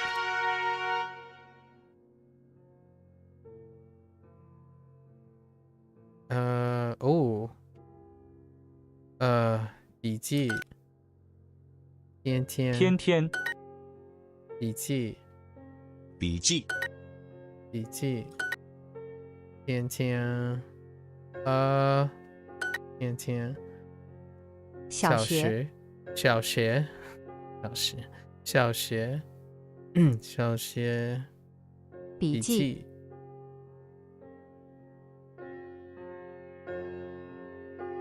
已经天天 Not this time, Duo. 已经 You take your 已经考试笔记记笔笔记天天科学笔记初中笔记昨天天天铅笔天天科学现在笔记初中天天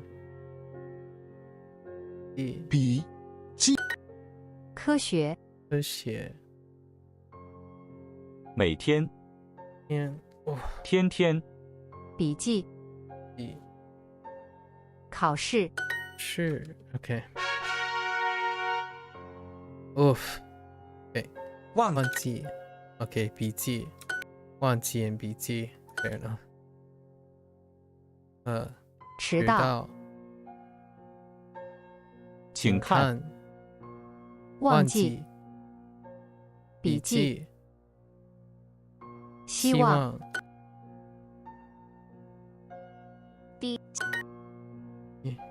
忘记忘记往右各自火锅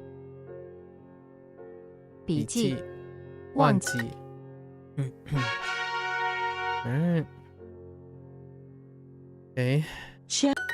铅笔铅笔 I'm kind of curious when and where I'm gonna get because we have 铅 right 铅笔 it might not be the same 铅 like 签名字 like sign your name 签名字 I don't know if that's right correct one though 签你名字 right 在 or like 在这里签你名字 something like that 铅笔 it might be something like that 铅笔 like sign your name here 铅笔 instead of saying 写 like write your name here 铅笔铅笔铅笔 although it's attached to pencil as 铅笔 opposed to pen so I don't know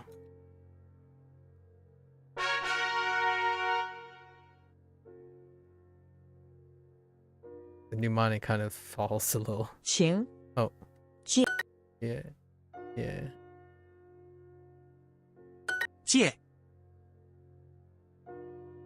借借借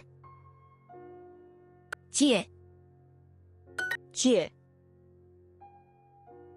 借借借借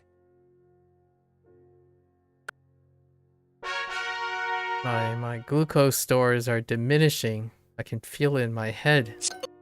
Oops. That must have been a different xiang. 向 That might have been a xiang instead of a xiang. 向向上 Well played. 向上，向 Well played, 向 Duolingo. 上向 Yep. 向 Well played. They put xiang, xiang right above xiang.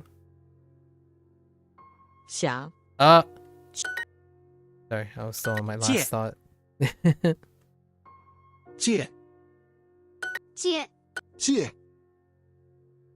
借借 Caught me slacking. 借借借借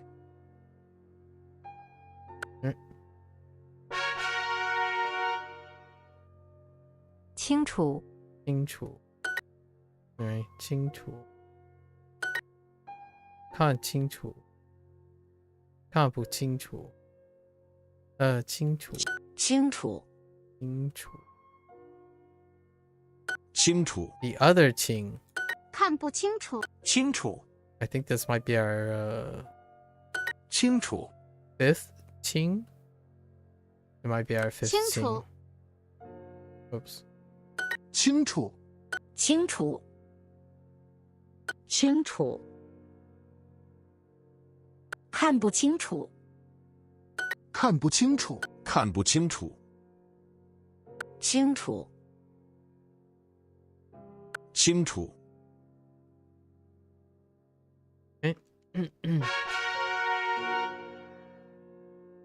黑板黑板黑板黑板黑板 Oh, 黑板 hello there. 黑板黑板，黑板黑板黑板 Oops. 黑板黑板黑板黑板黑板， I'm still contemplating about doing a review or like the the thing that I would typically do, like who is this for and what would they give a rating on, and then who is it not for. Oh man, that's gonna take so long to unpack. Maybe not. I'm still debating. I have like 2 months out.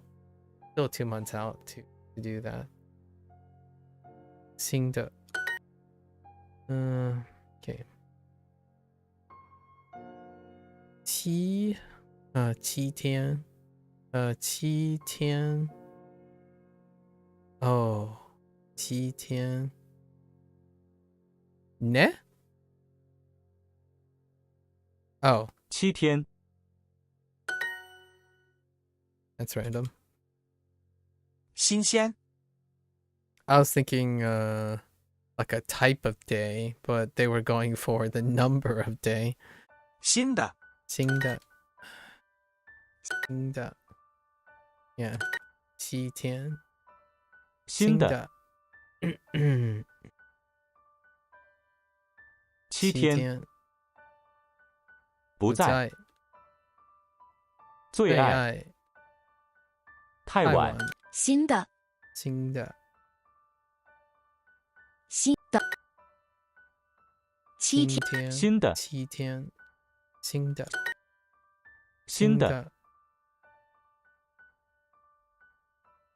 7天真的谁的夏天夏天7天对这些快要信心信心7天新的新的行昨天。昨天。ね？昨天？新的。新的。7天。7天。红的。红的。可爱。清楚。清楚。Alright, we got the 楚。不清楚。哦，看不清。Okay. 清楚。Yeah, there we go. And then there's the lip. 看不清楚。 I don't think it's on everything. 看不清楚。看不清楚。清楚。 Oh, but it is on Dan. Like in 鸡蛋。清楚。 The very top Dan. Oh, there it is too. This is Dan. Well played, Duolingo. That's 清 it. 楚。 That's it. 清楚。清楚。 So we, I mean, that means I'm expecting to see Dan as one of the 看不清 exercises 楚。 for sure. 清楚。 Yeah, Dan. 清楚。 Oops. 看不清楚。看不清楚。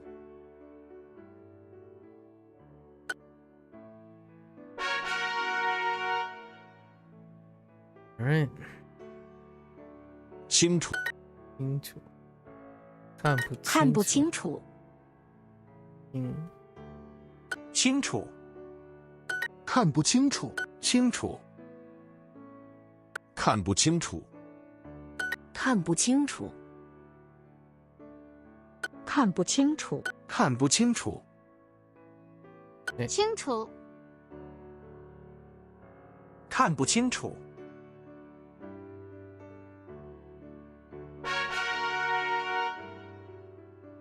Okay. 黑板。黑板。黑板。黑板。 Oh, yikes. I've been writing this character incorrectly. I was using fun, but it's not fun. So, yeah, I had to correct that. I was using this. Although, wait. It might actually be a simplified versus a not simplified difference. Wait. Oh, I might have been writing. Okay, yeah. It might actually be a difference between simplified and unsimplified actually, but 黑板。 I need to correct that. 黑板。 I have to look. 黑板。黑板。 That's why you do exercises. 黑板。 You know? Why you do these exercises. You get to clean up all the writing. Yeah, I've been adding a lip on it. 真的. Okay, 真的. 秋天. What the heck? Oh. 夏天. No. 秋天. 秋天. 秋天. Wow, that looks really weird. 秋天. 真的. 真的. 秋天. 真的. 秋天. 秋天. 不太. 最好. 小时。真的。真的。秋天。真的。真的。Okay, 谁的？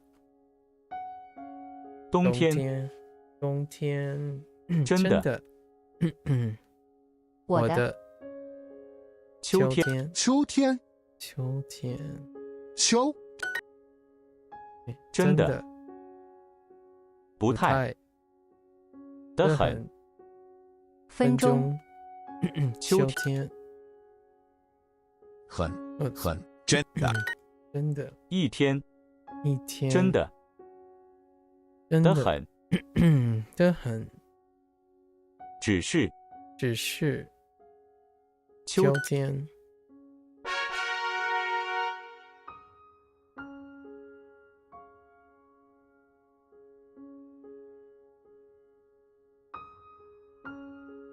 春天，秋天，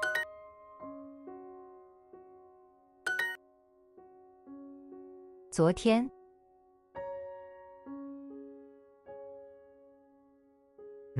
晴天，晴天，秋天，秋天，春天，三天，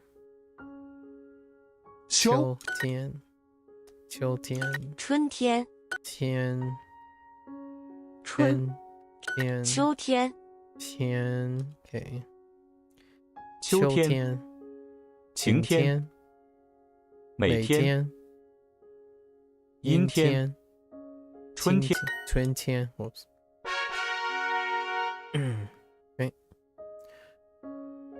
看不清楚，看不清楚，看不清楚，清楚，看不清楚，清楚，清楚，清楚，清楚，清楚，看不清楚，清楚，清楚。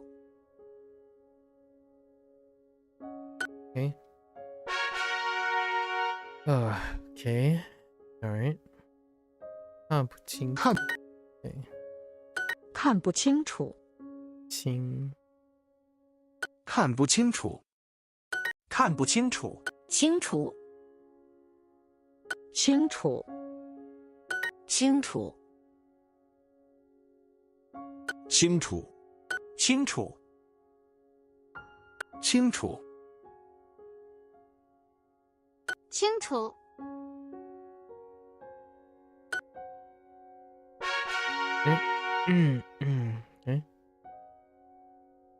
黑板，黑板，黑板， Oops, wrong 黑板 character. 黑板，黑板，黑板，黑板，黑板，黑板，黑板，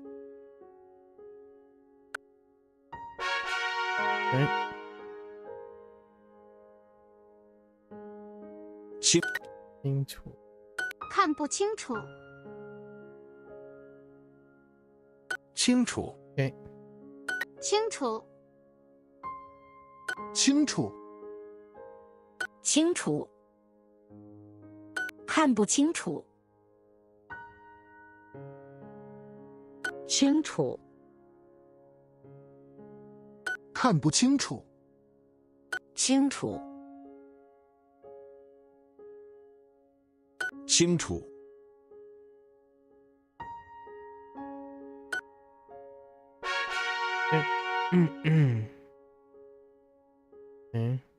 看不清楚，清楚，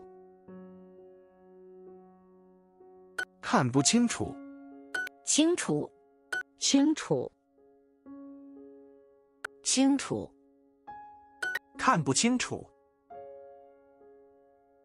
清楚，清楚，清楚，看不清楚，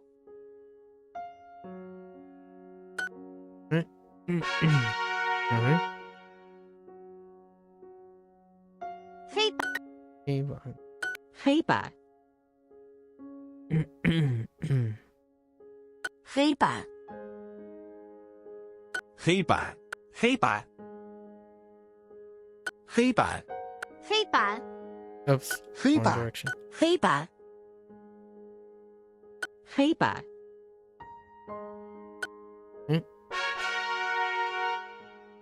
，OK, 秋秋天，秋天，夏天，秋天，一天，三天，夏天，昨天，秋天，夏秋天，秋天，夏天，一天，夏天，晴天，晴天 ，oops， 晴天，阴天，秋天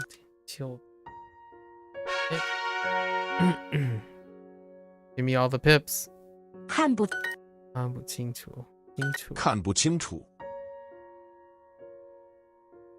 看不清楚，看不清楚，看不清楚，清楚，清楚，看不清楚，清楚，清楚，清楚。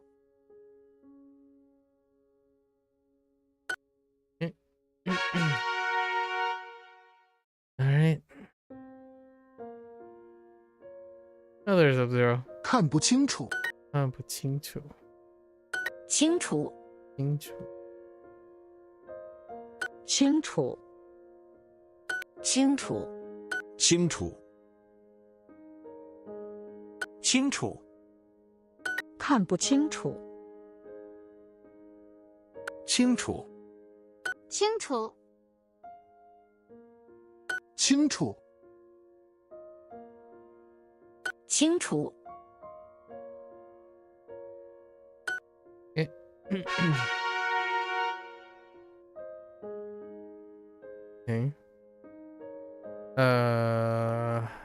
Ne?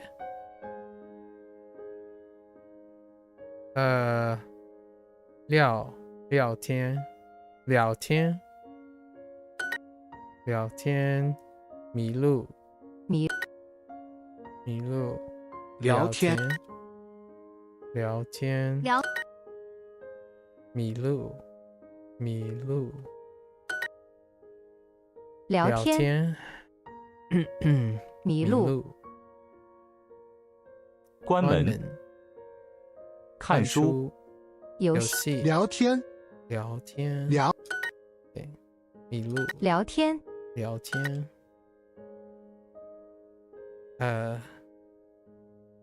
，7天，迷路，聊天，停车，3天，迷路，迷路，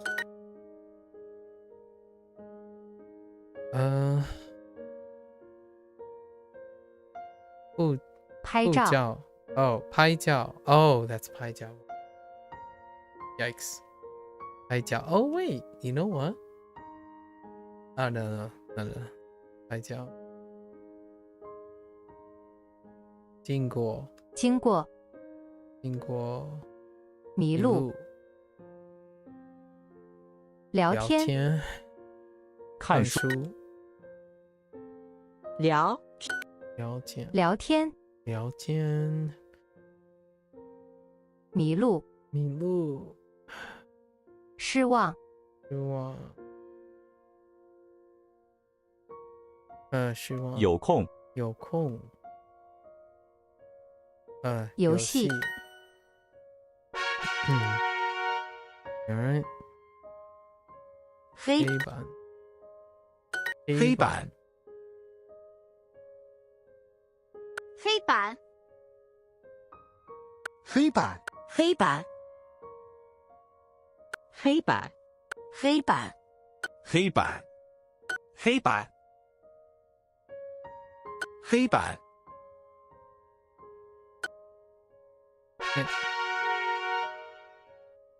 Alright. Getting close. 7天，夏天，7天，3天，每天，晴天，夏天，七天，夏7天，七六七夏天，夏天7天，晴天3天，前天天，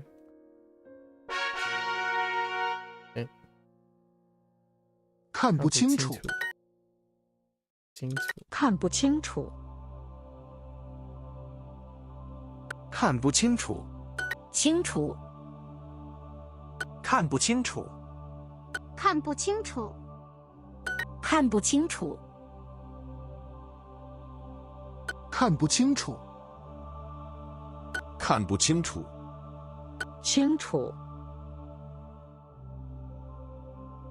看不清楚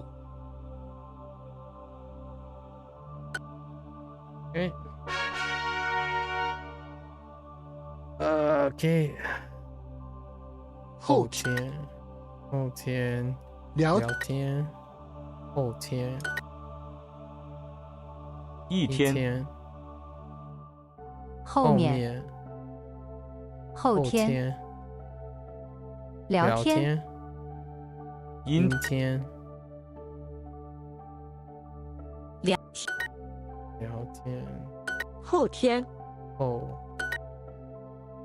天，聊天，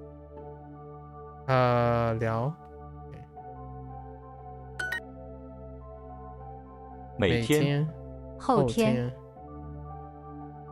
前天，昨天，聊天 ，OK，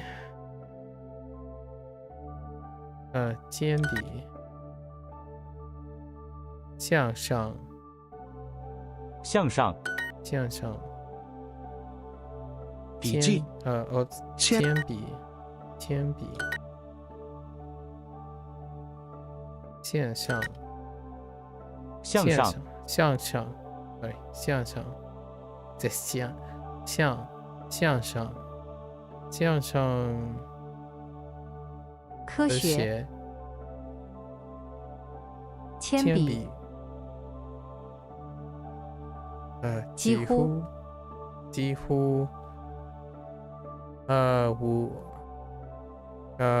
五级，年级，年级，sorry， 年级，Oh no， 铅笔 ，OK， 铅铅笔，笔，向上，铅笔，铅笔，铅，地理，晚上，铅笔，小学，向上，向上，上课，一些，地理，向上，铅笔，铅笔，经常，经常，铅笔，作业，向上，地理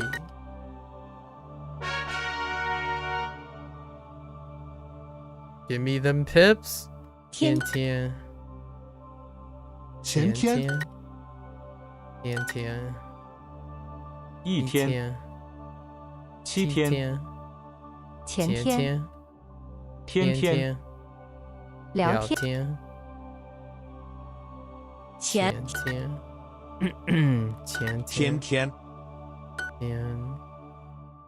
天天，前天，哦，7天，天天，阴天，前天，一天，喂，向上 Where are you going with this? Oh, that's fair. 向向上回家回回向上向上上向问题回问问请问向对回回回 Oh, they're getting a little bit sus there. 向上同学回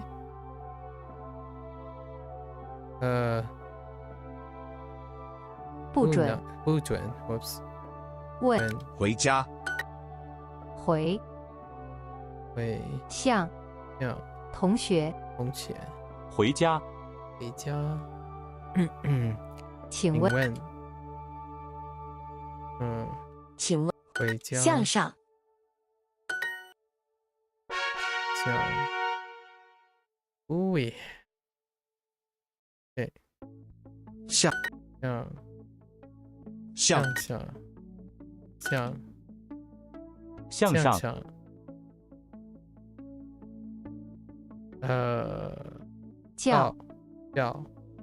向中中马上对马上向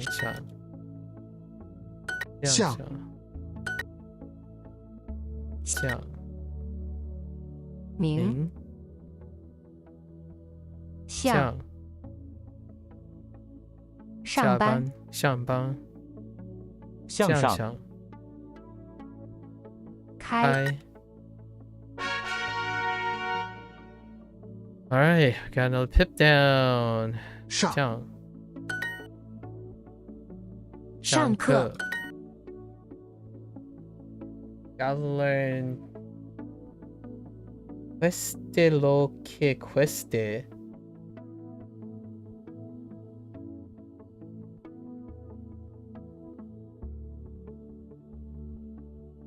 What does that mean?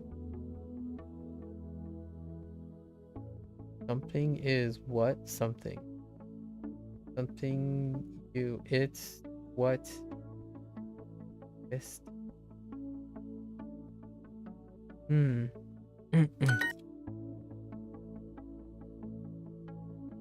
Whatever it takes. Oh, queste lo que. Oh, queste lo que. Queste. Queste lo que queste. Actually, that's kind of catchy. 早上好早上好 Or is it you? No. Like it? Whatever it takes. Do I have something for whatever it takes? I don't think so.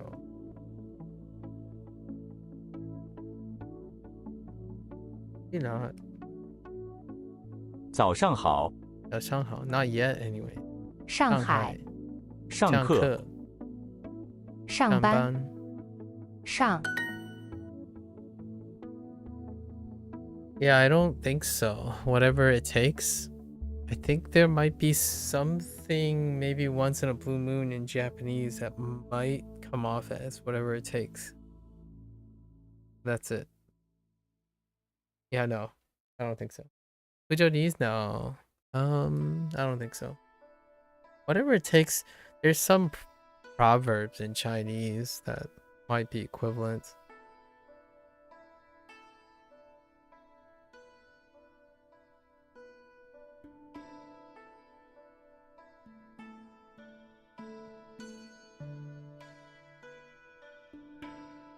I'm trying. It's something like the closest thing I can think of is something like, regardless, I'll get it done, or something. Like the closest thing I can think of is something to the meaning of, to the literal meaning of it doesn't matter what, I'll get it done. Like that's how it like translates. Like regardless what it is, I'll get it done. Kinda. That's the closest thing I can think of. Yeah,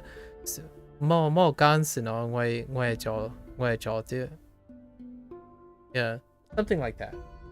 So whatever it takes, basically. But it's like in a oftentimes lots of these sayings is like in a negative. It like spins the negative, like nothing's gonna stop me kind of thing. Whatever it takes, instead of saying whatever it's gonna take, nothing's gonna stop me, right?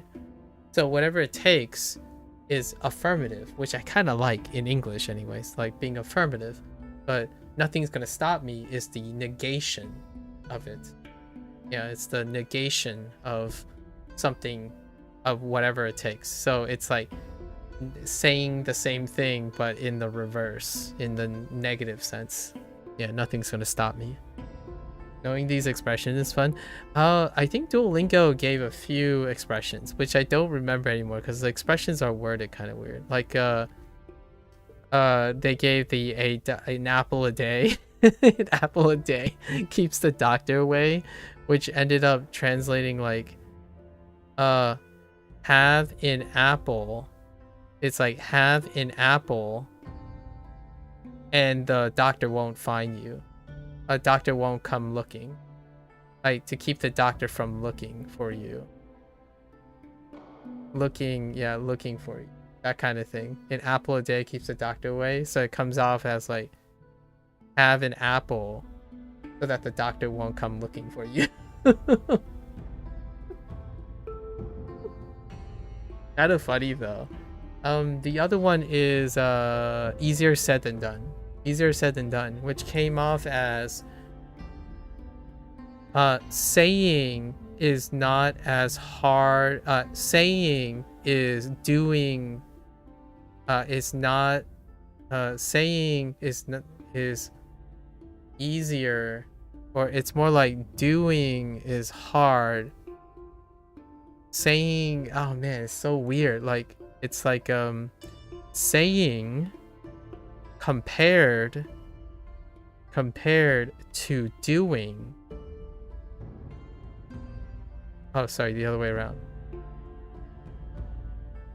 Doing compared to saying is harder. So, harder said than done. Harder said than done. So doing compared to saying is harder. So 说比做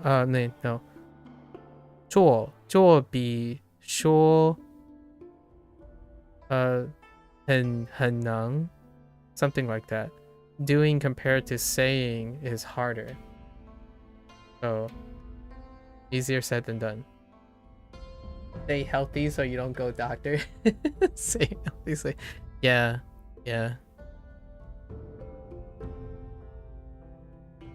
玩 what is this? 玩上课上课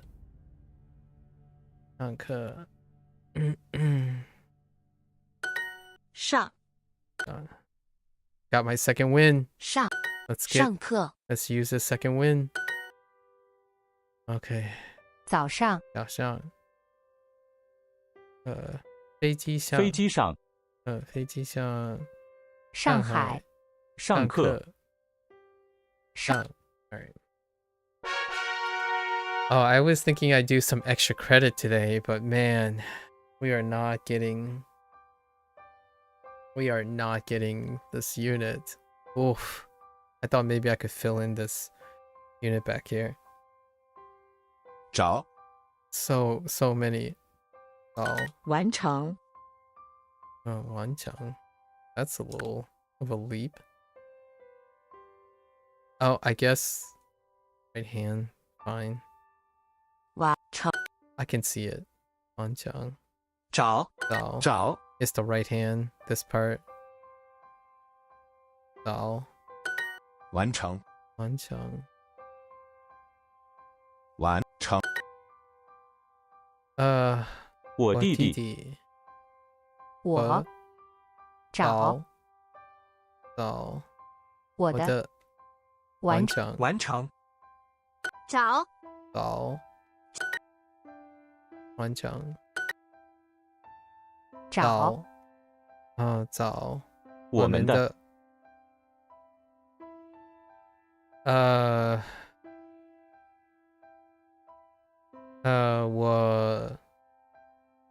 我阿姨我阿姨我阿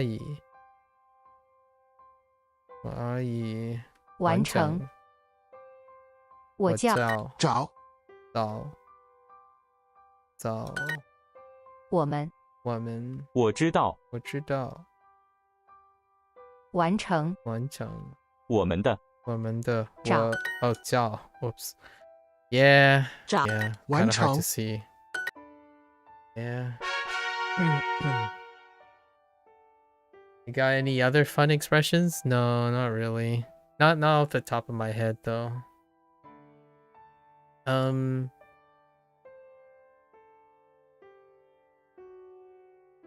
In Duolingo, literally one of the sayings is "What does the fox say?"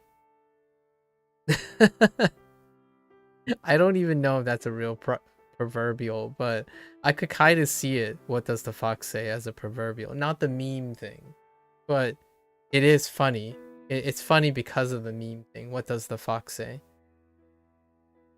There is a proverbial that's kind of similar. Like, what does something say? Like, in a spiritual sense, in the middle of the woods or in like isolation. But what does the fox say came out of nowhere. Yeah, what doesn't it say? 上课上课向上向上向上上课上班 Ooh, that can be a little tricky because 上班 is go to work. Even though they use 班 to represent class, it would be to go to class, but attend class is 上课.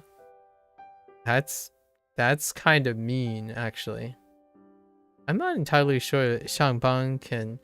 No, it is definitely classically go to work. Yeah, that's confusing. This one is kind of mean. So ban can mean class, and then 上 means to attend. However, 课 is also class, and 上 still means attend here. However, when you put 上班 together, it classically means go to work. But going to school may be constituted as work. Not to be confused, and 班 and 课 is different from 教室, which is a classroom. But neither 班 nor 课 is in 教室. 教室, yeah. It's neither. Good old natural language. 早上 Love it. 上课下课 And then you might be thinking, oh, that's acceptable though. 下课 instead of 放学 下课 get out of class, yeah. And then 放学 is to get out of school. So there's school, class, classroom, teaching. They kind of go back and forth. I think in the long run though, I'm pretty sure if you mix them up, they still mean the same thing. Like if you had enough context and then said 上班, it might end up being attend to school, attend class. That's an interesting thought. 向上 It's funny. Is this stuff confusing? No, not really. You kind of just get used to it, right? It's kind of like getting used to all the English weird things. At least if you're taking the English approach. It's like, that's just it, right? Right? You speak to a Japanese person, explain to them why we drive, drive on parkways. Parkway. Oh, sorry. This is more of an American English thing because I actually don't. I'm not sure about British English, but American English. Why we drive on parkways and park on driveways? That's a classic. I'm actually kind of curious if Duolingo end up explaining that or like using that as an example for English learners. Drive on parkways and park on driveways. Like, don't you park on a parkway and then drive on a driveway? It's like, no, that's not how it's done. Like, why does that not make sense? Like, yeah, I don't know. Like, what the heck? You're driving. Why would it be called a parkway? Don't you park in a place? Like, nah, you drive in a parkway. Okay. Alright. 向上 Xiang. I feel these are the experiences that are mutual. Whether you're learning English or Japanese or Chinese, the good old natural language, right? The good old natural language. I think to me, that's the difference between someone who wants to study a constructed language, like a hyper constructed language, a purely constructed language versus a natural language. Some things you don't explain because it's of a natural consequence, right? And then you have people who really love etymology. Etymology is what makes like the natural language natural. There's like some rhyme or way of explaining how the heck did we end up with these things, which I like when other people tell me about these things. I don't go out of my way to explain it though. I prefer to write and accept.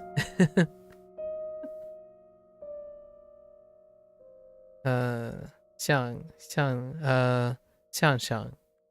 上课上课向上早上上课 I still remember, I think Sub-Zero, you were here when we were talking about jimmies. Were you here when the multiple times when we talked about jimmies and sprinkles? My jimmies and sprinkles. Sorry, what I was trying to explain to my mother what sprinkles is because she asked what the sprinkles mean and what does that have to do with candy on ice on desserts. I'm like, it kind of does, but kind of doesn't. And then of course somebody would chime in, like fictitious would come in and say, well, they're jimmies, or throw in a jimmies thing. Like, well, Jimmy is just Jimmy. Like, how do you explain Jimmy? Well, someone decided to call it Jimmy. At least that's all I've accepted. Like, what does it have to do with sprinkles? I don't know. Jimmies. Some guy made sprinkles and decided to call them Jimmies. I don't know. 上课 向上上车上海 Yeah, Jimmy's. I didn't look it up, but Jimmy's. I think I've heard one person, IRL, that said Jimmy's, like nonchalantly. They just decided, oh, hey, do you want Jimmy's on that? I'm like, oh yeah. No, thank you.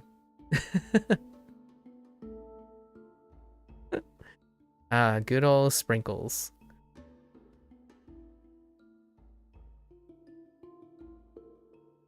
Let's not start with the whole Coke. Coke stands for everything that is a cola.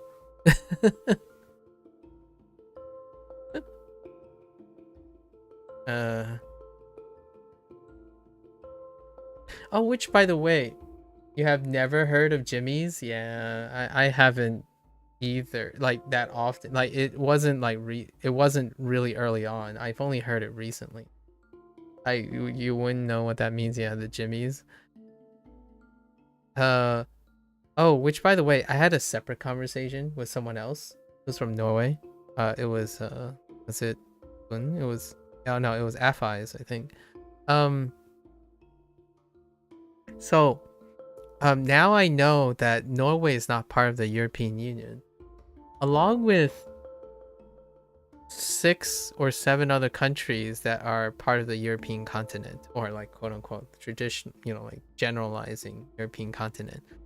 And at first I thought, okay, you weren't here, but I was trying to see if there was a connection between why there's a preference for English in Norway and the lack of European Union support.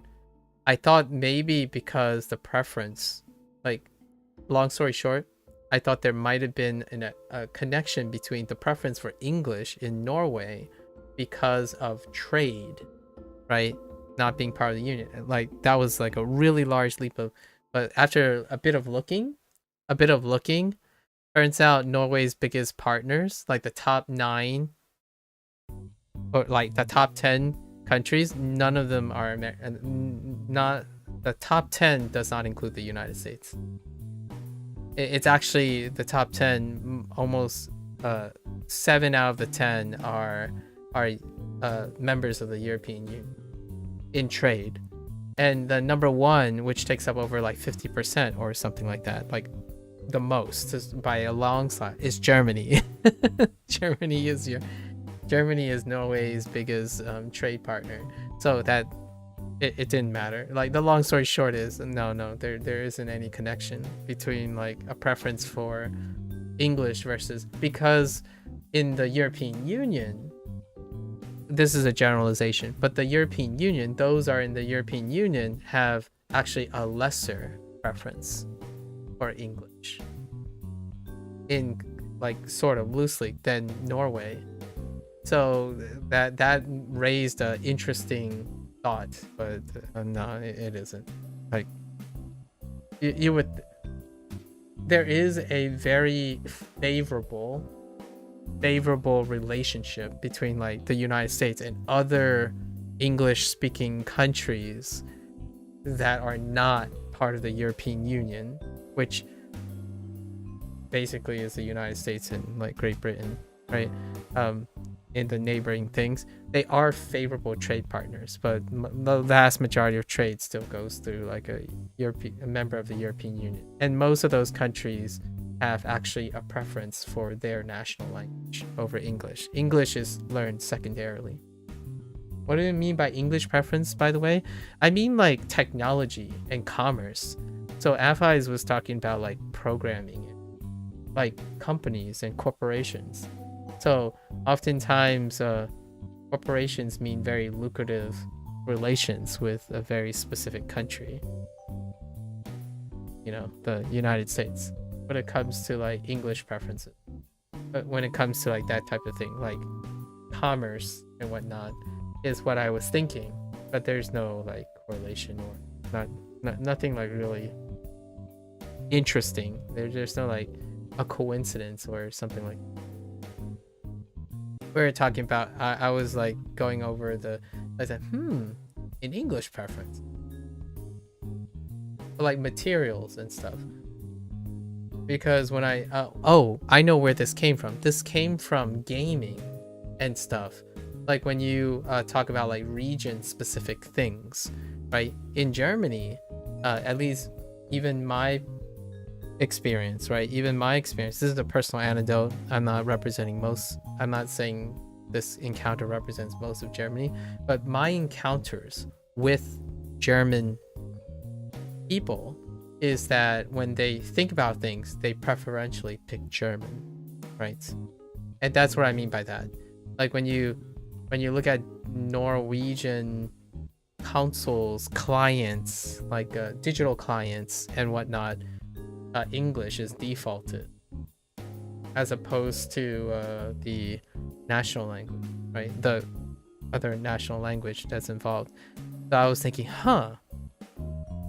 because we were talking about commerce, Sub-Zero, like buying stuff, and Amazon came up. The conversation, how you fit into this is the Amazon conversation, because Germany has Amazon, but Norway does not. And Afai's shared like this funny little thing where like one of the first things he did when he was in Germany was order something from Amazon. And that's when I thought of you and I when we were having conversations in commerce. Like, oh yeah, that's right. I actually only know to this day that Norway does not have access to Amazon because you mentioned it not too long ago, like a few days back. Like, oh yeah, that's right. Amazon. So everything kind of falls apart. The reason why I brought this up is because you're talking about company, right? You're talking about working for a company, especially probably an internationally traded company. And oftentimes I think, yeah, not all countries, right? We're talking about like there are different variances, like preferences for being accepting of international companies. We know of a country that quite literally are in a trade war because of exclusivity to one's own country's companies. So having a preference for English is a big deal. Oh yeah, that's right. You have AliExpress. That's true. See, that's a big deal, right? Because AliExpress is using, I'm guessing you're bridging with English, right? AliExpress operates there, right? And eBay is an American corporation. So like, weird. It's kind of odd for Amazon to be omitted. So it's so weird. Anyways, just a thought. Side thought. To boost my energy again. We're learning Chinese, so AliExpress is kind of relevant here. AliExpress. And it makes so much sense now that you bring up eBay and AliExpress in previous conversations. And rarely did Amazon ever come into the conversation because of, well, there's no access to Amazon, so yeah. When I link Amazon pages to you, that doesn't mess up anything, right? It just comes up as, oh, here's a website. There's no like portal changes or anything. It's like, oh, here's the US Amazon site. Like the URL doesn't randomly say like amazon.us or something like that. Like it just randomly switches to a different location. I'm always curious about that. Whenever someone links something, occasionally this gets changed and it tells you which region, which Amazon region you're referring to, even if it might still display English. Fun little things, things you notice. Yeah. Sure. 纸 Sure. Ami. Yeah. 请 That was Ching. 借 That startled me. 学 Share. 纸借 读 And you always pick do over my. 开 借 借 借 借 叫 叫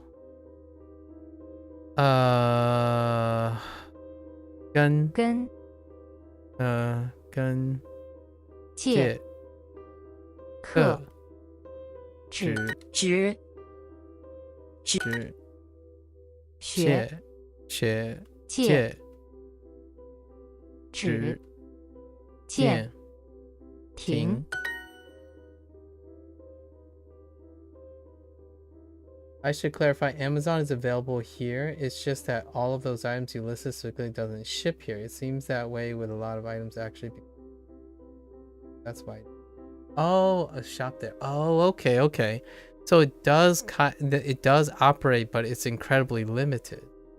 Or like those very specific things are very limited. I see. And I imagine when you mentioned like taxation and customs if you ordered things that don't. So like things from Amazon, do they get like heavily taxed? Nothing bad happens when I click on the link. I just can't add anything to the basket. Oh, okay, so that's how that works. I see. So if you ordered something from Amazon, does most of the stuff come from outside? So you have to order, they get like bumped in the order? So like all the tax and fees? Oh, okay. How about like taxation and stuff like customs? So when you order from Amazon, does Amazon operate in Norway? So like you can order something that maybe is available on Amazon in Norway, so then you don't like have to pay for the transportation, or are most things like imported? I still don't think that type of fee even happens when I order something. Like for example, I would order something and it'd be a marketplace, right? It'd be a marketplace thing. It's like, oh, it ships from China. It's like, well, it's still through Amazon, so whatever the price is, I guess they absorb the importing of the item, if you know what I mean. I don't know how that works in other countries. I haven't ever ordered anything on online commerce in another country, so I have no idea how that works. It's such a fascinating thing, though. eBay is even more fascinating. I thought about this. I don't know if it's a legal thing or something, what I'm about to say, but there are times when someone would say like, oh, hey, if you had time, can you buy this for me and then ship it to me? Because doing the customs and mailing, it still ends up being like more cost effective than say ordering something that is like shipped directly from the OEM to a country of origin. I've had conversations like that before as well. Fascinating. Yeah.班网指哦校叫借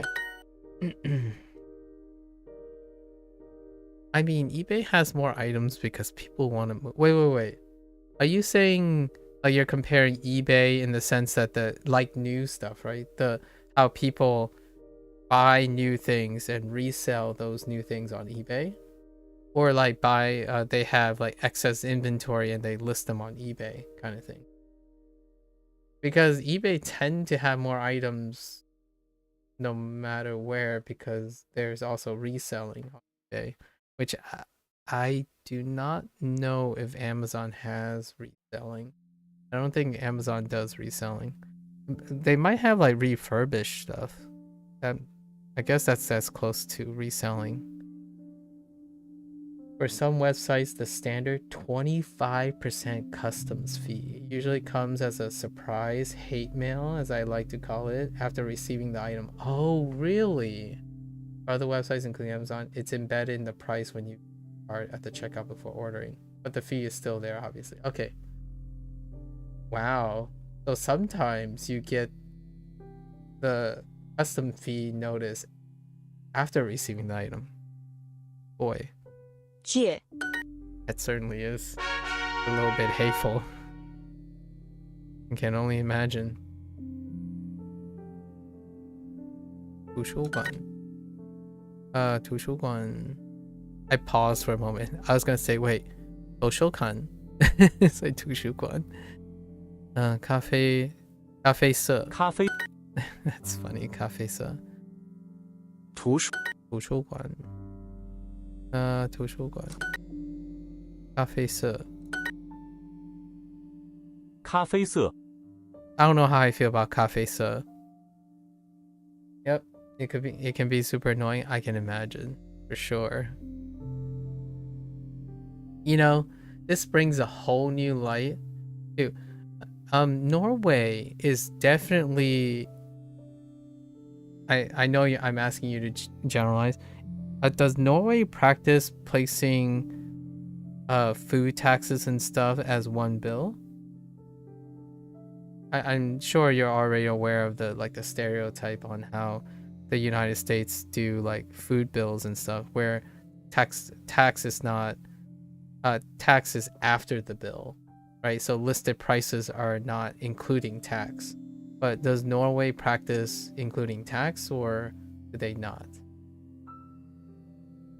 This brings up a whole like can of worms now. Now that occasionally you get like hate mail from custom fees. Because I could imagine a country that practices including fees and taxes in their bills would be extra irked whenever you get a hate mail with extra fees that aren't listed and included. To do a flip perspective, in the United States, you kind of look out for that all the time. So because like taxation is often excluded and only discovered after the fact, or you can do it after the fact, right? So oftentimes that normalizes practices. Like for example, cancellation fees, like subscription cancellation fees, or like insurance, early cancellation insurance fees, and all that stuff. It's expected that they're not transparent on that. Not that it's a good or a bad thing. However, it's a social norm here. So it might end up being less annoying, largely because it's kind of like a normalized expectation. Meanwhile, in other countries, I don't imagine they have you would have similar sentiments because of potentially how rare that occurred. Like let's make it like kind of related to Japanese and Chinese. Like in Japan, right? Tipping, that's a thing that comes up all the time. Like normal expectations, it's not as annoying if you're the one normalized. So you see the application of something that you normalized. Like from an outside perspective, it would be annoying, or say like tipping, but from the inside perspective, it's like, well, there are pros and cons. So I'm actually kind of curious if Norway does it differently or not. 我们家 Yeah. And don't forget, you're representing all of Norway. No pressure. Kidding. What is your personal experience? 办公室办公室不健康不健康图书馆图书馆图书馆图书馆馆 That's funny you say. Actually, in pretty much all stores, it's included in the listed price. Okay. However, you used to work at this one retail store which didn't practice this, and you used to get so much hate as a cashier for not informing them. Oh no. About that when it wasn't exactly your fault. Yeah, the messenger problem. You were the messenger. Hate on the messenger. But for online stores, it can be different. Okay, I see. Yikes. Way to be the messenger on that one. 咖啡馆 咖啡色 图书馆 That's hilarious though. Here it's a mixed bag, obviously. Now it's a mixed bag. Some places do, some places don't. And it's a potpourri, right? If there's any place I would say is big enough to have a potpourri of standards, it's probably the United States, right? So if you ask as an American, you gotta also identify which region they're from at this point. 图书馆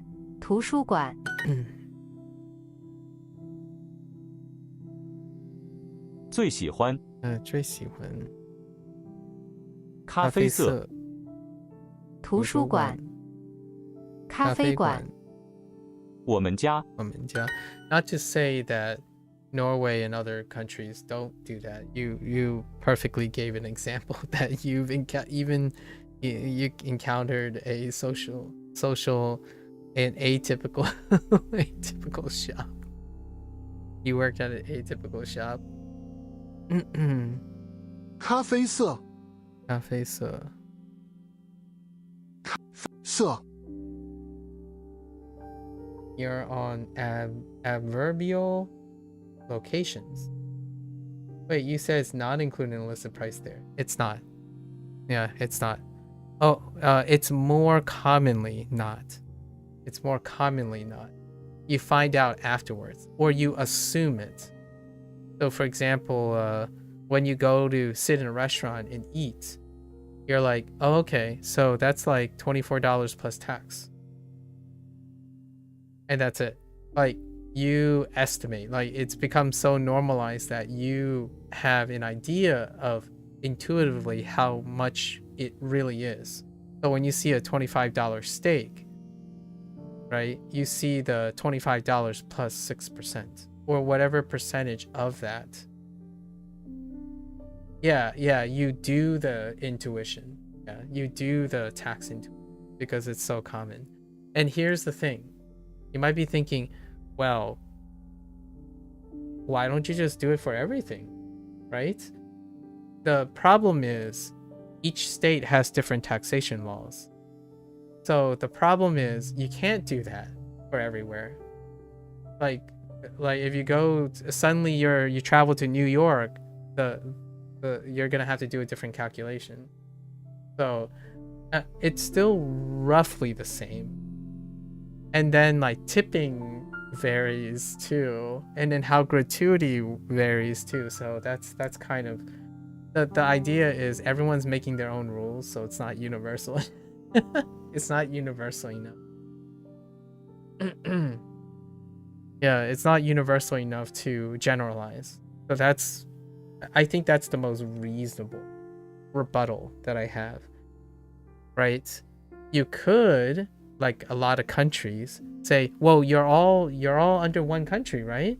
Like, well, do you guys have local governments? Because that's probably what happened.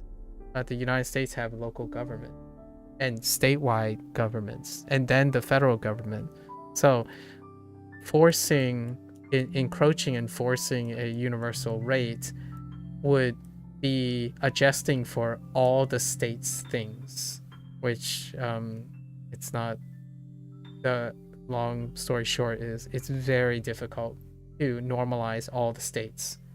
Like, you legitimately have states that have 1/10 the population of another state, for example, even if you were trying to generalize.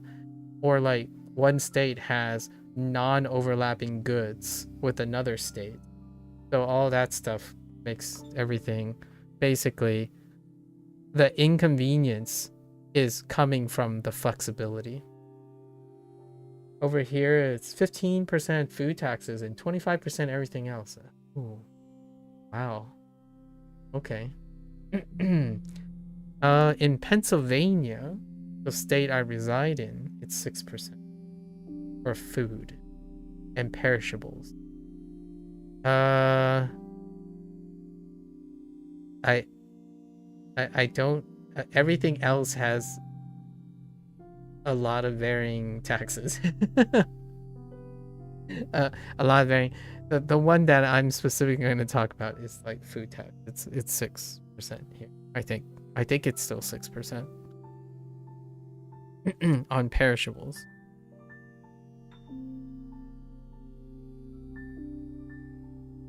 It is. Let me make sure. Oh, wait. Just kidding. How much? No. That type of food has no tax. It's commercial goods has tax. Commercial, like package, 6%. Yeah. Any like food perishable things do not have tax. It's the sales tax is what I'm referring to. Sorry, the sales tax is 6%. 咖啡色 If I sound like I don't know what I'm talking about, it's because I don't know what I'm talking about. That's why it's confusing. And You go with the blow. How much do I tip at a restaurant? 20% most of the time. If I go to a restaurant, it's a restaurant that I want to go to. So I always tip 20%. Usually. Minimally. But I don't usually go to restaurants. So and I don't like the other restaurants. So there are different restaurants, right? You don't tip in a non-dining restaurant. You know, like, if you know what I mean. Right? Like, if I go to a restaurant, it will be like an really out of the way special restaurant. So those people, I usually do 20%. If it's like a really, really fast pickout place, there's always a, nowadays you like use Google Pay and Apple Pay. I do 10%. If it's like them taking my order every once in a while, that's fine. Like, I'm okay with that. Usually though, those take places, you take and go. There's no service charge. Yeah. You don't have a service charge. And you can choose to have no service charge for those things. And it's actually very normalized. McDonald's 20%.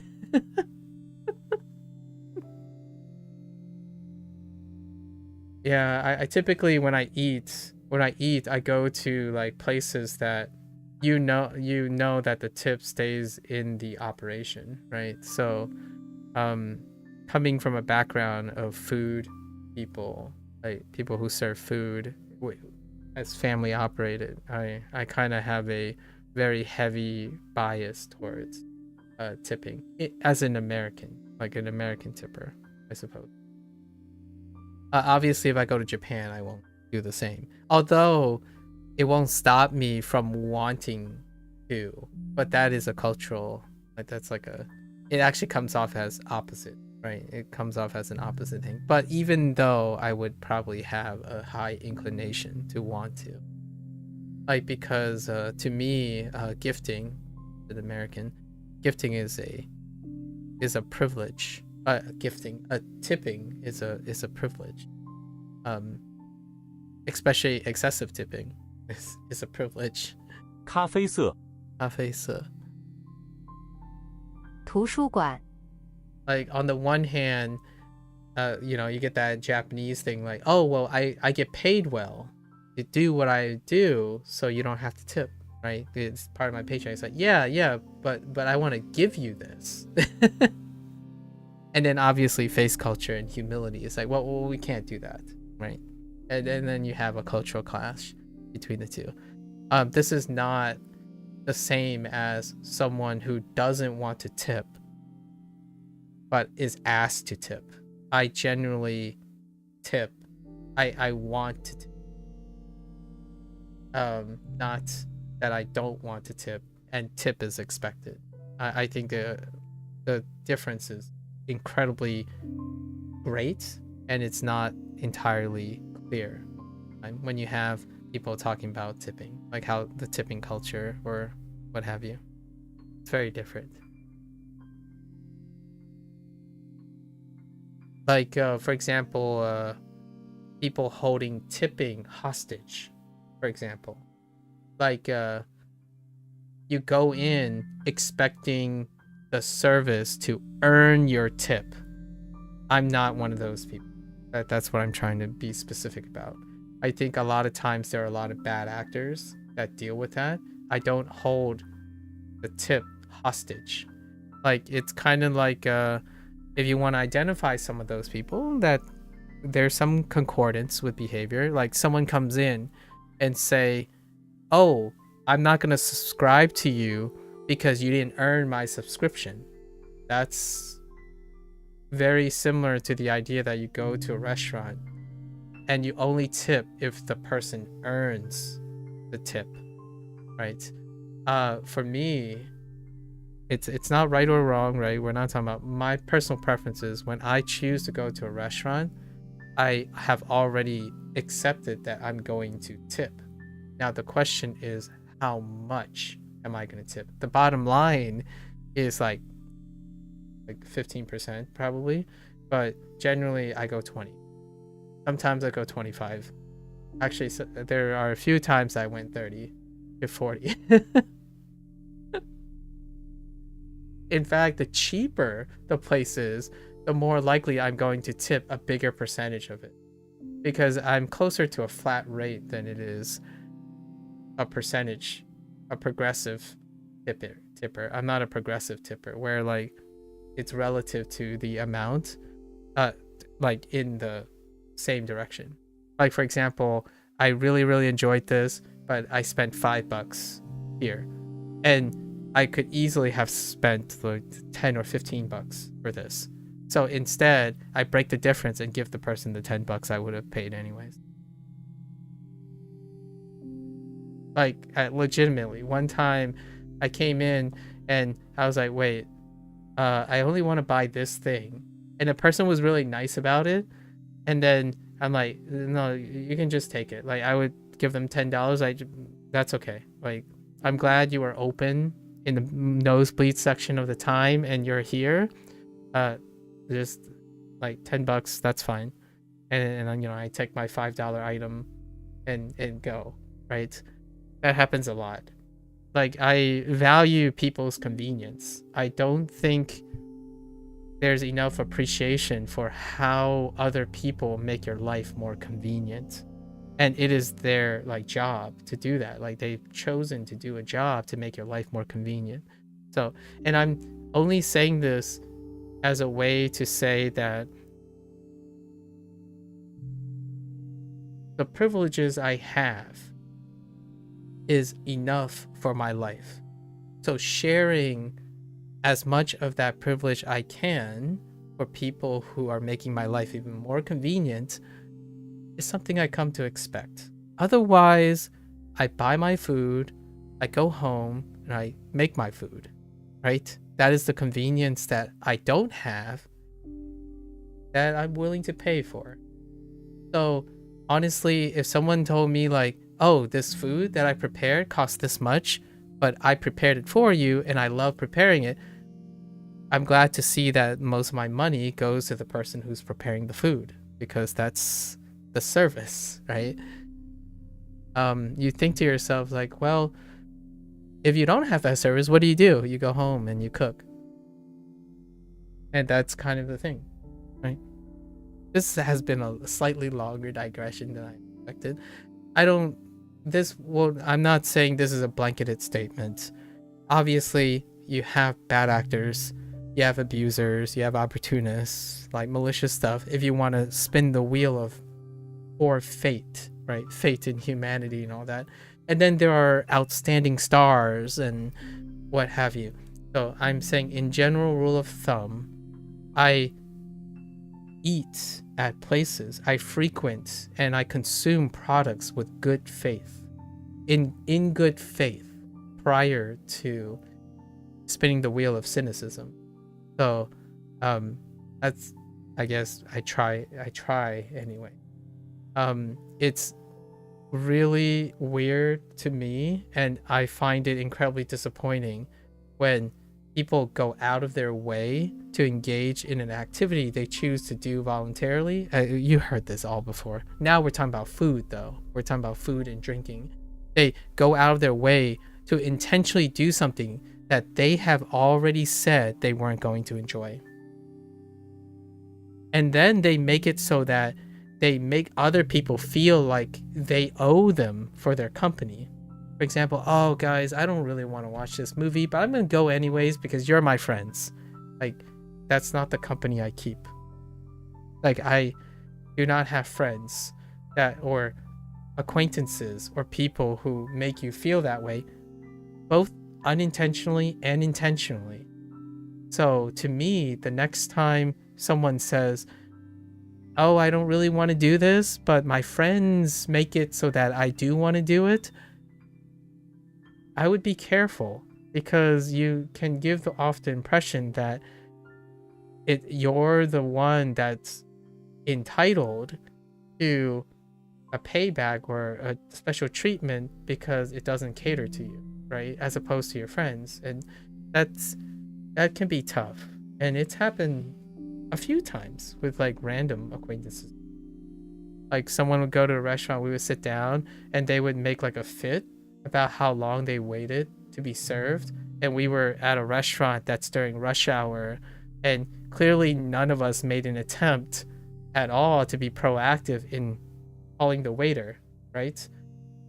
The thing is, 3 of the 4 people were comfortable that it didn't matter how long the waiter took because we were busy socializing.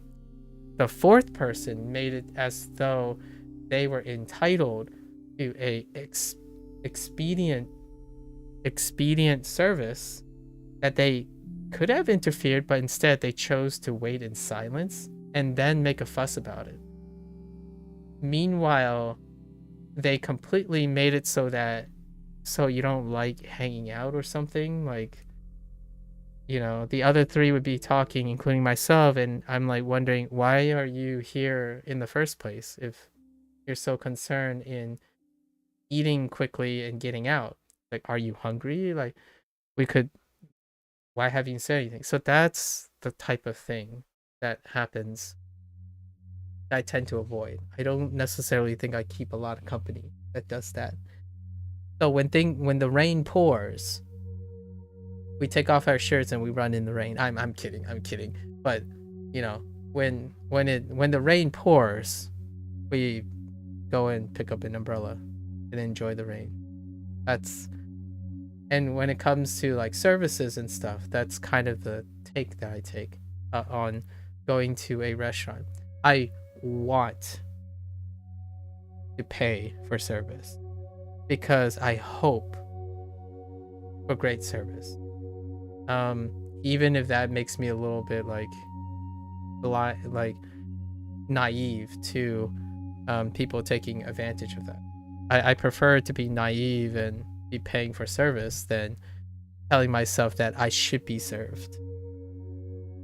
And people need to earn my like gratitude. But that's just me though. It's a little of a touching point. And it does come from being privileged. I don't want to brush over the fact that paying for something that you don't want to pay for because you don't have a lot of money, like you don't want to spend that much, you can always go upstream. I'm not going to do that. However, one could argue that why did you go to the restaurant in the first place? That kind of thing. We're not going to even go there. Those people, if they manage to get good service, that's great. And I think most of the time, I believe that the people who work at service positions already have their ups and downs. So I give them the benefit of the doubt that they know that there are people who, like, if I walk in, I don't think they're gonna see me as someone like, oh yeah, this guy, bad tipper, that kind of thing. So I don't want to give that impression, right? To me, I think if I step in and a service person immediately sees, oh, this person cares and they're going to tip well, it's already a foregone conclusion I might get better service. It's a feedback loop. So you don't know how much of your action and your perception, people perceiving you, may ultimately affect how people serve you. Like for me, I've been a server before, right? I've been in food services quite a lot because as a teenager, usually you get stuck with the food service type of thing. And if you walk in and you're like, yo, this person seems really happy to be here, I want to serve that customer, that immediately, I think people who go into a place being angry, looking a little bit suspicious, I think you're already self-selecting yourself for a below average experience already. So the idea is not having a positive mind in general. It's not like it's going to get better. Like being more negative and more cynical when you're interacting with people, it is so much rarer for it to improve the situation than make it worse. So that's where I go most of the time. So when you're studying, right, Sub-Zero, when you're having a midlife crisis, deciding on when you're going to, what type of decision you're going to make for the future of your forever life. Pouring more hot oil, burning oil on an open wound isn't going, in my opinion, is unlikely to be successful. Being encouraging and hopeful is usually where I go. Obviously, there are great cynics out there and whatnot. You don't win them all, obviously. Someone once said everyone should work in the service industry at some point in their life, and I very much agree. Once you've been on the other side of the stick, you realize that they're all humans and not a service slave. Yeah, dehumanizing service providers is a telltale sign of someone who hasn't worked in a varied service position.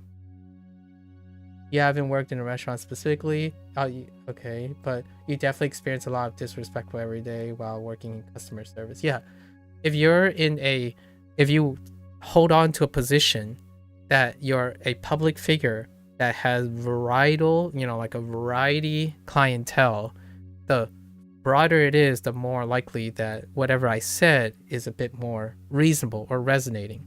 Like, for example, if you're a teacher in a public school, that, imagine, like, I can earnestly tell you that when you fail a student, you can be called a scammer of a teacher immediately. That's because you didn't meet the entitlement of your clientele, right? So lots of that happened across my life. Like my parents operated a successful restaurant. That doesn't mean there wasn't someone who threw the food back at my parents and said that this is not the thing this is not the taste that I want. So that will bound to happen at some point. What do my parents do? They clean it up and they move on.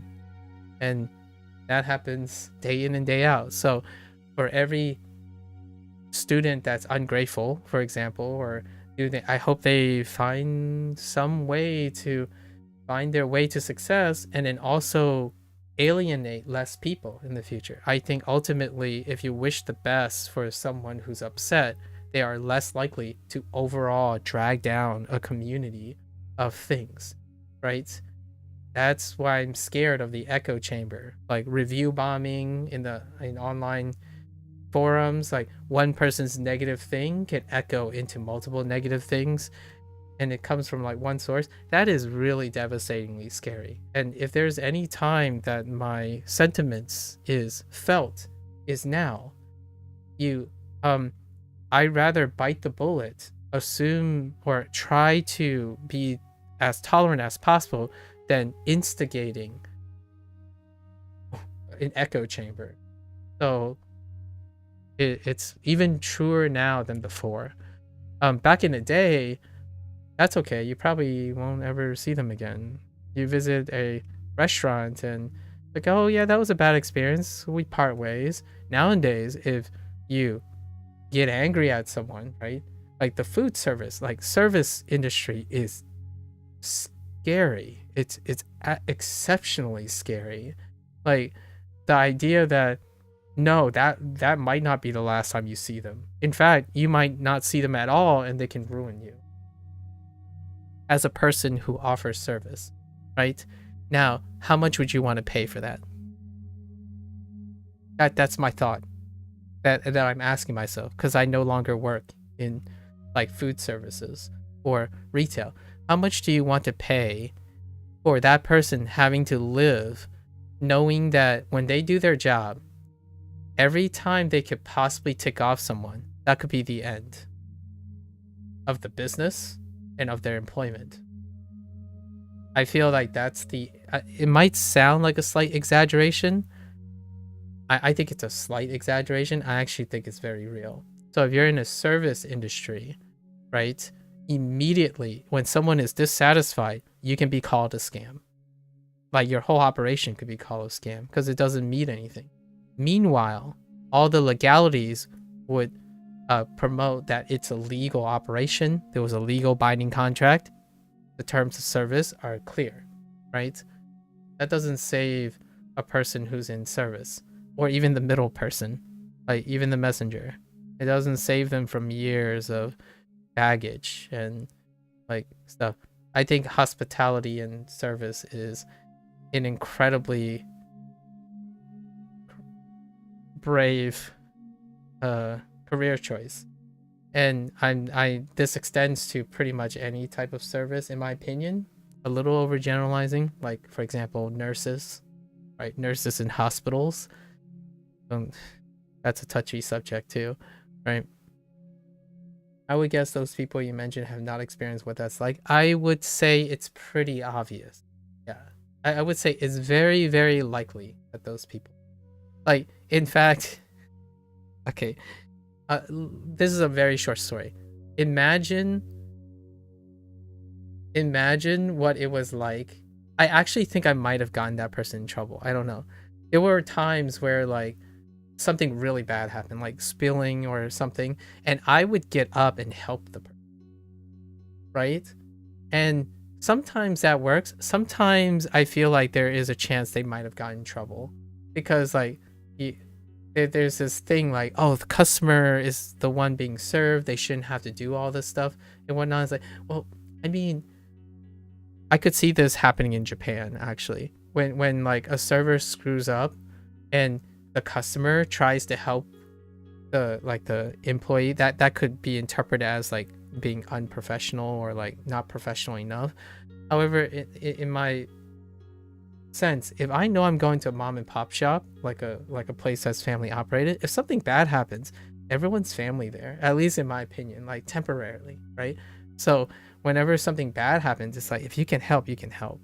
So I would be like that weird guy that sometimes I get up and it's like, oh hey, can I help you, even though I'm the patron of the location, right?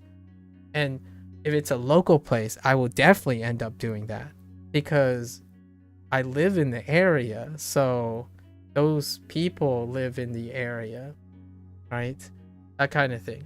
And that definitely comes from the idea that my parents operated a restaurant, and most people who operate restaurants, I didn't know other people who operate restaurants. So the idea is being nice and being communicative. I can't tell you how common it is for my parents. Like my father would like walk into a restaurant and there's, oh hey, yeah, let's go, come in. And you might be thinking, oh yeah, that's special treatment and stuff. It's like, yeah, it does happen. However, it's not because it's special treatment that is not earned or respected, right? Like sometimes when something inconvenience happens to my parents, they know the owners, like all the operators, they know my parents. For example, most of the city's fire department and police officers knew my parents because they do special things like to make sure that they, people know that at least my parents appreciate that they're police officers and they're firefighters in our community.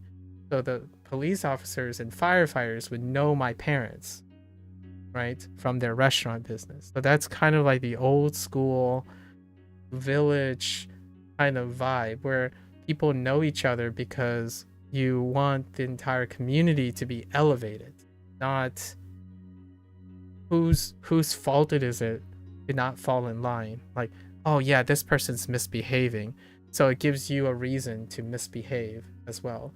Or like, oh, this person isn't trying that hard, I don't have to try that hard. I feel like that's more of I almost feel the fear from like Japanese culture, like face culture, and Chinese culture, that's kind of bleeding into why my parents behave differently. And I think that stuff is electric, it's contagious. If one person's doing it, the other person will, and so on. It's not as strong as negativity, I can tell you that for sure. Like one bad apple will spread, immediate bad apples. Echo chamber is so much stronger for negative sentiment. However, I would say the counter force that is weaker but very, very significant is a spread of positivity, right? You must counter negativity with positivity. So if someone says you suck at a video game, well, at least I'm the person who says you don't suck at a video game. I didn't say you were good at a video game, but I'm gonna say you don't suck at a video game. At least that. Not that I can make guarantees you are good at a video, right? I'm not making guarantees, but that is the realism that I feel can temper some of the internet echo chamber these days. Yeah, and it goes all the way back to how someone holds themselves in a public place. If you like the Japanese and Chinese culture, I think that warrants there's a vast difference between public decorum and I think I carry that. Yeah, it's a vast difference. Now, I still want to tip people though, so that can be a problem when I get to Japan. It could become a problem. Like I like people to know that there is someone who appreciates their service, right? And I get that when you go to a restaurant, like in Japan, you've already paid for that service, as in like patroning the place is enough to tell them that you like their place. However, the reason why I prefer to tip is because in a Asian establishment, you don't get a chance for public sentiment, display of public sentiment. That's actually kind of unprofessional and a little bit weird.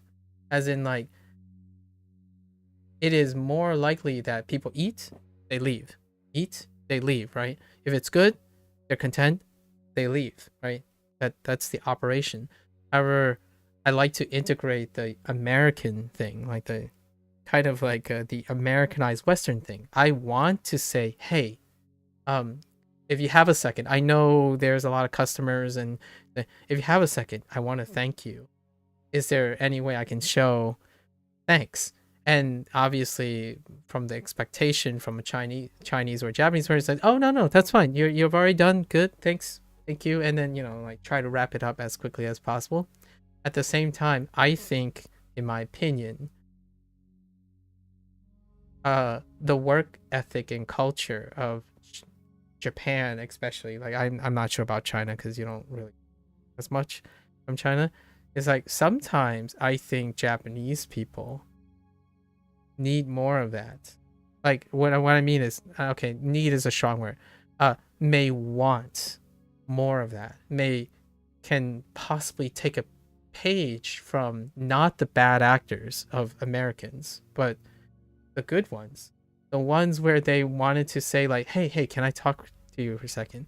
Please continue doing the thing you want. Can I give you something? It's a gift, right? And the hardworking stuff is like, that's great and all at the same time. But man, even being part of a Chinese background, you can definitely tell that it can be different, slightly different. With all the drama of negativity, there's also the potential for extraordinary gratitude, which is incredibly embarrassing and humbling, actually, to me. Like, for example, if I'm not necessarily a Japanese person, but I can tell you now, I am incredibly terrible at taking compliments. And that is not because I don't know what a compliment does. It's largely because I normalize the Asian culture, like the Chinese culture. You brush off compliments. You don't internalize compliments. You internalize based on the objective nature of accomplishing your task. And that is the satisfaction you get.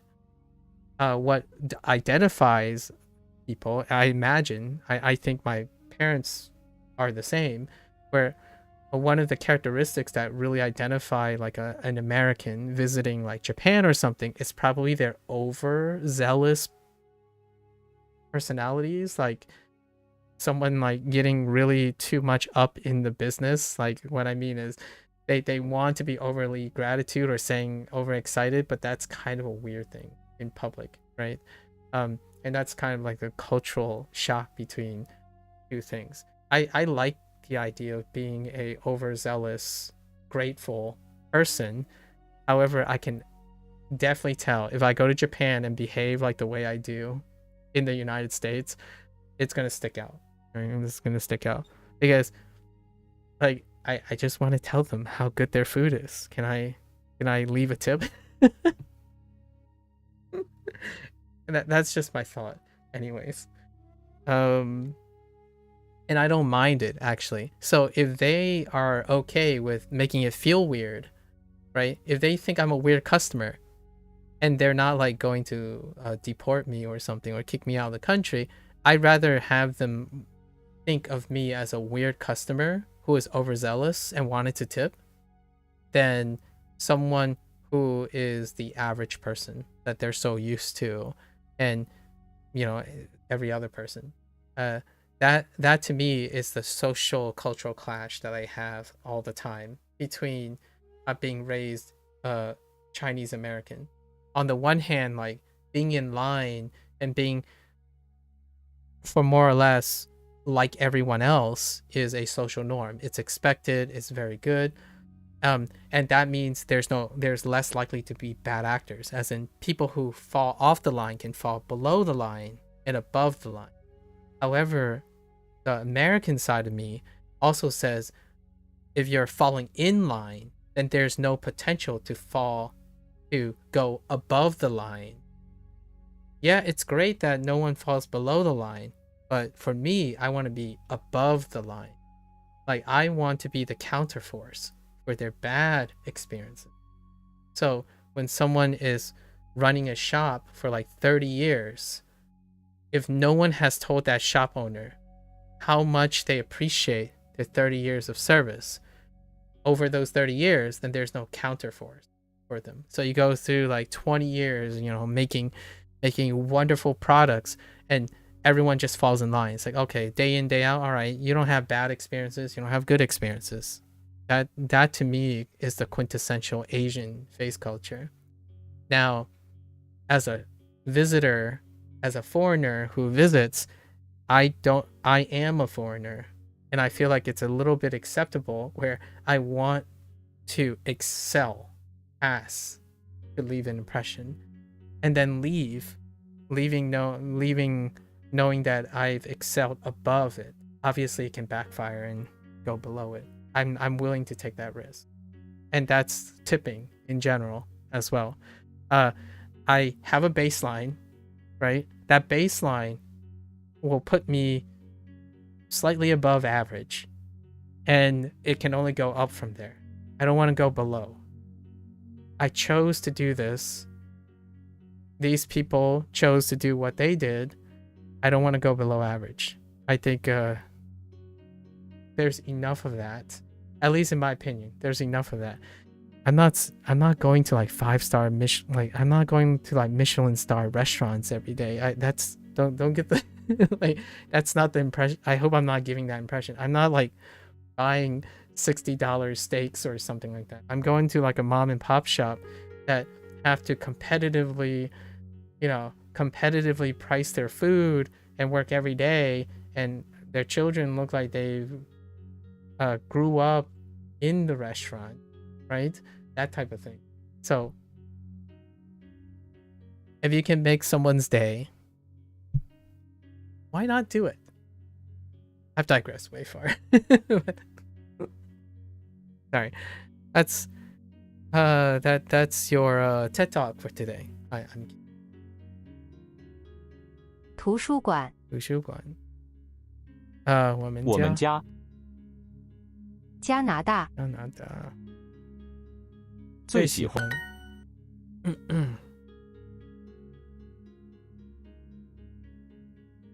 I don't want to turn this into a negative sentiment.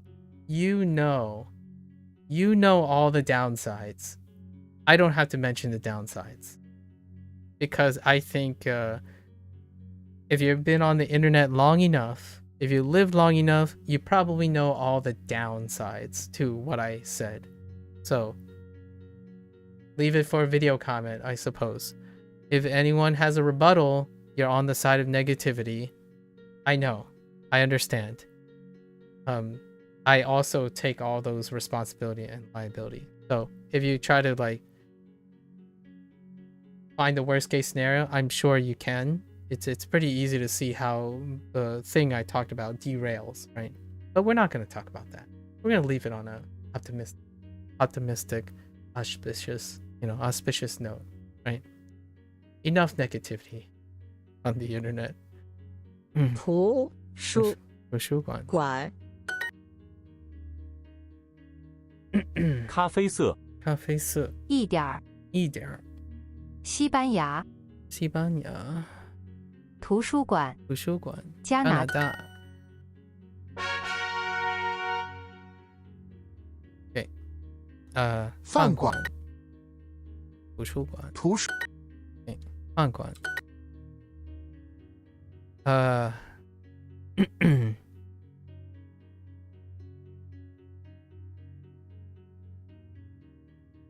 What the heck? 早饭 Why do I think 早饭 sounds weird? I don't know. 早饭看书饭馆图书馆午饭 not 午饭 I think I might have said noon rice there, or like instead of or like a different thing, a different type. 图书馆图书馆饭馆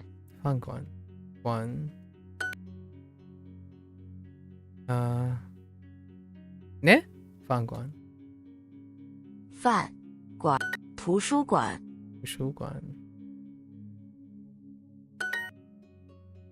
By the way, am I planning on watching Arcane Season 2? I've already watched it. I came back from the future. What are you talking about?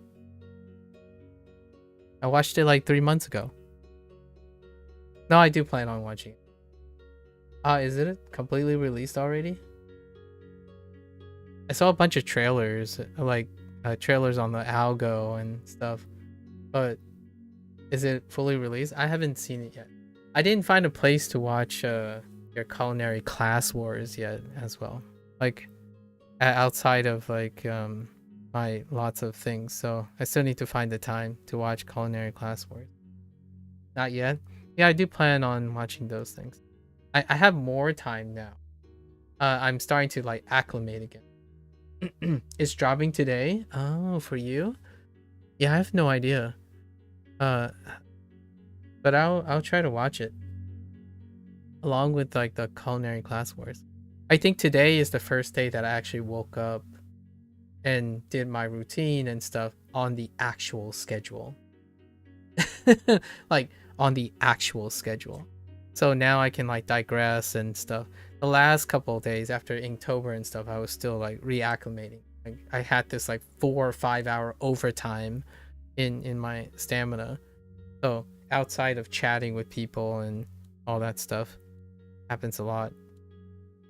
And it's almost the holiday season, so I can't wait to. I like to believe that I'll get a chance to talk to people I haven't talked to in a while because of the holiday season. I actually look forward to next summer. I'm really curious how many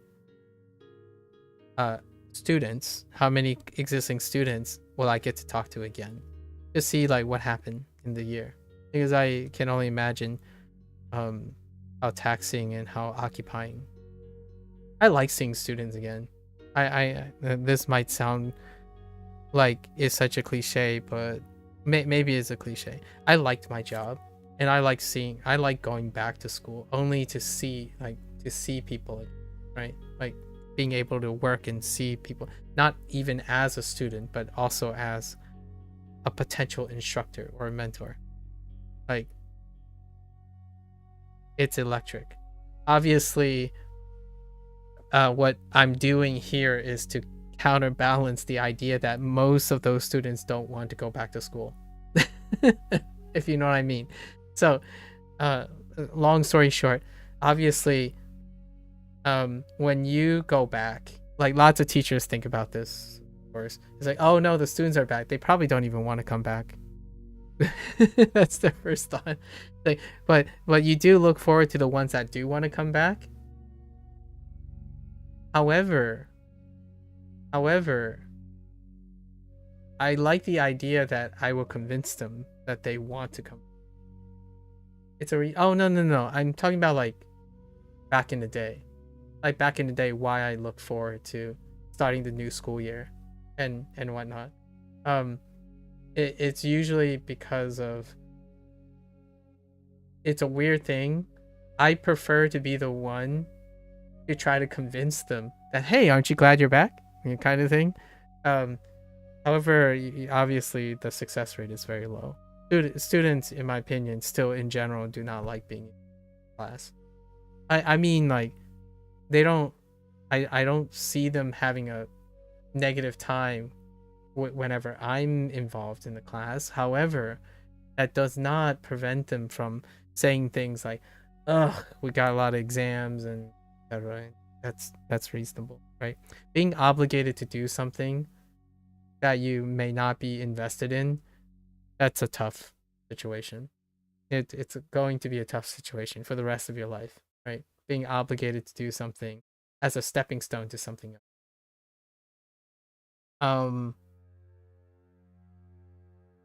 I haven't met, in all earnestly, I'm going to be transparent. I haven't met someone that either surpassed myself. I don't meet a lot of people, so keep that in mind. Have surpassed or even matched me 1-for-1 on how much I like seeing the new day, regardless of what the task is. Like, in fact, I actually look forward to being obligated to do something. Because I feel that a lot of people are in a situation where they have to do things that they don't want. Far more than what the things they choose to do offsets that. And that's very understandable. What's my way of helping students catching up who've fallen behind, about to drop out? I strongly, non-subtly tell them that I am available and they have to voluntarily come. So if they do not voluntarily come, then I approach their academic advisors to tell them that the best way to mitigate falling behind, as in like changing classes, reorienting their academics, it's up to their academic advisors. I was not in a position where I would be able to help them in like a long-term thing. Most of the time we are advised to make sure to know who is falling behind and who is about to drop out, right? And then you inform the people who are responsible for guiding them. Whether that leads to their success or not, it's kind of out of my control. The best thing I often do is that I make it very clear that I am available. And if they voluntarily come, usually they end up finding a way to catch up. Right?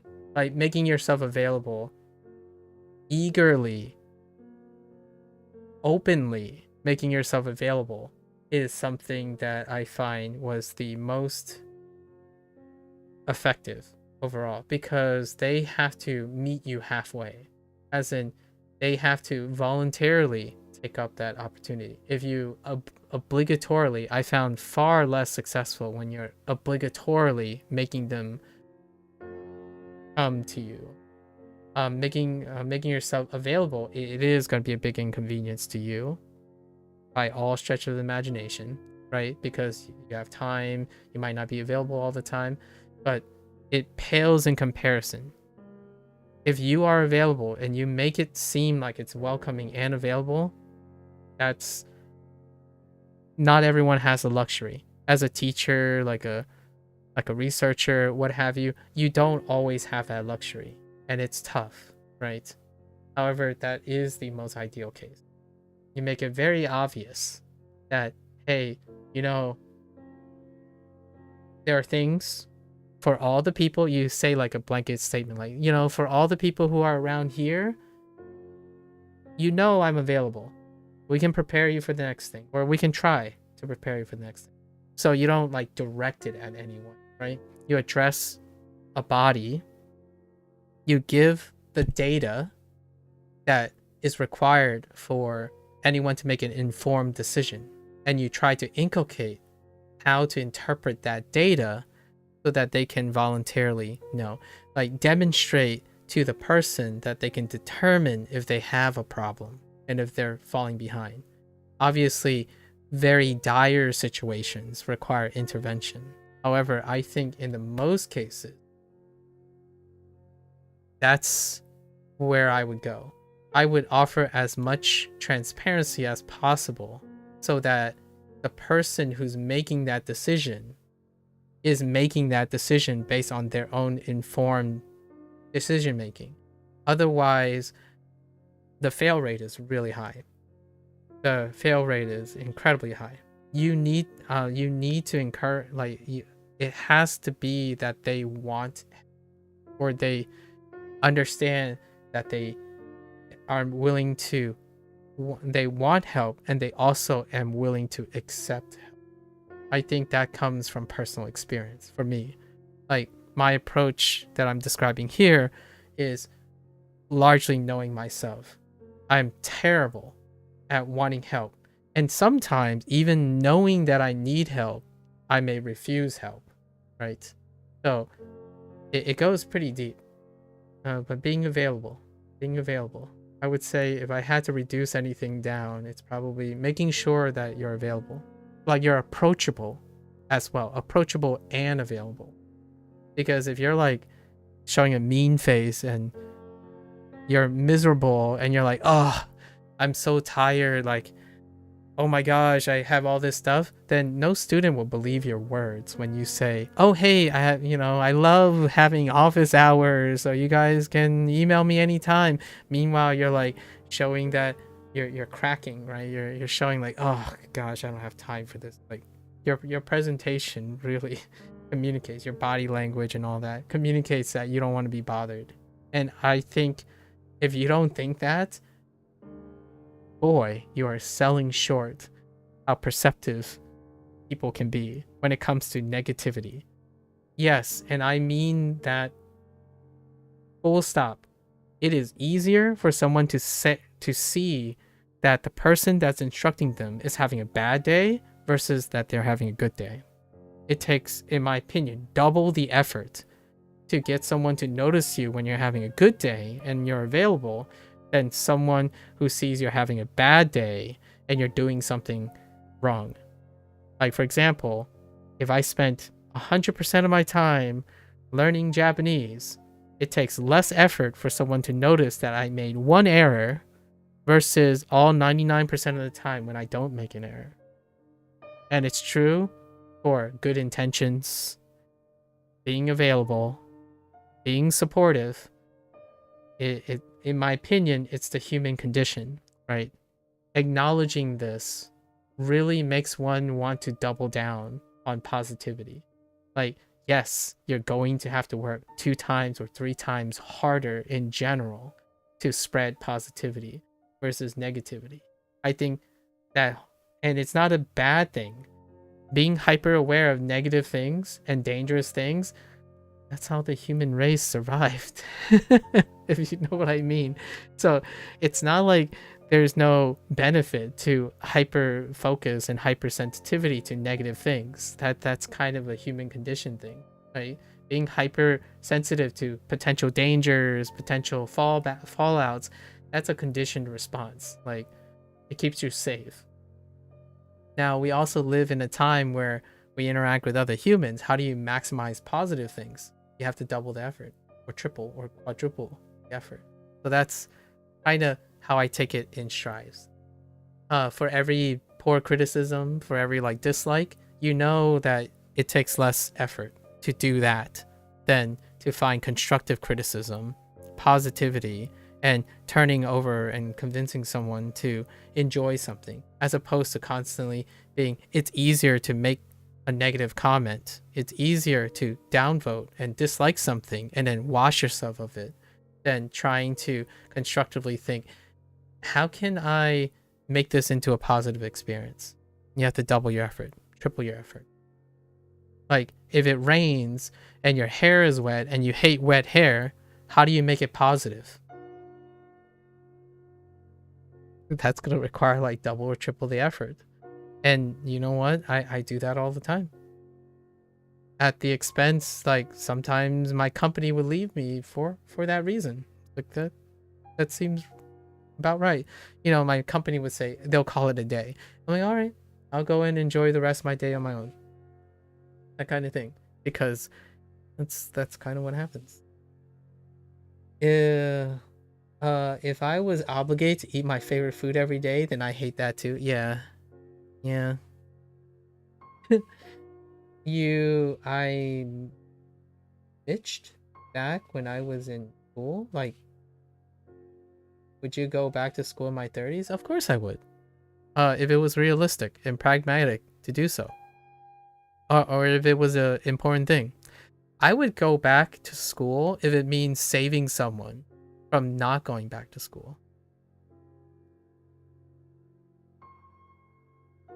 What I mean by that is, I would go back to school if it means proving a point is to encouraging many other people to go back to school. Not that they need to go back to school, but they're having problems thinking about going back to school because they have the luxury and the privilege to go back to school. Very different. I do not want to influence people who should go back to school knowing it's not for them. So that's a very different. So if I had the incentive where if I'm going back to school and it generally serves a function and a purpose of encouraging people who voluntarily can benefit, they see the benefits but they don't want to, then I would go back to school. We'll stop. That's not the case though. That is almost certainly not the case. People don't, like, so many people don't voluntarily choose to go back to school, and I wouldn't know how to make it work at the moment. Like, there's a particular way I have decided in investing enough time to know how that works. Like the matching pairs exercise looking at us like 英语书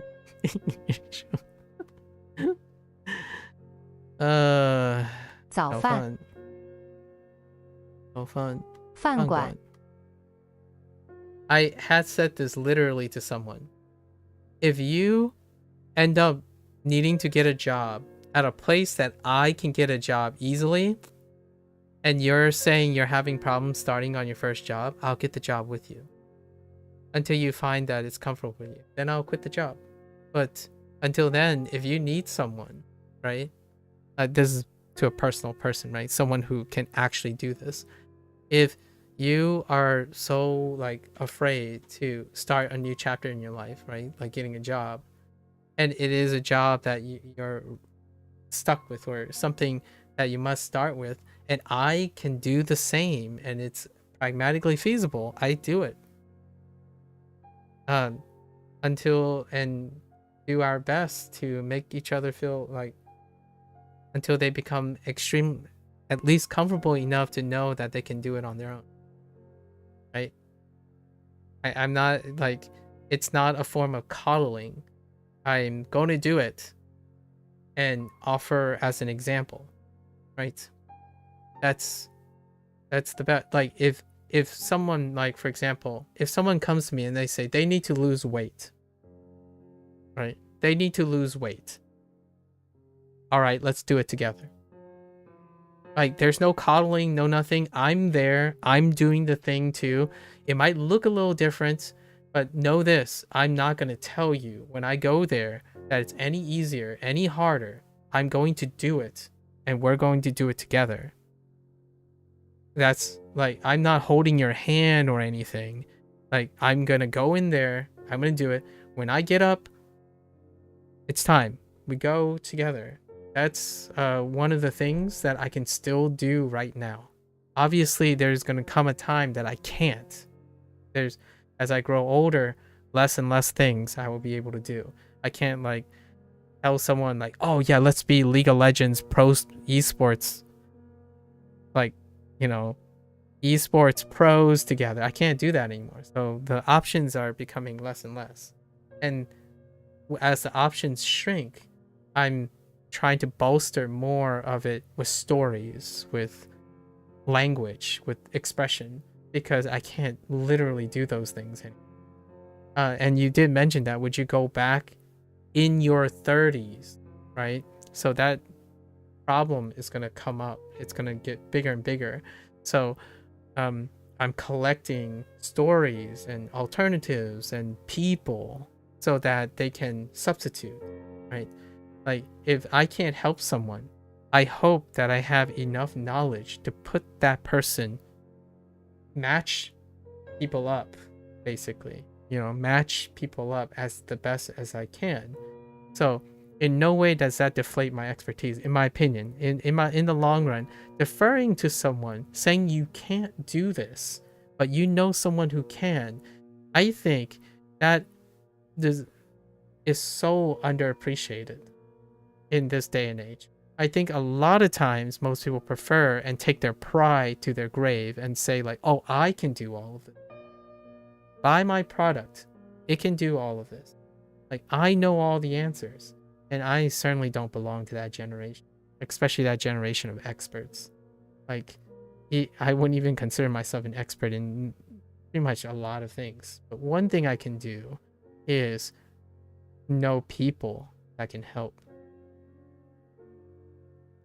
Right? That's kind of the thing. Right?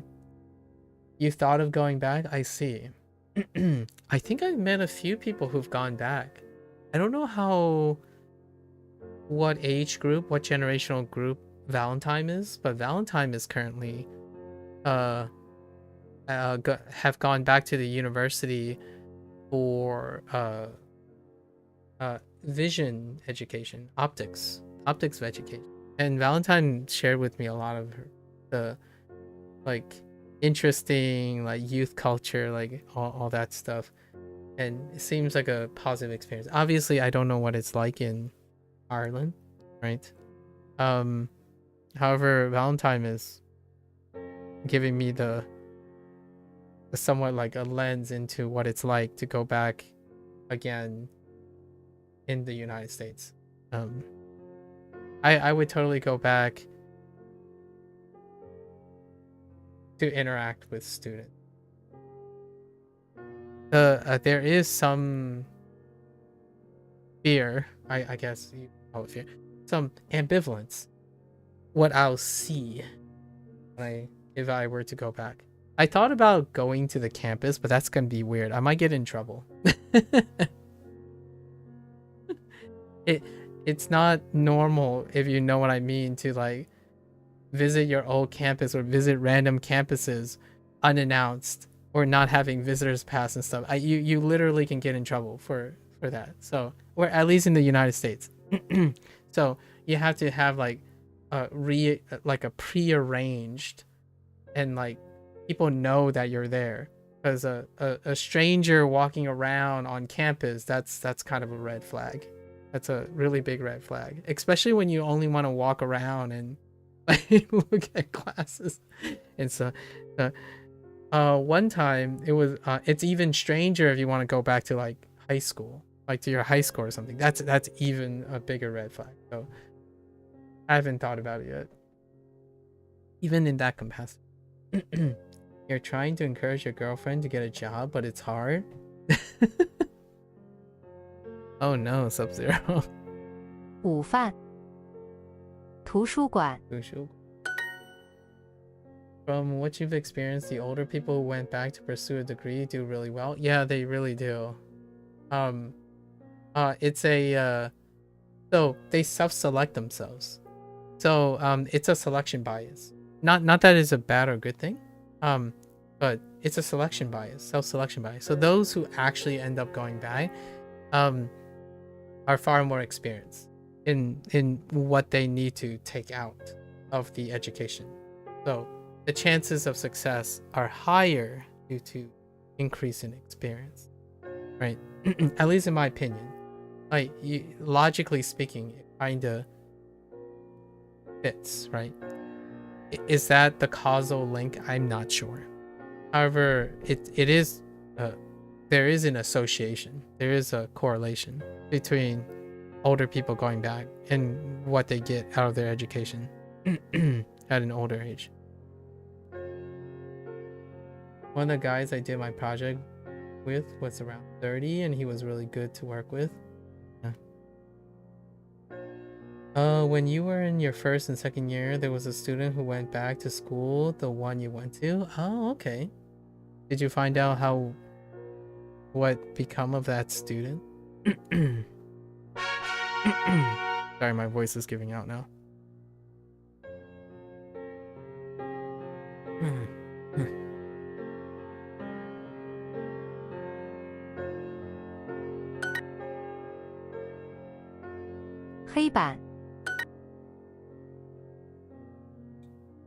Not third level education.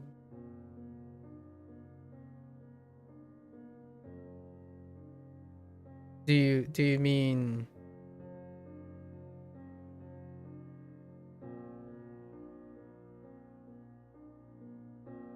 like it was second? Okay, all right. So what happened to did you end up knowing what happened to that student? I don't know where this is going. So are you gonna I thought you might be gonna, like, 11 years old school. Okay.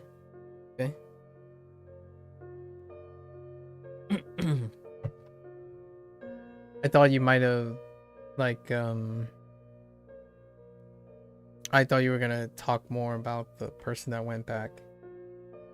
By the way, not to threaten you or anything, but I just realized I got enough channel points for 600 plus hydrates. Yeah, but the hydrate is only once per stream.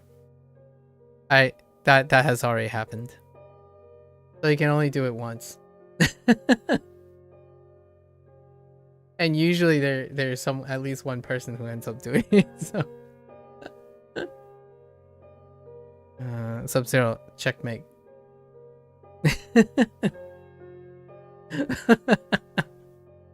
It's already happened. It's happened a bunch. People like to spam that, so it's perfectly alright. It's understandable. I get it. 清楚.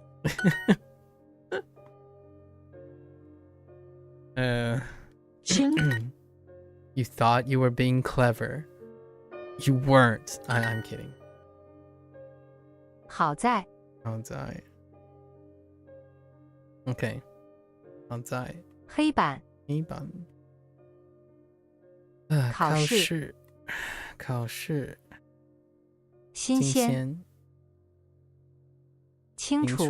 清楚. Redeem hydrate. There was a running joke, like, way back when I was, like, maybe 4 years back, where I would be doing, like, I streamed like 12 to 13 hours a day. All right, Sub-Zero, let's see how it is. You want to interrupt me now, huh? I streamed like 13 to 14 hours a day, and the running joke is, during that 13 or 14 hours a day, rarely do people ever see me, like, leave the stream. So there were no evidence of a bottle or a drinking thing or eating thing at all.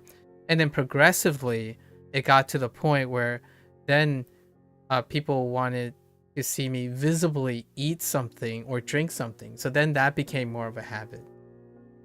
And then at some point that it became the norm. Now occasionally I might eat during stream, but I don't really stream as long anymore. Like, I used to, like, 13, 14 hours a day. So nowadays we want to keep it to less than 8 hours. With like maybe the occasional long yap session day and that kind of thing.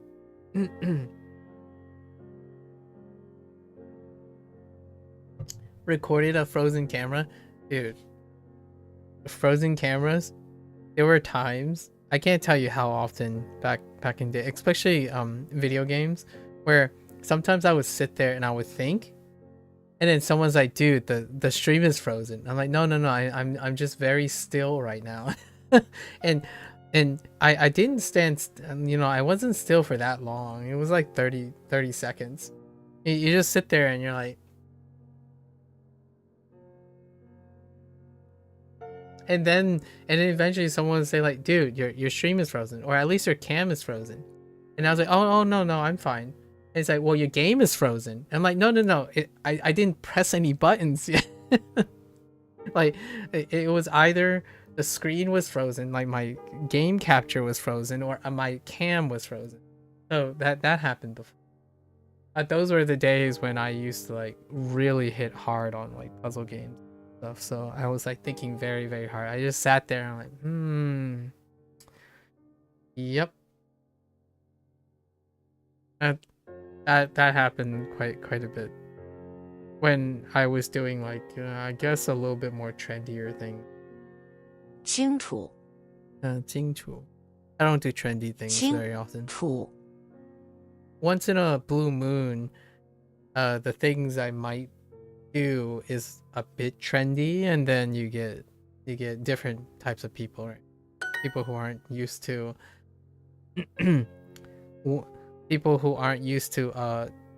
flipping a table when they see the same screen for like a minute. You know who you are, Sub-Zero. You know when you sit there and someone's yapping for 10 minutes and you're staring at the same screen with this guy blinking and looking at you in an animation cycle telling you to please click on something. No. Know who you are. 黑板. 清楚. 清楚. 黑板. 黑板. 黑板.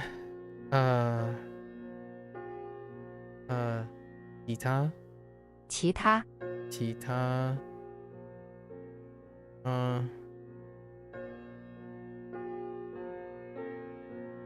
不错. Oh, 不错 is very close. Oh yeah, that is very close. Huh.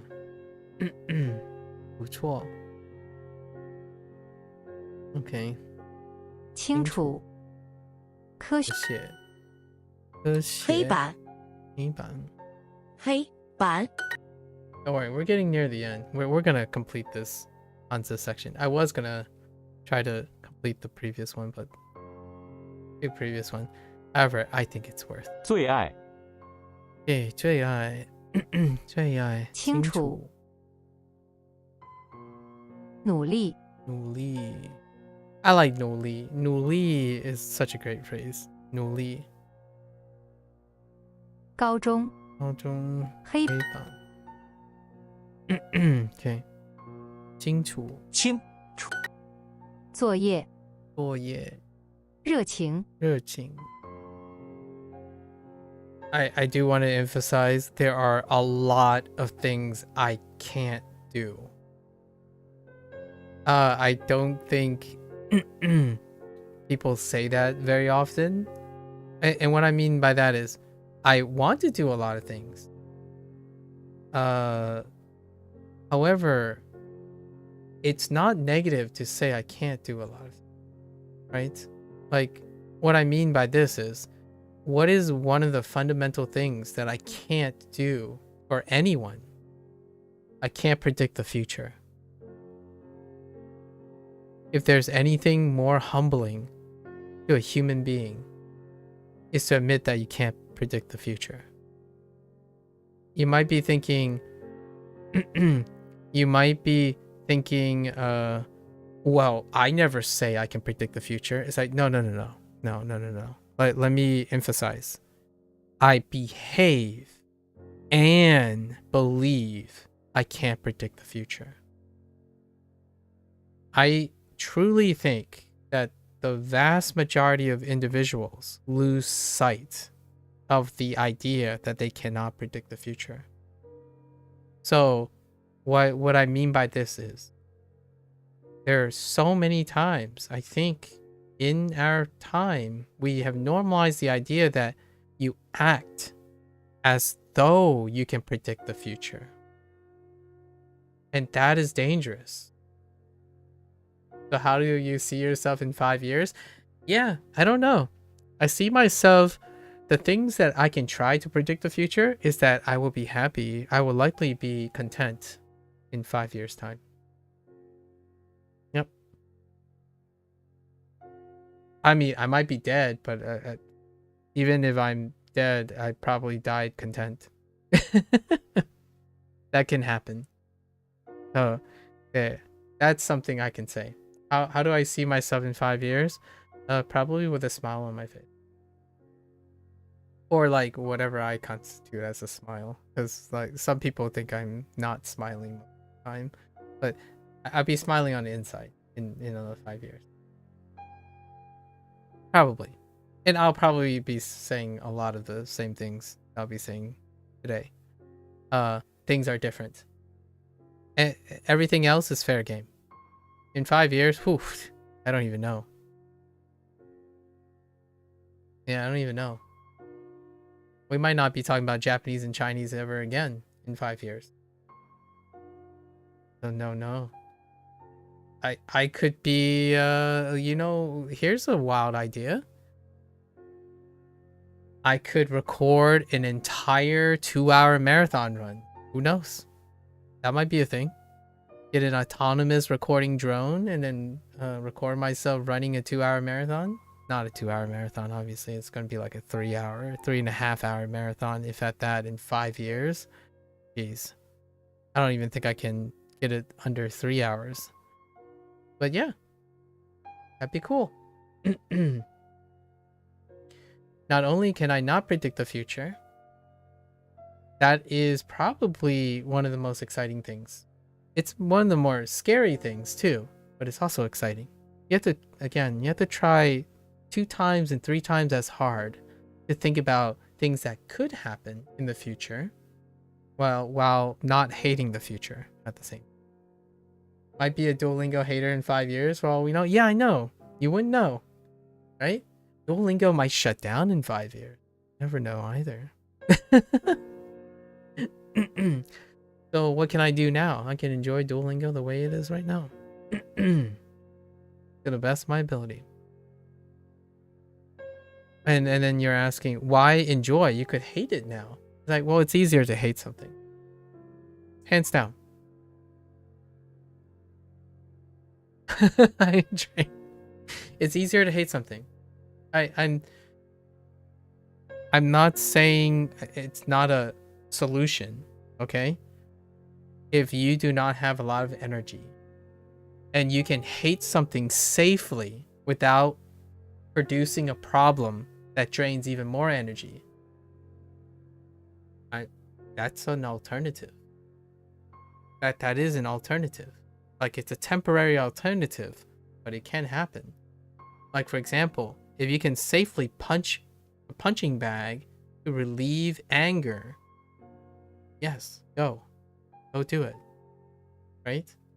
So I don't have to hate something because I have plenty of energy. I'm not saying liking bad things is something desirable. It's probably undesirable for a lot of things. If I run out of energy, maybe I'll choose to dislike something, like how Heckin Sub-Zero keeps saying hydrate, no, and Cozy keeps saying hydrate.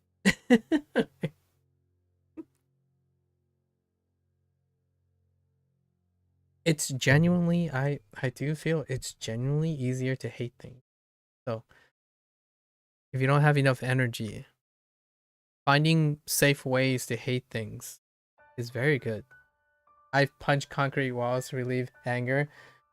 Hopefully that didn't drain more energy, because a concrete wall can, you know, can take more energy, right? Punching soft, comfy pillows might be a great alternative. If you know what I mean. 黑板 the idea is, right, to gain a net positive from releasing that anger without like creating more sinks for your energy. Hopefully you didn't, that concrete wall didn't was forgiving, right? Forgiving to your hands. 其他 其他 其他 清楚 清楚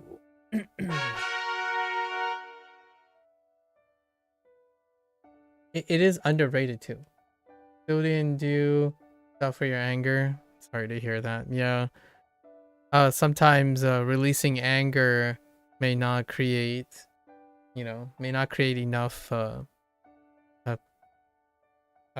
net gain, right? It's a tough situation. I don't want to sound diminishing at the same time by suggesting that deviating effort in different ways is usually the way to go. So if something doesn't work, you deviate again. And often projecting anger is like a lower barrier. It's a lower barrier, and that's great if it's sufficient, right? However, using expressions of negativity to release negativity is very temporary, in my opinion. Like it's a temporary band-aid. If it's sufficient for you to engage in something that is positively, constructively building, that I would encourage someone to do that, right? If it leads to the construction of something positive, something that's sufficiently positive. So like, for example, if punching a bag turns into wanting to do martial arts or exercise, and that exercise produces a more active lifestyle in that person, I would shove that person in and buy them a punching bag. I would, like, if it saves that person from a lifetime of being angry, man, I would buy 3 punching bags. Heck, I would convert, convert something. If that's someone I know, I would convert something and make that punching bag as available as possible to me, right? That's kind of the thing. Unfortunately, most of the time, if you're using a negative outlet with to address a negative source, it's usually enough to cope temporarily. You cope with enough, so you bring yourself up again to just as much, and then the next day it goes back down. So you're constantly coping, as opposed to doing more than coping. You're exceeding coping. So not only do you get back to your contentness, you're slightly above, and you're constantly like striving to be slightly above. Then you'll have, in my opinion, you start building up currency to then tackle other things. Then you will cope, but the coping will take less of your energy per day than building more energy. So I cope with a lot of things. I'm not gonna give anyone the idea that I don't cope with anything. I cope a lot. There is a lot of coping that I do. However, it is so much more insignificant compared to how much additional building that I'm doing. So what do I cope with? Manic disorders all the time in the evening. I mean, like, I don't sleep very well. Someone could do something and I could be in a thought spiral for days. You've never managed to? If I ever get mad playing the game and try to slam the table or whatever, I always stop myself because I don't want to break anything. Yeah.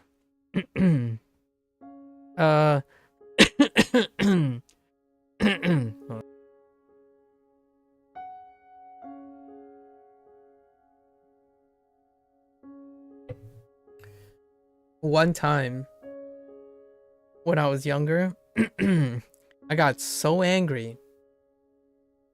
The way I did it was I wanted to toss something across the room, right? So I grabbed the least effective thing to toss. I grabbed a plastic bag and I tossed that plastic bag as hard as I can. And all it did was flap open and fall down like less than a foot away from me. And then I laughed about it. It was gone. That was it. In an instant. It took 5 seconds. I was so angry. I picked up a plastic bag and I threw it and it barely moved. And that was it. And I laughed at my own anger. Those were like the early days. The early days of coping. Like that's a coping response. So what I guess that example I'm trying to use is you can find other ways to do that, right? Find your ways to do that. The less time, in my opinion, the less time you let coping be your major strategy, the more time you can build yourself. I talk about punching a pillow or yelling into a pillow. That you've seen that before, right? You do something silly with your anger. Channel your anger so it doesn't like bite back. Some people channel their anger towards something. You know, like, ugh, I'm so angry. So instead, they go and set a personal record on the track, right? For me, it was definitely that plastic bag. I totally chucked it as hard as I can. I think I almost threw out my shoulder, like throwing that plastic bag, and it barely moved from its starting position. And then what can you do? You sit there and you laugh about it. If you have a friend, laugh about it together, you know? Anger is so temporary, in my opinion. Or you can make it temporary. Sorry, it's not in itself temporary, but you can diminish its impact. Having those things take up so much of your time in your head, this is gonna be a trust me bro situation. Sorry, I don't usually do trust me bros a lot. I spend a lot of time coping. To say that my brain doesn't do some compulsory things, most of my life is to mitigate how much of those compulsory things take up my life, right? So constantly adjusting for involuntary things. I would say I'm a little bit practiced and seasoned at trying to cope with involuntary things. And ultimately, that's how that works. So there you go. At least in my opinion. It can work up to that. I'm not saying go out and buy like 100 plastic bags and start throwing them as hard as possible. Throw plastic bags safely, people. Because you can really actually throw out your shoulder. It is possible to throw out your shoulder while throwing plastic bags. Oh there, Mohammed. I'm glad you were able to hear that plastic bag story. I think for you, it stems from not wanting to create a scene around my family as a kid. I've lived by myself for ages now, yet I still can't get myself to yell or do anything like that when I get mad when you're by yourself. I hope you're finding other ways to cope with it. You've heard that cliche about bottled emotions. It can create a, negative center. Being able to like channel it somewhere else is very, very important, right? That's kind of like bottom line. I'm not saying don't cope, right? Coping is not optional. Yeah, coping is not optional. Finding effective strategies to cope that lines up with your experience, that's great. And then once you're done with coping, build. Cope, build. Cope, build. You make coping efficient. You make building limitless, right? Building is an opportunity, so the sky's the limit. Coping is limited and it's obligatory. So you want to be, you know, when I keep talking about making language learning fun and whatnot, I'm talking about when someone isn't coping. So like, for example, one thing that I feel people mistaken and overlap a lot of times is they learn Japanese in the hopes that Japanese makes them realize their dream to live in Japan and be there and live out their anime perceptions. To me, that's a mix of coping and hoping, right? Opium and hopium mixed together. And sometimes that can be a dangerous recipe. So oftentimes I like to think that hopefully whatever they're doing is more hoping than coping. Sometimes the line is completely blurred. So then the thing you have to do becomes the thing you need. What does that look like? Oh, I need to learn this Japanese because it's the thing that makes me happy. I need this to be happy. I need this to work out. Very different story.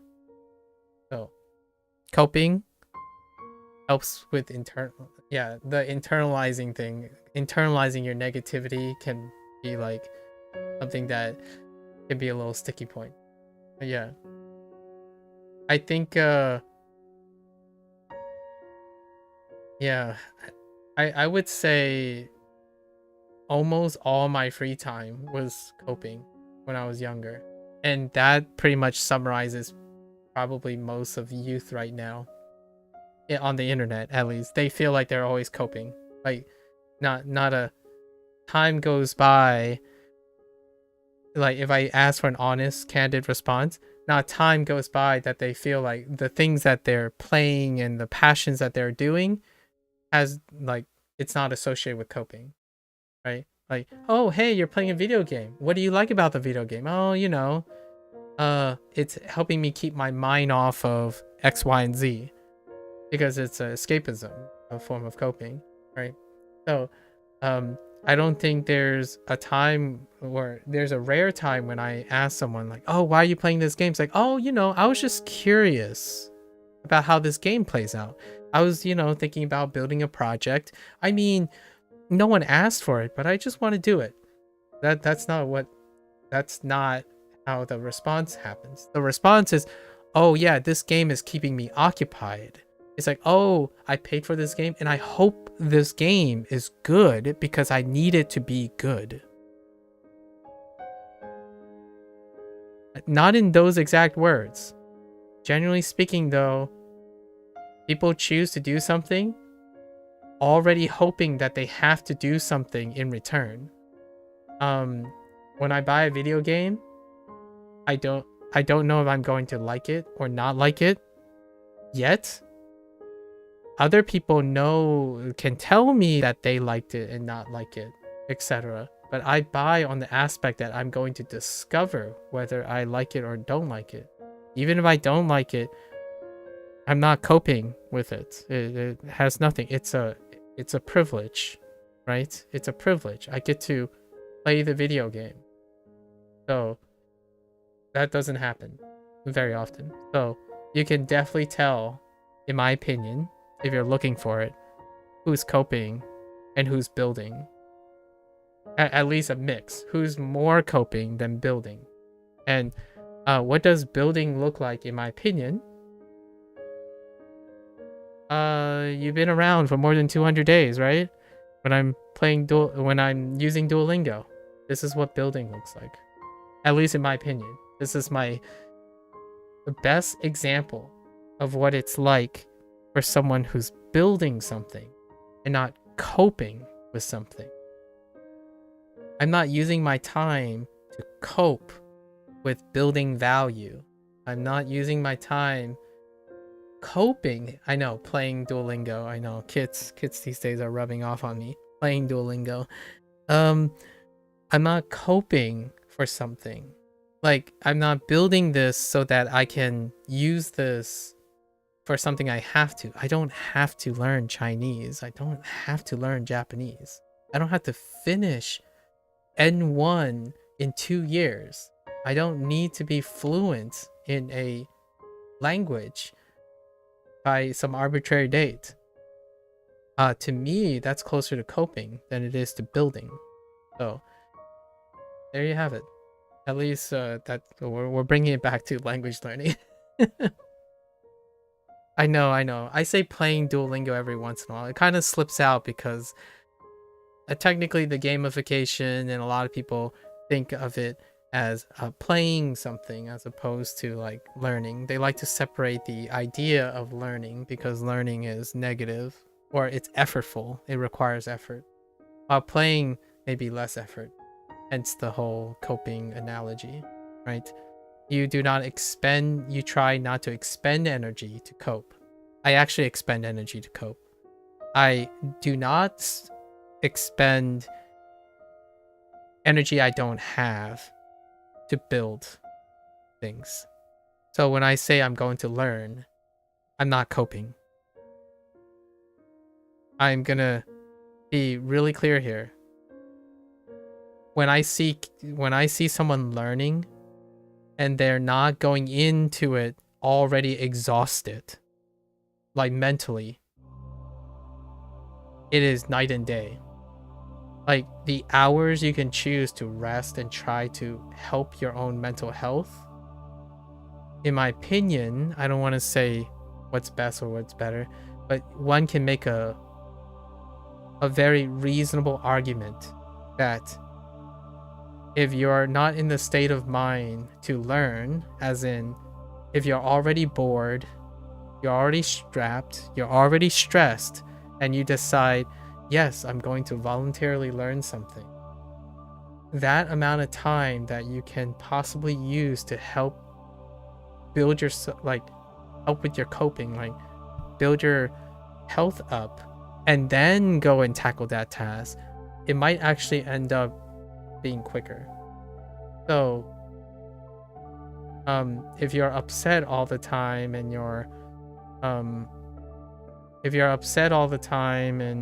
things are going poorly, cramming for something or trying to learn something might end up yielding incredible diminished returns, right? Especially something you're voluntarily doing. You know, that saying that goes in the back of your head, it's like, well, I could be doing something I need to be doing. Like that whole thing, like, oh, I'm playing my video game, and I'm like, well, I could be working on the job and getting paid to do so. That to me is a sign of coping. You're talking about something that you have to do, which you haven't done yet, and it's eating away at you while you're trying to cope with it by substituting it for something that is not tackling that. So that sucks. That's a terrible place to be. And then relying on the idea that you're going to learn something while in that state of mind is impressive, actually. And I'm not saying you're not able to do it. I think a lot of people do it. I think there might be more people who do that than what I'm doing, which is I choose to do something and it doesn't matter what the outcome is. I'm building something. It's extra. Everything is extra. Like almost, if I get on an extra day, fine. If I don't get on tomorrow, that's fine too, because I know when I can get on and when I can't. And if this seems like getting on every day and doing this every 4 hours, then I must have a lot of energy, right? I must have a lot of energy. There's not a lot of things I didn't get done, right? Yes, I cope every day. I get up in the evening, I cope with things, you know, manage my mania, plan things out, look at stuff. Like the last couple of days, I spent 6 hours looking at cube storage. For the inevitability of buying a new desk, and then I need to like rearrange the place. So I spent like 8 hours of the time that I liberated to cope with my insecurities about finding an ideal cube storage.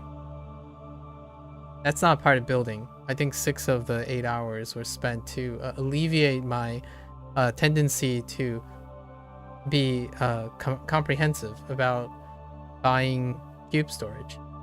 Did I buy a new PJ? I've settled on new PJs, but now we're waiting for Black Friday. We're waiting for a deal.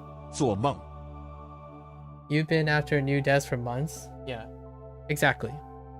So that time is time you hope that you have energy for, right? Because not everyone has luxury of doing that. And I liberate as much time as I can for my making sure my negative stuff don't carry along with me. I obligate myself to things that I know I can handle, right? Yeah. Soldering standing desk to fit a very limited width. Oh, wow, that's impressive. I don't know how to solder as well. I don't know how to solder at all. 清楚 here it is. 清楚 and Meng. The top. Meng and 清楚. Gu and Meng. Alright. Alright, we're gonna finish this now. Oops. What the? 做梦 Okay, I didn't even 看不清楚清看不清楚楚楚梦梦楚 Sorry. Math degree, so my rooms are planned to the literal inch. Alright. Sounds solid. Checks out. 下星期五星期五做梦看不清楚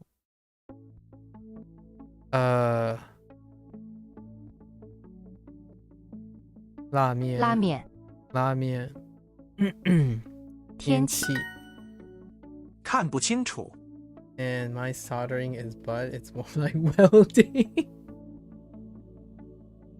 Have you seen a good weld, Sub-Zero? Listen, have you seen a good weld? I actually find it very mesmerizing. Okay, that's a coincidence, but I've stared at people, like time lapse of people welding. it's quite cathartic. I don't know how to weld either, so fine too. 做梦 Did I ever tell you I was afraid of fire at one point? I think I'm okay with, like, what I mean is we're not talking about like soldering and welding involving fire per se, but I'm talking about the propensity of fires to occur, like the potential of fire to occur, like electricity and all that stuff has been a thing. Boy, very early age actually.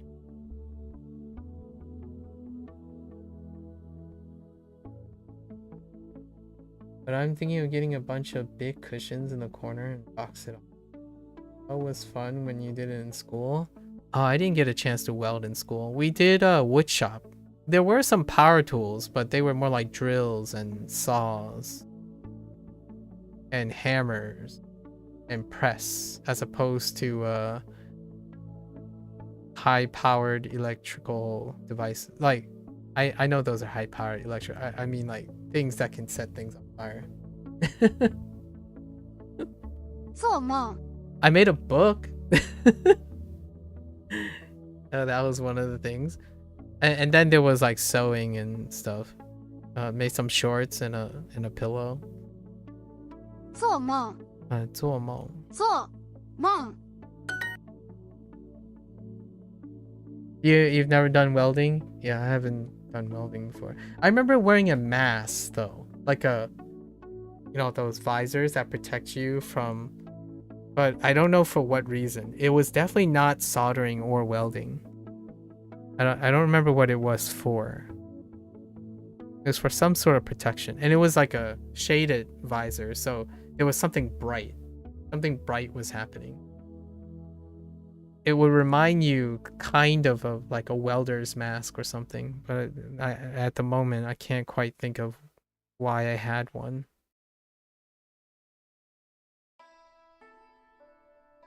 清楚。 Welding, you need such a high power draw for your garage. I see.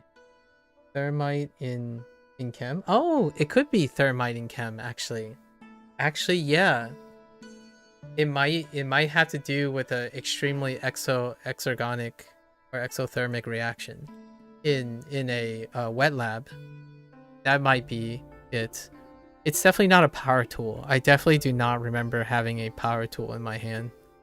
It could be like your standard like rubber apron, and then I was wearing that mask to protect from like getting blinded by the chemical reaction or something, like protecting the eyes, and then like potential like spattering or offshoot of the chemicals. 最爱 It sounds more likely than like a hardware class or something. 最爱最爱于理做梦清楚车票做梦 using a high power torch.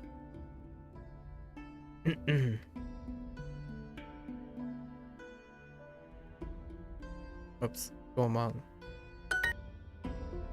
看不清楚绿茶做梦学习下个星期做梦清楚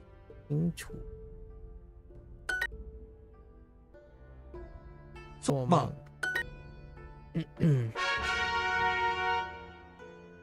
All right, we're gonna get this. We're gonna nail this now, right? We're gonna nail this. We're doing this today. Okay, 第二情清楚 The other 情那情不是这情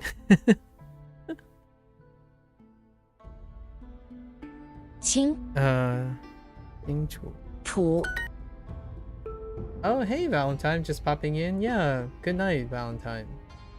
Have a good one. Thank you. Good night. Happy weekend. Happy early weekend. Right? I hope you have a fantastic weekend and we don't see each other, but yeah. Happy Friday or happy late Friday. 晴晴天 天 Just look at it. So 20 years later, you can't read Hanzi on your laptop screen from three feet away. Yeah. Unfortunately, I can't read Hanzi on my laptop screen from 3 already. 晴 My myopia is a drag. 看不清楚 My myopia is a drag. 看不清楚看不清楚星 Oops. 星 Wait. Oh, 看不清楚清楚不太不太太好晴天不好清楚清楚晴天晴天晴不不天 I don't want to talk about it. 看不清楚看不清楚太好不太下星期五晴天晴天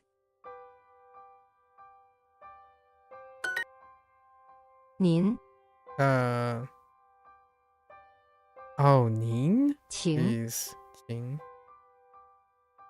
which 晴 百 That's the only one. I 看不清楚看不清楚下个星期五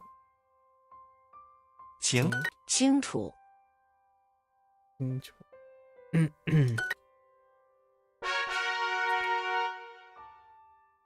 okay 热情热情 yeah the other 情清楚 yeah we had multiple 情 in the same unit 看不看不清楚清楚东西 or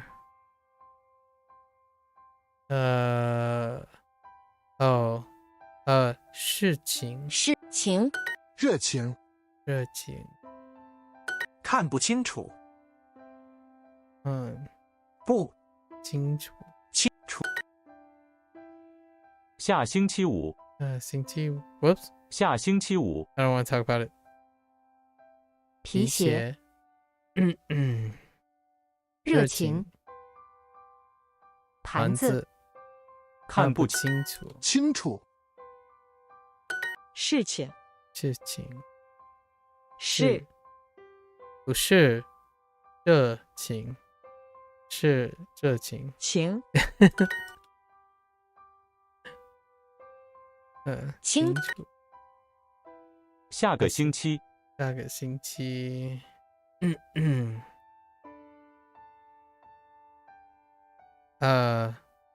春节春节 oh my god 春节对春节热情看不清楚热水热情热情 OK 问题美国中国事情清楚Cannot see clearly. Perfect timing. Yeah, I know. Listen, we're not going to talk about it. I said we're not going to talk about it. 热情看不清楚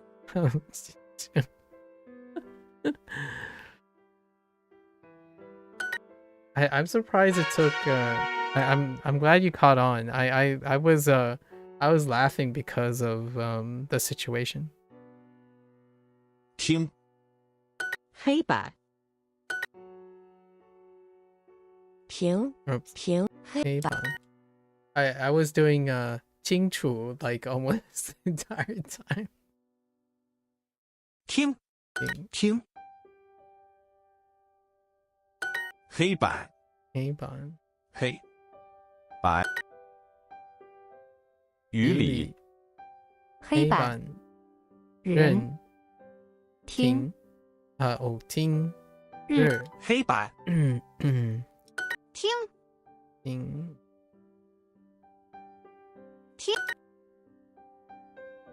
黑板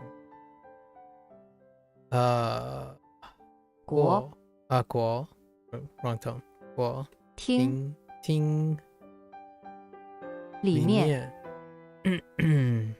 黑板带听 Are blackboards coming back or is it all markers still?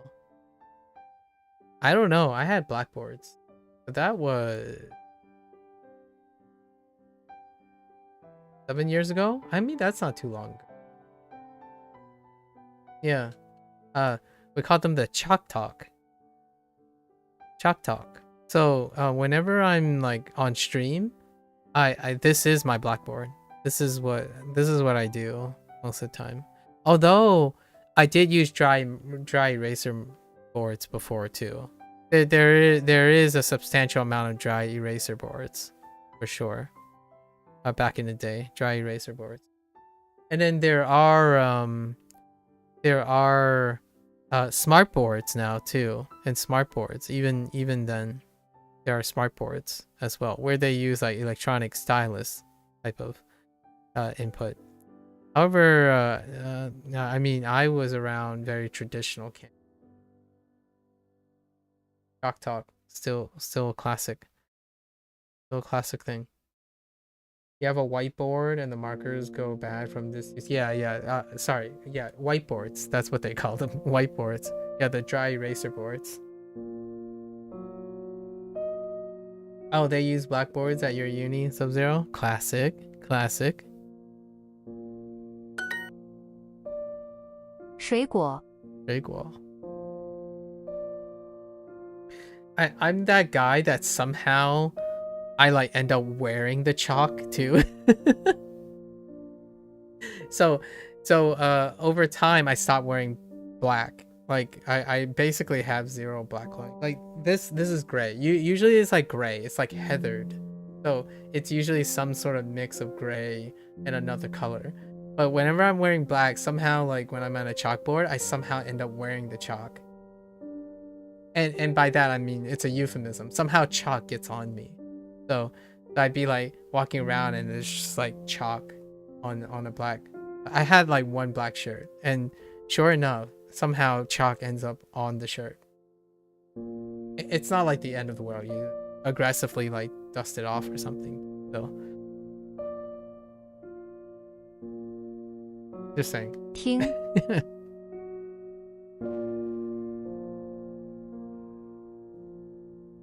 Je suis out. I don't know what the next. I don't know what the third one is. The third word means. That's me with ballpoint pens after exam. Somehow, do you get it like all over your arm or something? Like because of the way your arm. Oh, left-handed. Oh. So, do you get it like up your palm and stuff? Gets like smearing from your pen and whatnot. I can see that. I've had that happen a couple of times. 黑板头唱 Yeah, all over your hands almost look like you're cheating. Yeah. Yeah.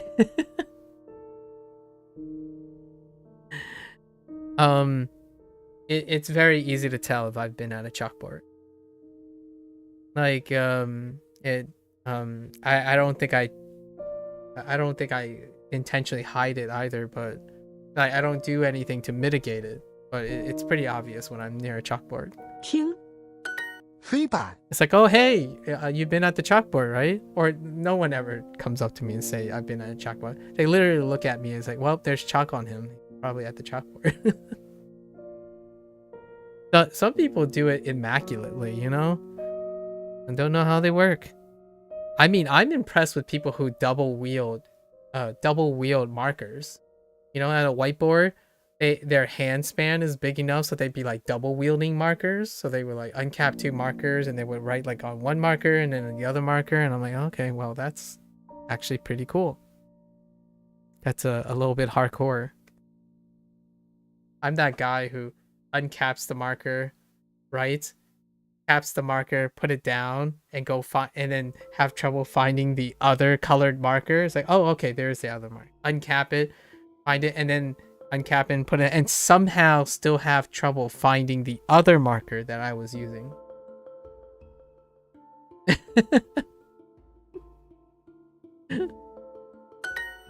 I wasn't very graceful. Okay? Dexterity versus sinister. Lefty bias. Yeah. Sinestra. That's a funny pun, actually. Sinestra. Left-handedness. Like, it made me think about when you specifically used the word sinister.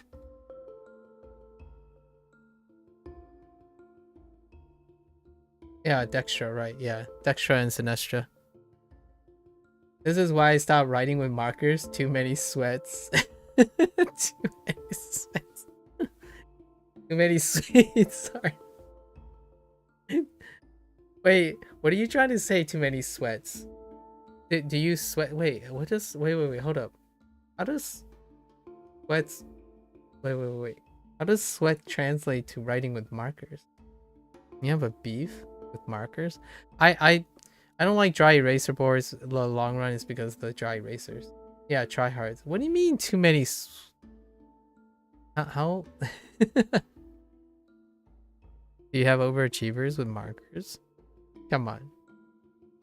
It's a current meme. Sweats or tryhard. I see. Instead of just saying sweaty.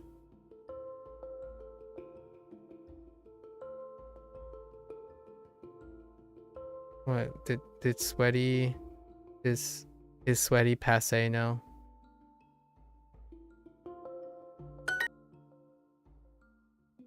笔记本. I'm telling you, I'm gonna finish this section. 体育馆. The tryhard, as in those being so efficient with markers as you described. Yeah, the tryhards. Yeah. Listen, they're just doing their thing, okay? I'm just being a hater. 体育馆.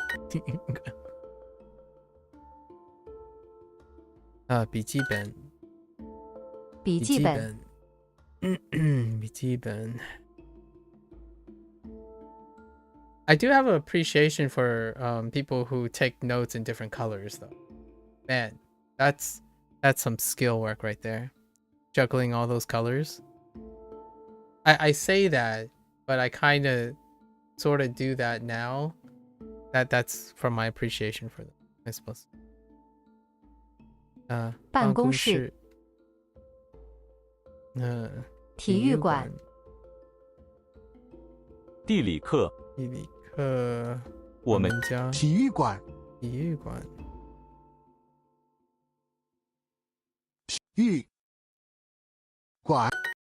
I've picked up so many like things that if you were to ask me when I was in my 20s, like early 20s, I would probably say straight up to your face it's a waste of time. Like it's a sacrificing of efficiency. But nowadays, like, no. It's so, with so much more experience, in my opinion, that things for the sake of efficiency it narrows one's mind and possibilities so substantially that I'm not willing to sacrifice that type of line of thinking anymore. My go-to pens are the friction. I wouldn't be able to live without them. Oh, interesting. Friction. Mechanical pencils, as thin as razorly possible, and a fine liner pen. As pointed as possible, to the point where if I press too hard, it'll poke a hole through the paper. That's my thing. Mechanical pencils, like, what do they go down to? 0.3 millimeter? 0.3 mechanical pencils, and then like a fine liner pen. Probably could be seen as a weapon. Probably. But a very pointy thing. Something very pointy. Friction pens are those eraser pens, if you ever tried those. Oh, eraser pens. Oh, okay. Yeah. I have seen and tried one. Their erasers are quite metallic because it's like a little bit more rougher at scratching the surface off in order to remove and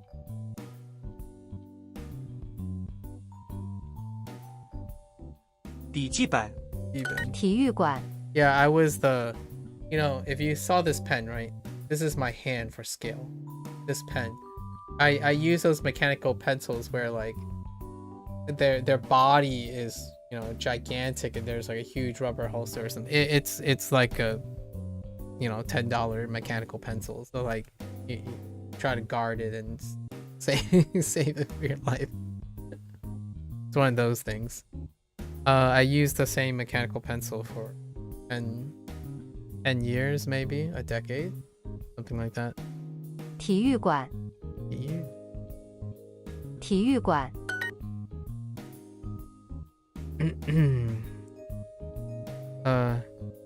英语书. 体育馆. 笔记本. 西班牙. 图书馆. 笔记本. I told myself that I would finish this like 2.5 hours, 2 to 3 hours ago. Like, yeah, we're gonna chill. I'm gonna spend the next 8 hours looking for more storage cubes. This is gonna be like day 3 of looking for more storage cubes. There's no reason to do it. I just find it cathartic.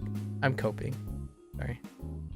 Like I don't really share my coping times too often. I should do that every once in a while. Like, how do I cope? Well, you know, spend, you know, after you reviewed and read all the reviews, like word for word, you read them again the next day, and then you read them again the following day, just to make sure that you've gotten all the reviews.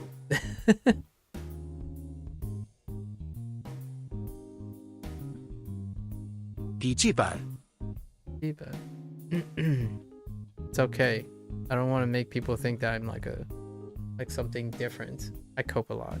笔记本 I just people don't ask me how I cope most of the time, so I don't usually share. Like, what did I do inefficiently in the last couple days? I don't think people tend to want to hear that type of thing. It's not as... It sounds way less significant than it is. 体育馆 To other people, I think. Because I don't necessarily think a lot of people understand what compulsions, or that compulsions come in many forms, and compulsions are debilitating. They don't have to be debilitating in the sense of they're directly affecting your function. They can prevent you from doing things. So, yeah. 体育馆 If you're like me and you suddenly get a mania and you wake up during your bed and you spend the next 4 hours rattling about what the purpose of something seemingly trivial, then that's probably pretty close to what it's like to have a compulsion. And that compulsion, finding more and more ways in living life by coping with that compulsion. Yeah. 体育馆 It's not as crazy sounding. It's pretty normal sounding to an outside person, I would say. Because the type of compulsion that a lot of people are used to or seeing are things that are directly deleterious. Like, for example, a compulsion of, I don't know, yelling at people, or a compulsion of constantly washing. So compulsions come in really many shapes. And I wouldn't, as humbly as I can, being as functional as I am, did not come with not working on it. Not working on the compulsion. 体育馆 体育馆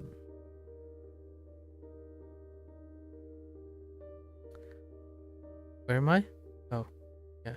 体育馆 笔记本西班牙 It's not a competition. Do not make coping a competition.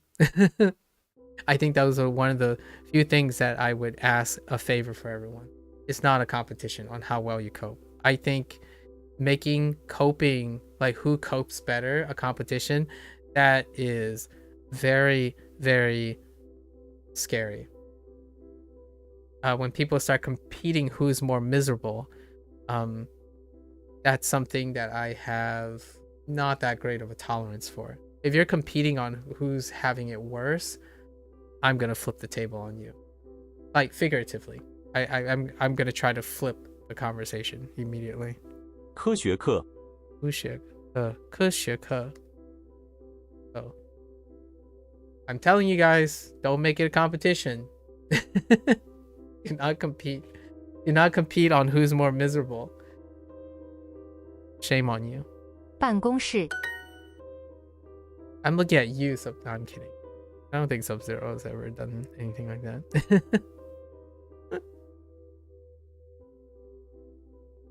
Or at least try not to. 体馆馆体育馆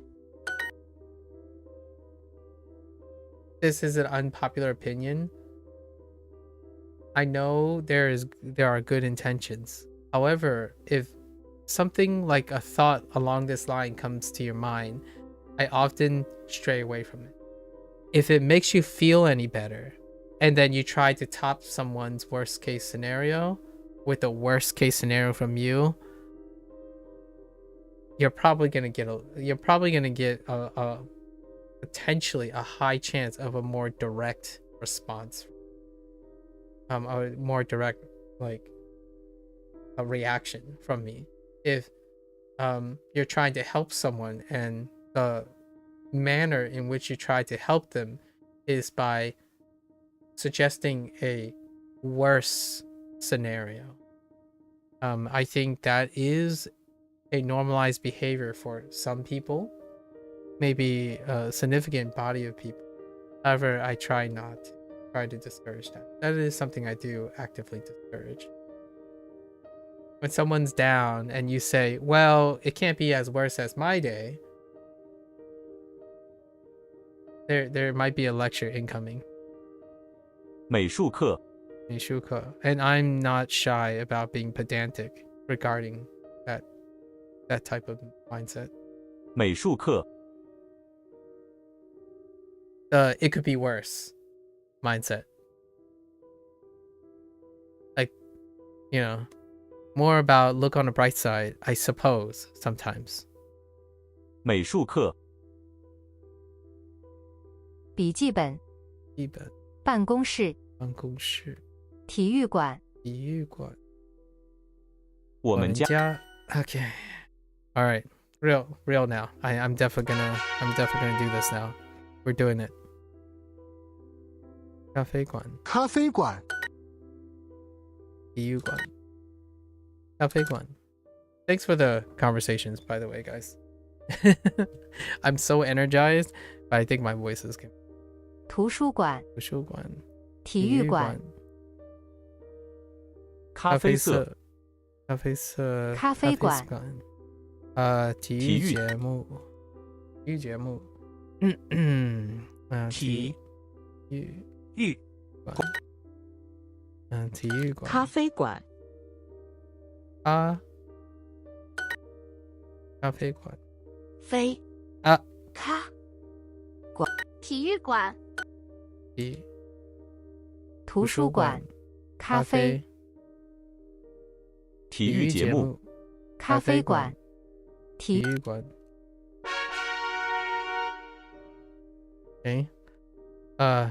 笔记笔记本笔记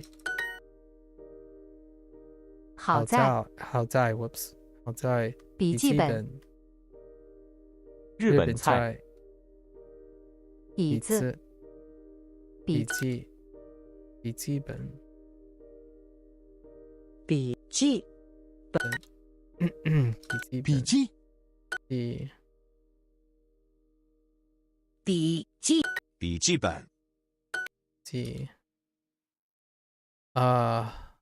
发现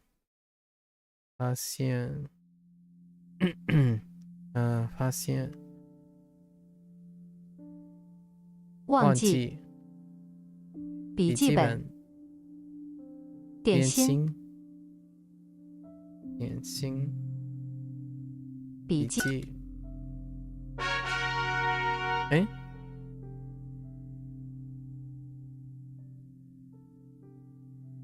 体育馆体育节目体育馆不错勺子 dang it I was gonna start with the sound. Okay, 体育馆体育馆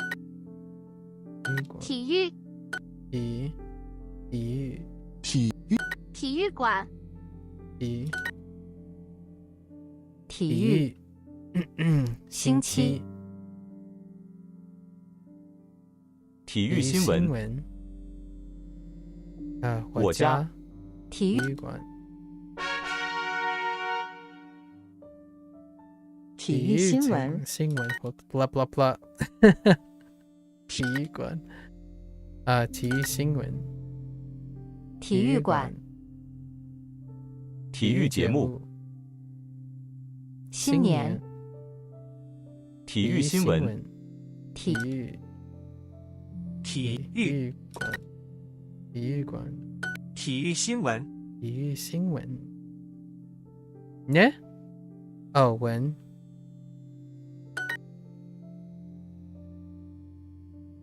体育新闻体育馆体育新闻新年新鲜体育节目体育馆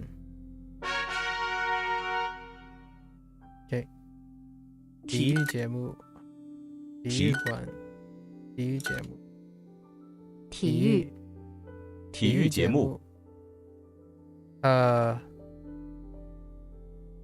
季节体育新闻体育馆体育馆体育节目体育节目体育节目节目体育馆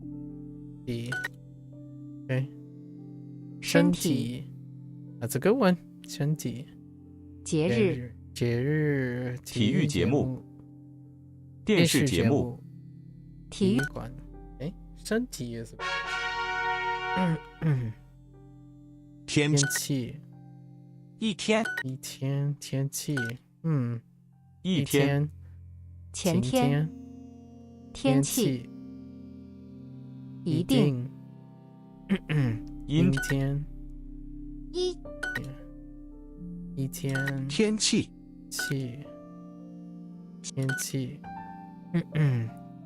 一天三天昨天七天天气错 Oops 借 fair enough Yep 请 Oops 请借错借 That's a good association that I didn't think about until earlier today 和借保错先借错借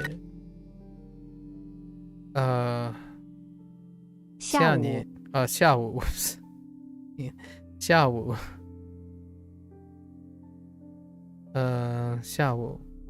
下午晚上不错整借错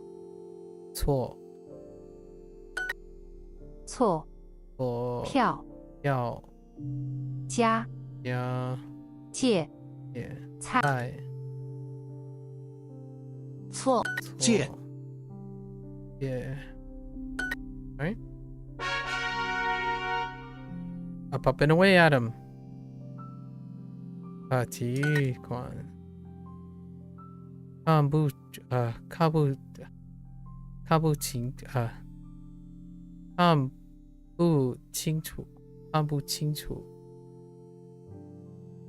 看不清楚体育馆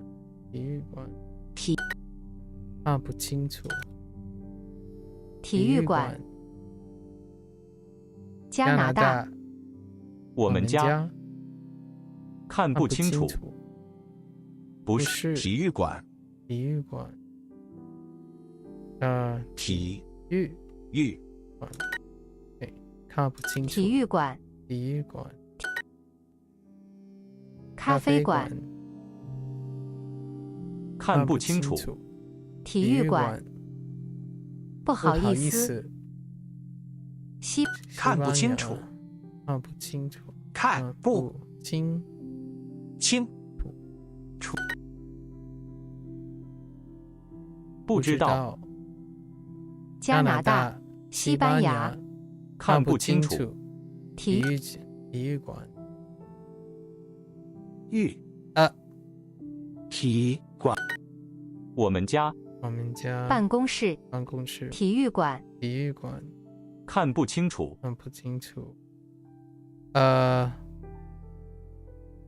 不懂。What's 不懂？哦 ，Wow， that's fast。晴天。阴天。晴天。后天。后天。每天。晴天。阴天。昨天。阴天。I see you, Duolingo。晴天。晴。阴天。昨天。晴天。一天。阴天。每天。Okay。阴天。Spring。哦。春天。阴天。昨天。阴天。3天。春节。春节。哦，春天。Oh no。春。I'm so in the 天。天。春天。阴天。阴天。春天。对。春节。春天。每天。一天。阴天。看不清楚。不需要。看不清楚。不忙。不贵。看不清楚。不需要。不舒服。不需。不需要。看不清楚。看不清楚。看不清楚。不需要。需要。不想要。不需要 ，sorry。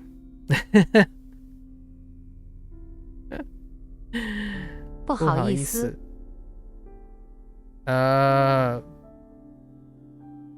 OK。看不清楚。对不起。不需要。I think we're close。中文课。高中。中文课。汉语课。Oh my goodness, you little buttheads。高中。中文课。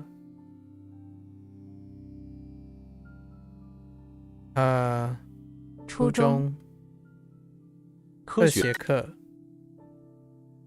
高中。中文课。中文。高中。Accidentally hit enter。美术课。中文课。提高。高中。科学课。中文课。One more. I think this is the last one.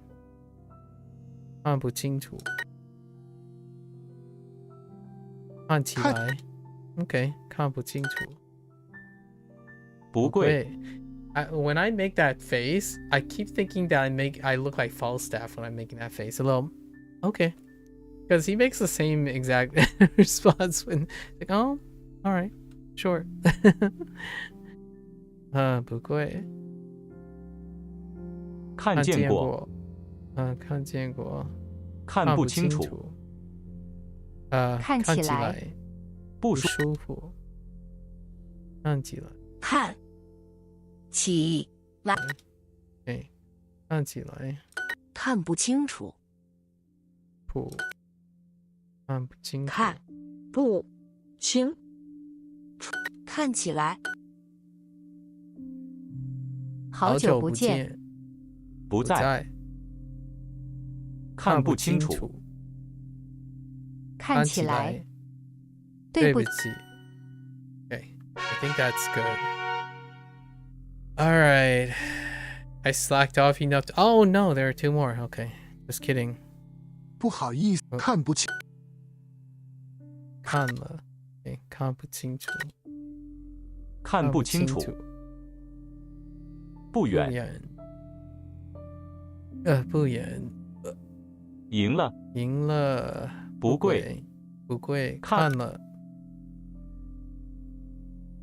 看了，看了，看不清楚，看不清楚，看不清楚，看了，哎 ，All right，不健康，不对，下了，看不清楚，看了 ，One more，看完 ，OK， 看完，完成 ，OK，All right，fair enough， 看完，完成，喝完，喝完，Sorry, I was thinking of singing， 喝完，看书，卖完，看完，完成，完成，看完，看完，看，完成，完成，完 ，OK， 完成，吃完，卖完，请看，看完。All right, there we have it. Staying on task, at least. All right, folks, that was cool. I had a long time to talk about things. Oh, today was a blast. Met another folk, right? We met another Japanese language learner earlier in our Japanese session. Or kind of early in our Chinese session. Or another Japanese language learner. Really fun. Shared some really fun anecdotal stories. It kind of started with the whole Norway thing, and then off to other things, talking about coping, you know, a favorite topic of mine, I suppose. Not favorite in the sense of I kind of like talking about it, but at the same time, it's more normalizing it. I think what I like to do is I like to right. I think being aware and constructively learning or being interested in these things go a long way, both intuitively and analytically, on addressing how to create a sustainable lifestyle when it comes to like skill building, right? Skill building, the word is building, right? Skill building, you're building yourself up little by little, continuing to build, right? Obviously, there is a fine line between how much coping will consume a lot of it, and it's not like exclusive. Like, I'm not saying if you're coping you can't skill build. The idea is work when you build, when you cope the least. The idea, the wonderful reward at the end of the tunnel when you start chipping away at you build slowly your coping strategies too, right? Like, you know, mitigate the cope. You know, you're trying slowly finding new ways to mitigate how much coping like takes up your time, and then with that time liberated, building stuff feeds back on it. Oftentimes, if you find more and more and liberate more and more opportunities for building, it might find some really remarkable serendipitous ways of addressing your coping as well. So make time for both, obviously. Mitigating cope, making coping more efficient, while also building, and then that building can create opportunity. At least that's kind of a long story short. Like all the other stuff, it kind of underlies all of that, right? Getting interested in other people's affairs, talking about other people's details. I don't bring up Norway because I want to bring up, like I only want to bring up Norway, you know. I wouldn't be talking about Norway so often if it wasn't for Sub-Zero. So being interested and whatnot is kind of a way of making things important. Like, why do you need to know certain things? Well, for other people, that's a way to actualize things. But really, down. Hopefully everyone is doing well with managing the things they need to do, right? Hopefully everyone continues to do that, and then continue to maximize, be greedy, and having fun, and doing as much as you can grab on the things you choose to do. Know that the things you choose to do, I really and genuinely hope it's more I want to do this because I can versus I need to do this because it is necessary. So until next time, we spent 3 additional hours, right? Spending lovely time candidly exchanging. If anyone's interested, that's perfectly fine. As always, I've structured these sessions that the review is in the beginning, and at the very end of the stream, if it's a new day every 3 days, the mnemonic is there, right? Everything in between, that's up to you for the stranger to overcome or not, to like encounter. Anyways, we have these digressions. If there's an alarmingly long VOD all of a sudden, or an alarmingly long session, it's probably to say safe to say that we've entered digression, and somehow, some way, I'll sound like a broken record, but I'll tie it back to some sort of focus on the human condition and being aware about how to continue being enthusiastic about your skill building. And that includes language learning. Language learning is a skill build. So hopefully when you guys tell me about your language learning, it doesn't come from a source of coping or fulfilling some sort of already set in stone expectation. Largely, in my opinion, be excited. I'd love to hear. You are more than welcome to follow along quietly and do your thing, or feel free to share. I have lots of things to talk about. I make myself available. Like what Cozy asked before. If someone was falling behind, what is a thing that I typically do? I make myself available. So language learning is not an inconvenience to distract me from my studies because I made myself available, right? Kind of the idea. Otherwise, I wouldn't make myself available. So if I'm coping while making myself available, that's a recipe for it. Right? So no, I'm not clout chasing. I don't need to clout chase. Like, that's a need, right? For a lot of people. So you're more than welcome. Until then, right? If you're gonna watch this later, sorry, my voice is giving out. So if you're gonna watch this later, 谢谢. So until next time, 下次再见. And until next time, stay healthy. Stay healthy. Take care of yourself, man. And I'll catch you guys on the next one. Bye bye.